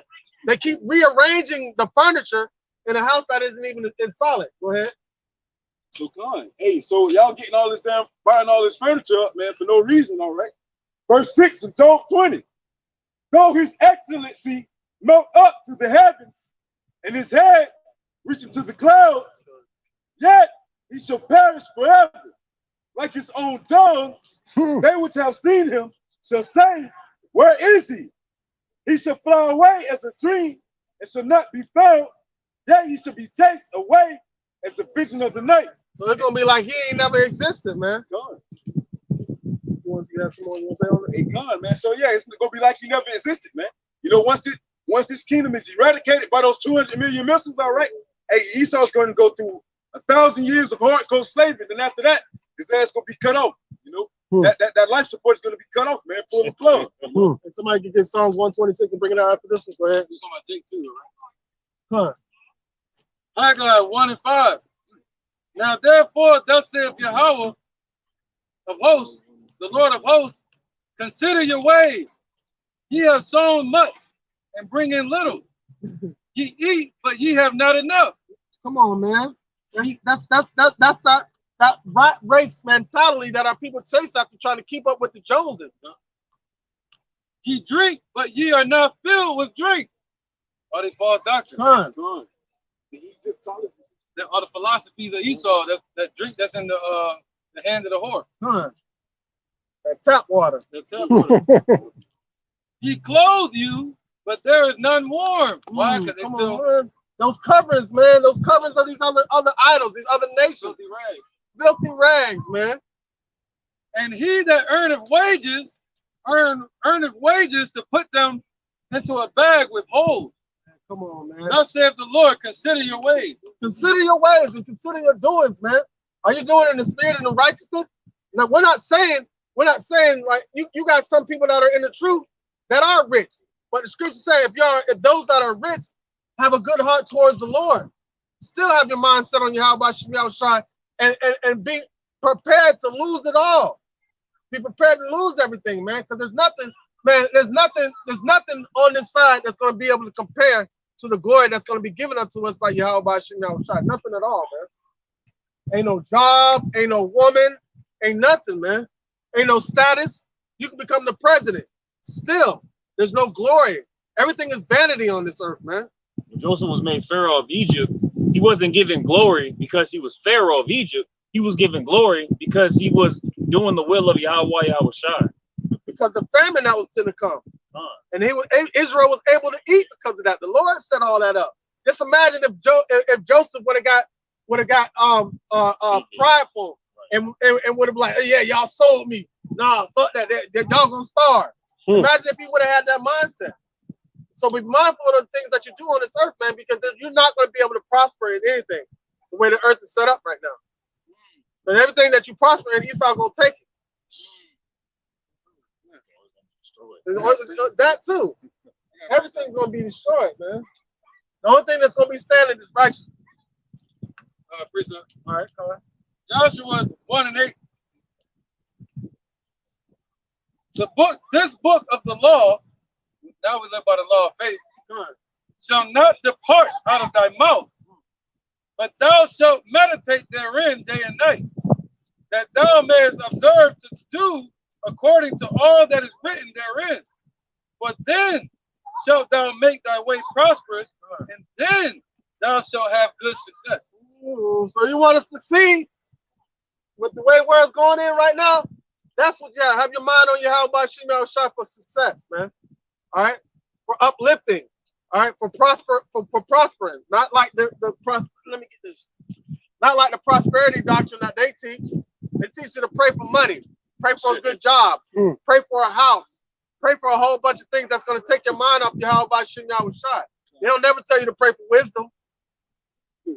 They never tell you that, but they don't want you to, because if you pray for wisdom, that means they lose money. If you donate to the church, you're supposed to be able to go back to them if you need it and be able to ask for it. Like a bank. Yeah. Yeah, they keep tabs and shit. Oh no, you only donated this much, so no. I mean, according to the scripture, any money that's in the church, the people should be able to come and get, like, if they need something, especially that they putting in. Go ahead. That's preferable for $1. Jeremiah 5 and 26. That's right on time. For among my people are found wicked men. They lay wait as he that setteth snares. They set a trap. They catch men. Man, listen, man. That prosperity doctrine that telling you to pray for riches in this society, pray to be rich. You know, that's just messing up the mind of our people, taking off the covering. They'll love to take the covering off the ones that believe in Yahweh Shai, man. That's why they lie wait. You know what I'm saying? Because the Negroes, Latinos, and Native Americans are the Israelites of the Holy Bible. The Most High's chosen people. Father's name is Yahweh. Son's name is Yahweh Shai, man. Oh, no. As a cage full of birds, so are the houses full of deceit. That's them churches. Therefore, and the birds that go in there is the speckled bird, Jake. Jake, right? And all the birds that are round about are against it. Right, they're being trapped in the cage spiritually. Therefore, they are become great and waxing rich. God damn. Let me keep thinking that gain is godliness. See this number right here? What's that? 82 billion trillion that they've accumulated? They are waxing fat. They shine. Yea, they overpass the deeds of the wicked. God damn, they overpass the deeds of the wicked. They more wicked. Man, listen, they more wicked than the wicked, man. Right. I'm at it there. That's the point. That's the point. Point is, these individuals set up these individuals to be our leaders, right? And these individuals have become more wicked than these individuals. Right, bottom line. Why? Because they blaspheme the Holy Spirit. That's unforgivable. That's unforgivable. They would never be able to concept the Holy Spirit because it wasn't able to be given to them. But these leaders right here that are leading the sheep astray of the children of Israel, right, become the more wicked than those because of their thought process. Their gain comes from the deception of the mind, primarily on the children of Israel, man. And they went to their father, the devil, Esau, to set them up to do that. Hey, we'll do this for you. We'll do your bidding, sir. Just give us a little bit of this. Grease my hands so I can do your work. All right, get back to the still got that? Yeah. So all this is to set us up to be in a position that to know that the only thing that's going to get us out of this is hope. That's it. Go ahead. This is the book of Romans 8:19. For the earning expectation of the Creator, waiting for the manifestation of the Son of God, Jehovah Shai. So we're waiting to see who the elect are. We're waiting for the earnest expectations, waiting for the manifestation of the sons of God. All right?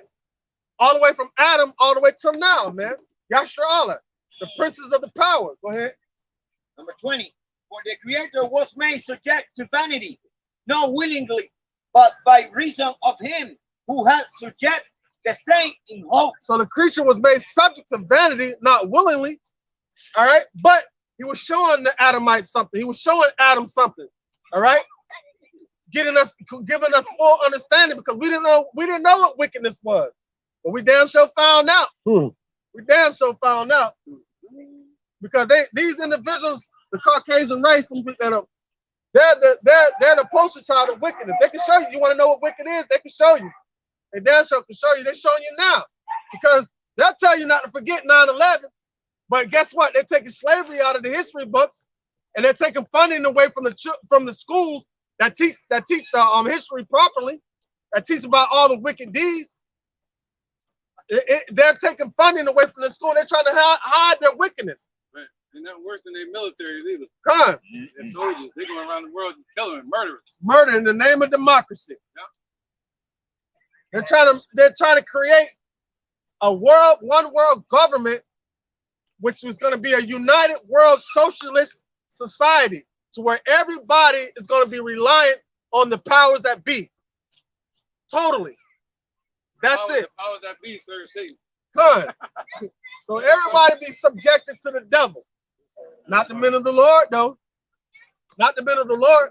All right, keep going. Romans 8:21. Because the Creator himself also should be delivered from the bondage of correction into the glorious liberty of the children of God. Yahweh Shai.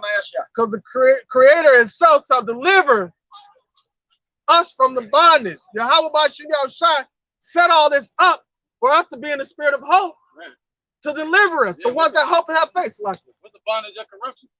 These bodies. Good. That's the bondage of corruption. And also that cage full of birds. That's a bondage. So he's going to break us out of that spiritual bondage too. Good. He's going to break us out of all of that. Good. And all we have to do is do this work and have hope in Yahweh Shai, faith. He already broke us out of the first part. Good. You know, the first part is the spirit. He broke us out of that already. Now our minds are free. He said the Lord's free man is free to do his will. Do his will, and that's just it. Some more So we got a sense of freedom, man. We know what true freedom is. All right, let's bring these precepts up, huh? No. Go ahead, go ahead. This is the book of Ecclesiasticus, chapter 36 and verse 11.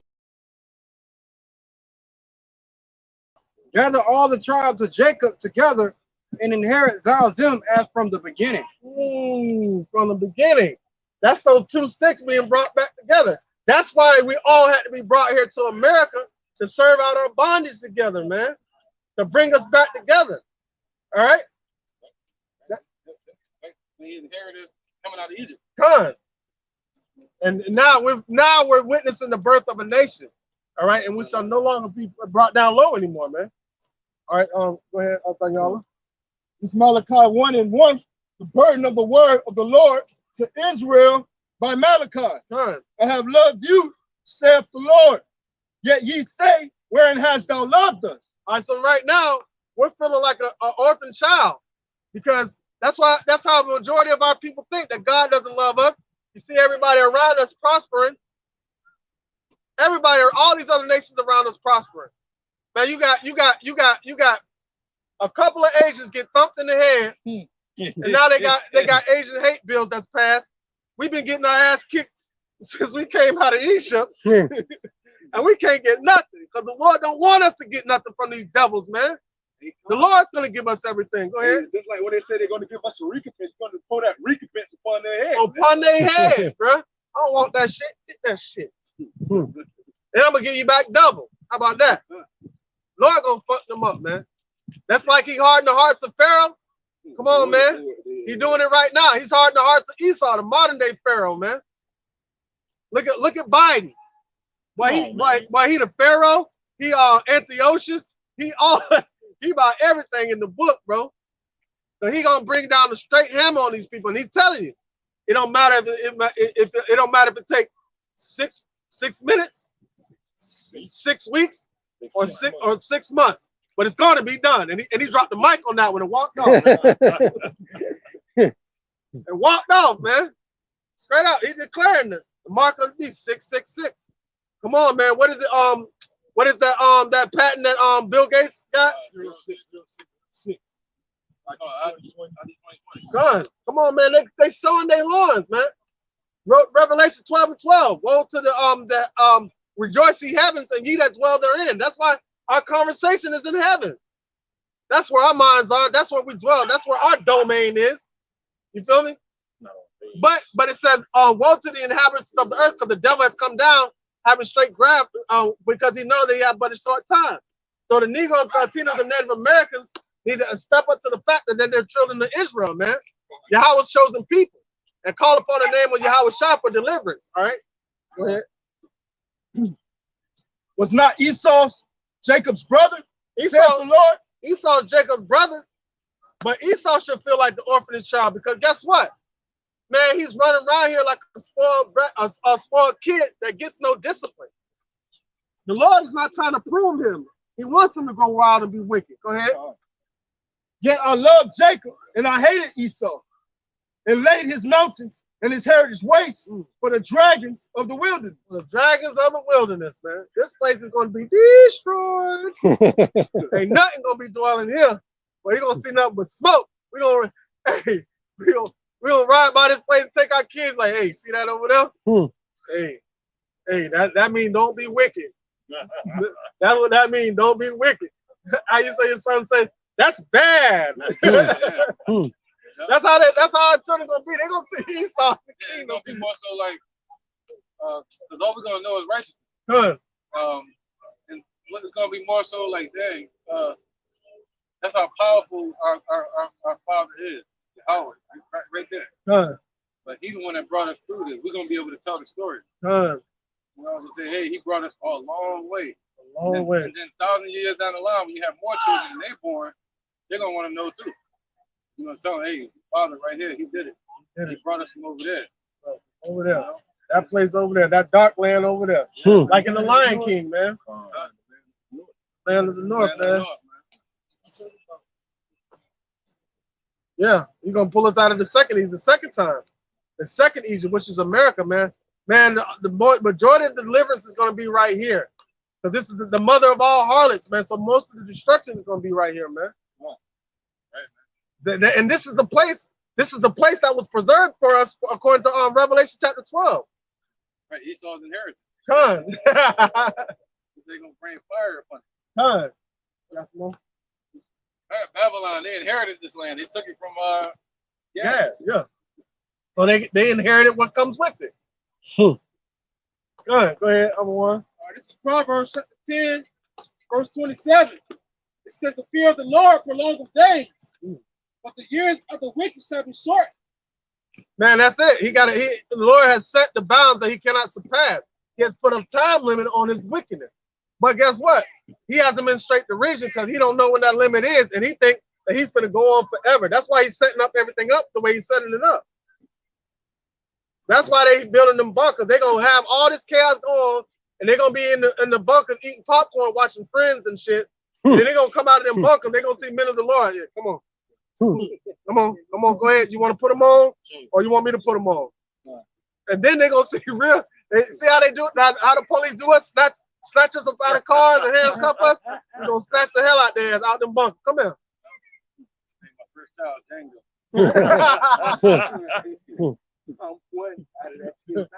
Django. Django in chains. I have a little Israelite baby. ready to salute their kings, man.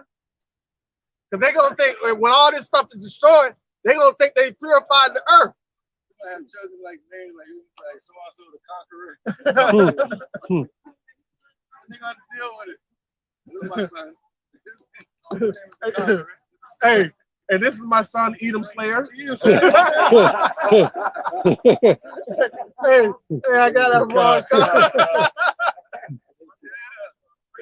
Hey, that's actually one of our brothers' gamer tag. Edom was it Edom Killer or Edom Slayer? Edom Killer. You know the funny thing is, Edom Killer. Yeah, man, what was I saying? Oh, go ahead, bro. I get that. Funny thing is, all right. Con, I'm on. Go ahead. It says the hope, verse 28, Proverbs 10. It says the hope of the righteous shall be gladness, but the expectation of the wicked shall perish. Man, oh my gosh. The expectation of the wicked shall perish. Going back to Wisdom of Solomon, chapter 17, when they were talking about how scared the Egyptian was, what made them even more frightened was the fact that there was no help from their succor, meaning their spiritual protection. They had none, and at that moment they knew that. They knew that, and said that was more fearful than the things that they saw and felt that was making them afraid. They realized at that moment they had no hope. But we have hope. We have Yahweh Shem Yahweh Shai. They have nothing. The point I was trying to say earlier, when Esau had their babies, they used to bring them up to us and make us bow down to them, kiss their feet. Esau would hold the baby in front of the slave. He'll make all the men come and bow down to that child. So it sets in the mindset of the people that that's the new slave master. This is going to be the future slave master. They're going to be the same way in the kingdom. They're going to come bow before our baby. And they're going to bow before Yahweh's baby, us. Done. That ass. That's it. Any more precepts? I got one. All right, go ahead. This is Matthew chapter 14. I'm going to start at verse 25. Good. Verse 25. And in the fourth watch of the night, Yahushua went unto them walking on the sea. And when the disciples saw him walking on the sea, they were troubled, saying, it is a spirit. They cried out for fear. But straightway Yahushua spake unto them, saying, be of good cheer, it is I, be not afraid. And Peter answered him and said, Lord, if it be thou, bid me come unto thee on the water. All right, now check this out. This will give you ultimate faith, because we do get weak sometimes, and get distracted. You know, so and it shows what happens if you take your eyes off Yahweh Shai. Don't look down. No, it's the way around. It's like, yeah, that was it. That's the one. That's the one. But also, It shows how, that's the one, though, you're right.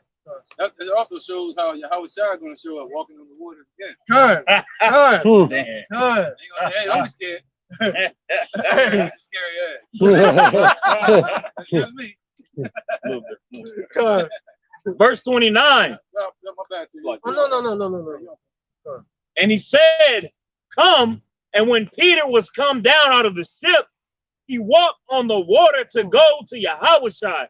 And he didn't do it because he was wearing fringes. He did it out of faith, man. He did it. He strictly did it out of faith. He said, Lord, can I be with you? Oh God. IUIC, they think that they can be saved or they can get salvation through the laws. Peter right there, he didn't walk on water to Yahweh Shai just because he followed the laws perfectly or to the best of his ability. He did it because he believed in Yahweh Shai. If Yahweh Shai were to come unto you or were to be a far distance away from you, say, come unto me, there should be nothing in front of it. There should be nothing that can stop you from getting to him. Brother said, Canuck said, don't look down. God, do not look down. Keep your eyes on the heavens. He said, what? Look up. Because your salvation is nearer than when you first believed. That's why it says our conversation is of the heavens, man. Right, stash your riches in heaven. Good.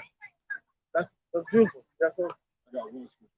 And it's pertaining to what the elder pretty much had brought out in regards to how Esau and these other heathen nations gonna be brought low, and they're gonna be for servants and handmaids, man. You know, just as how we were to their children. Right. And this is Isaiah 49 and 22. Thus saith the Lord Yahweh, by Shem Yahushua, behold, I will lift up my hand to the Gentiles, right, the true Gentiles, and set up my standard to the people. And they shall bring thy sons in their arms, and thy daughters shall be carried upon their shoulders. And kings shall be thy nursing fathers. Right, that's talking about them Hamites. And Hamites going to be carrying their babies to us. And their queens thy nursing mothers. Right, man, the Hamites going to be carrying Esau babies to us. I will do this for you. They shall bow down to thee with their face toward the earth and lick up the dust of thy feet, and thou shalt know that I am the Lord, for they shall not be ashamed that wait for you.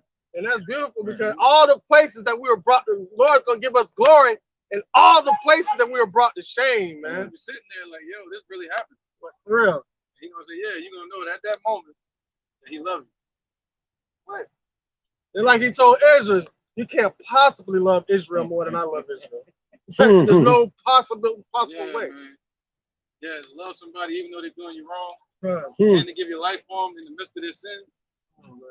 Man. It takes a lot of character. Yeah. It takes a lot of character, a lot of patience, man. A lot of power. It takes a lot of discipline. A lot of faith. Yeah. Part. Oh, yeah. Faith that Yahweh will raise him up and do everything he promised.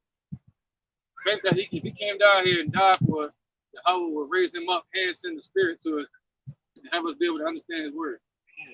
And he had faith that if he keep him on the right hand of the Father, that he said he's expecting till the earth be made his footstool, till his enemies be made his footstool. So Yahweh Shai has faith as well. He's boosting Yahweh Shai's faith. Adam, the first Adam. He's perfecting the first Adam as well, and subjecting them to hope and then building them up in faith. That's beautiful. And no serpent is greater than his master, right, man? Matthew chapter 14, verse 29. And he said, come. And when Peter was come down out of the ship, he walked on the water to go to Yahweh Shai. But when he saw the wind boisterous, he was afraid, and beginning to sink, he cried, saying, Lord, save me. And immediately Yahweh Shai stretched forth his hand and caught him and said unto him, O thou of little faith, wherefore didst thou doubt? So when these prophecies and these instructions start coming, man, don't get to looking down and be like, oh. Even if you do, Yahweh Shai love you that much. He's gonna be like, yo, doubtless person. Man, come here, man. Damn. He said, Yahweh Shai stretched forth his hand immediately to save him. Right. See, that shows you that love. See that we're gonna do our best part. But Yahweh Shai said, yo, the love that he showed us in the wilderness, once again, when our people murmured against him, he still took care of them, gave them sweet water. clean water, manna, the quails, even though they were murmuring against him. So now we have faith. You begin to doubt a little bit, get a little, but like, yo, I got you. Don't worry about it, because you had a little strength. You're gonna increase us towards the end. You're gonna keep giving us prophecy to keep us our faith. As long as you have faith, the size of a grain of a mustard seed, you shall move mountains. So imagine your faith is that size, and you continue to increase it. Mountains, mountains like this. Move that out of the way. More precepts? I got one. All right. It's Psalm 91:11. For he shall give his angels charge over thee to keep thee in all thy ways. They shall bear thee up in their hands, lest thou dash thy foot against a stone. They're gonna keep you in all your ways, all up until the point of them being taken up into the chariot. All right.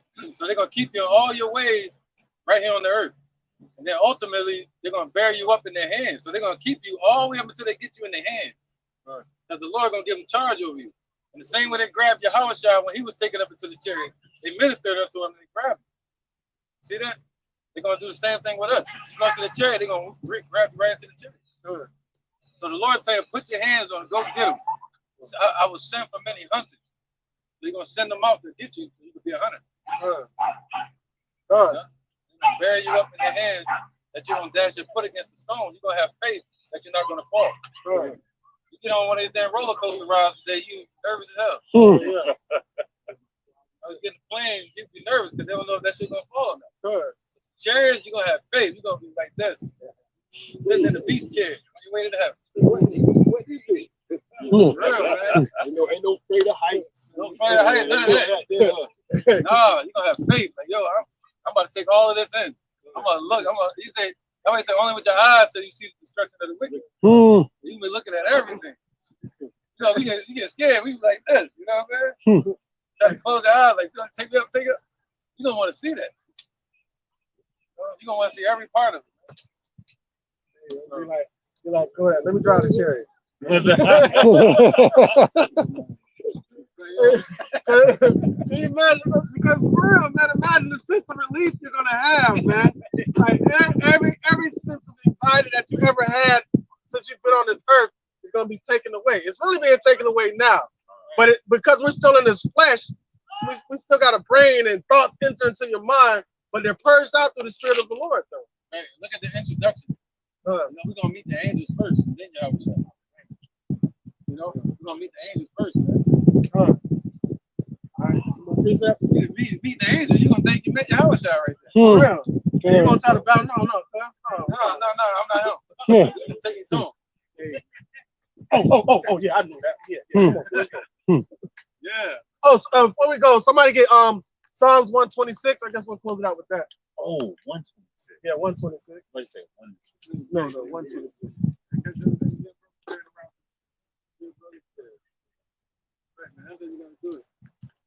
Stay out here, take notes, man. That's how you start. If brothers not willing to come out here and stand, take notes, they won't be willing to come out here and do the work. All right. Yeah. All right, we're gonna bring it out. It's the book of Psalms. Yeah, ain't no excuse. Ain't no calling somebody. How do I get back in? How do I do that? You gotta do it, man. You either gonna do it or not. It's called action. Faith is an action. Same way Peter hopped off the ship, touched the water. Right, man. Get up to it. Get up next to it and get lost. All right. It's the book of Psalms, chapter 126, verse 1. When the Lord turned again the captivity of Zion, we were like them that dream. So imagine that. Imagine that when we up in them chariots and we see shit blowing up by our feet, because it says the elect shall scarcely be saved, right? It's gonna feel like it was all a dream. All this is gonna feel like it was a dream, like you woke up from a dream. Go ahead. Then was our mouth filled with laughter and our tongue with singing. So all this destruction going on, people dying left and right, and you just floating in the chariot, you're gonna be laughing. That singing is being praised. Come. Our mouth can be filled with praise. Then said they among the heathen, the Lord hath done great things for them. Think about, yes, the Lord has done great things. The Lord hath done great things for us, whereof we are glad. All right, that's what we're gonna say. Done.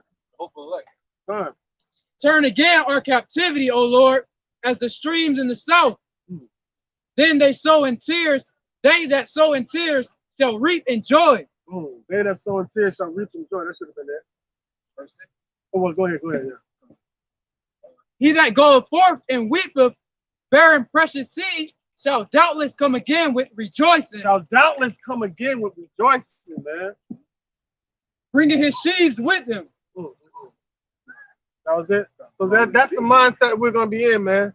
That's the mindset you always need to stay. It's all gonna be a dream. You're gonna wake up from a dream and we're gonna be in the kingdom, man. Worshiping in nightmare. For real, a nightmare. Worshiping Yahweh Shem Shai, giving praise unto Yahweh Shem Shai. Right, not nightmare on Elm Street, nightmare in America. Nightmare in America. All right. That's it. No more food back. All right, so we're gonna go ahead and close it out like we always do, giving praises to Yahweh Shem Shai in the Paleo Proto Hebrew, the Lashma Kodash. We'll say Cow, Eliam, La, Yahweh, Hashem, Hashem, Rakah, Wadash, Mama. A double honor to the elder apostles, the great millstone, and our elder Harold One as well. Salutations to the Hearken that are pushing the truth and sincerity and truth. And peace and blessings to the men, women, and children that believe in the name and have true faith in Yahweh Shem Shai. Shalom. Shalom.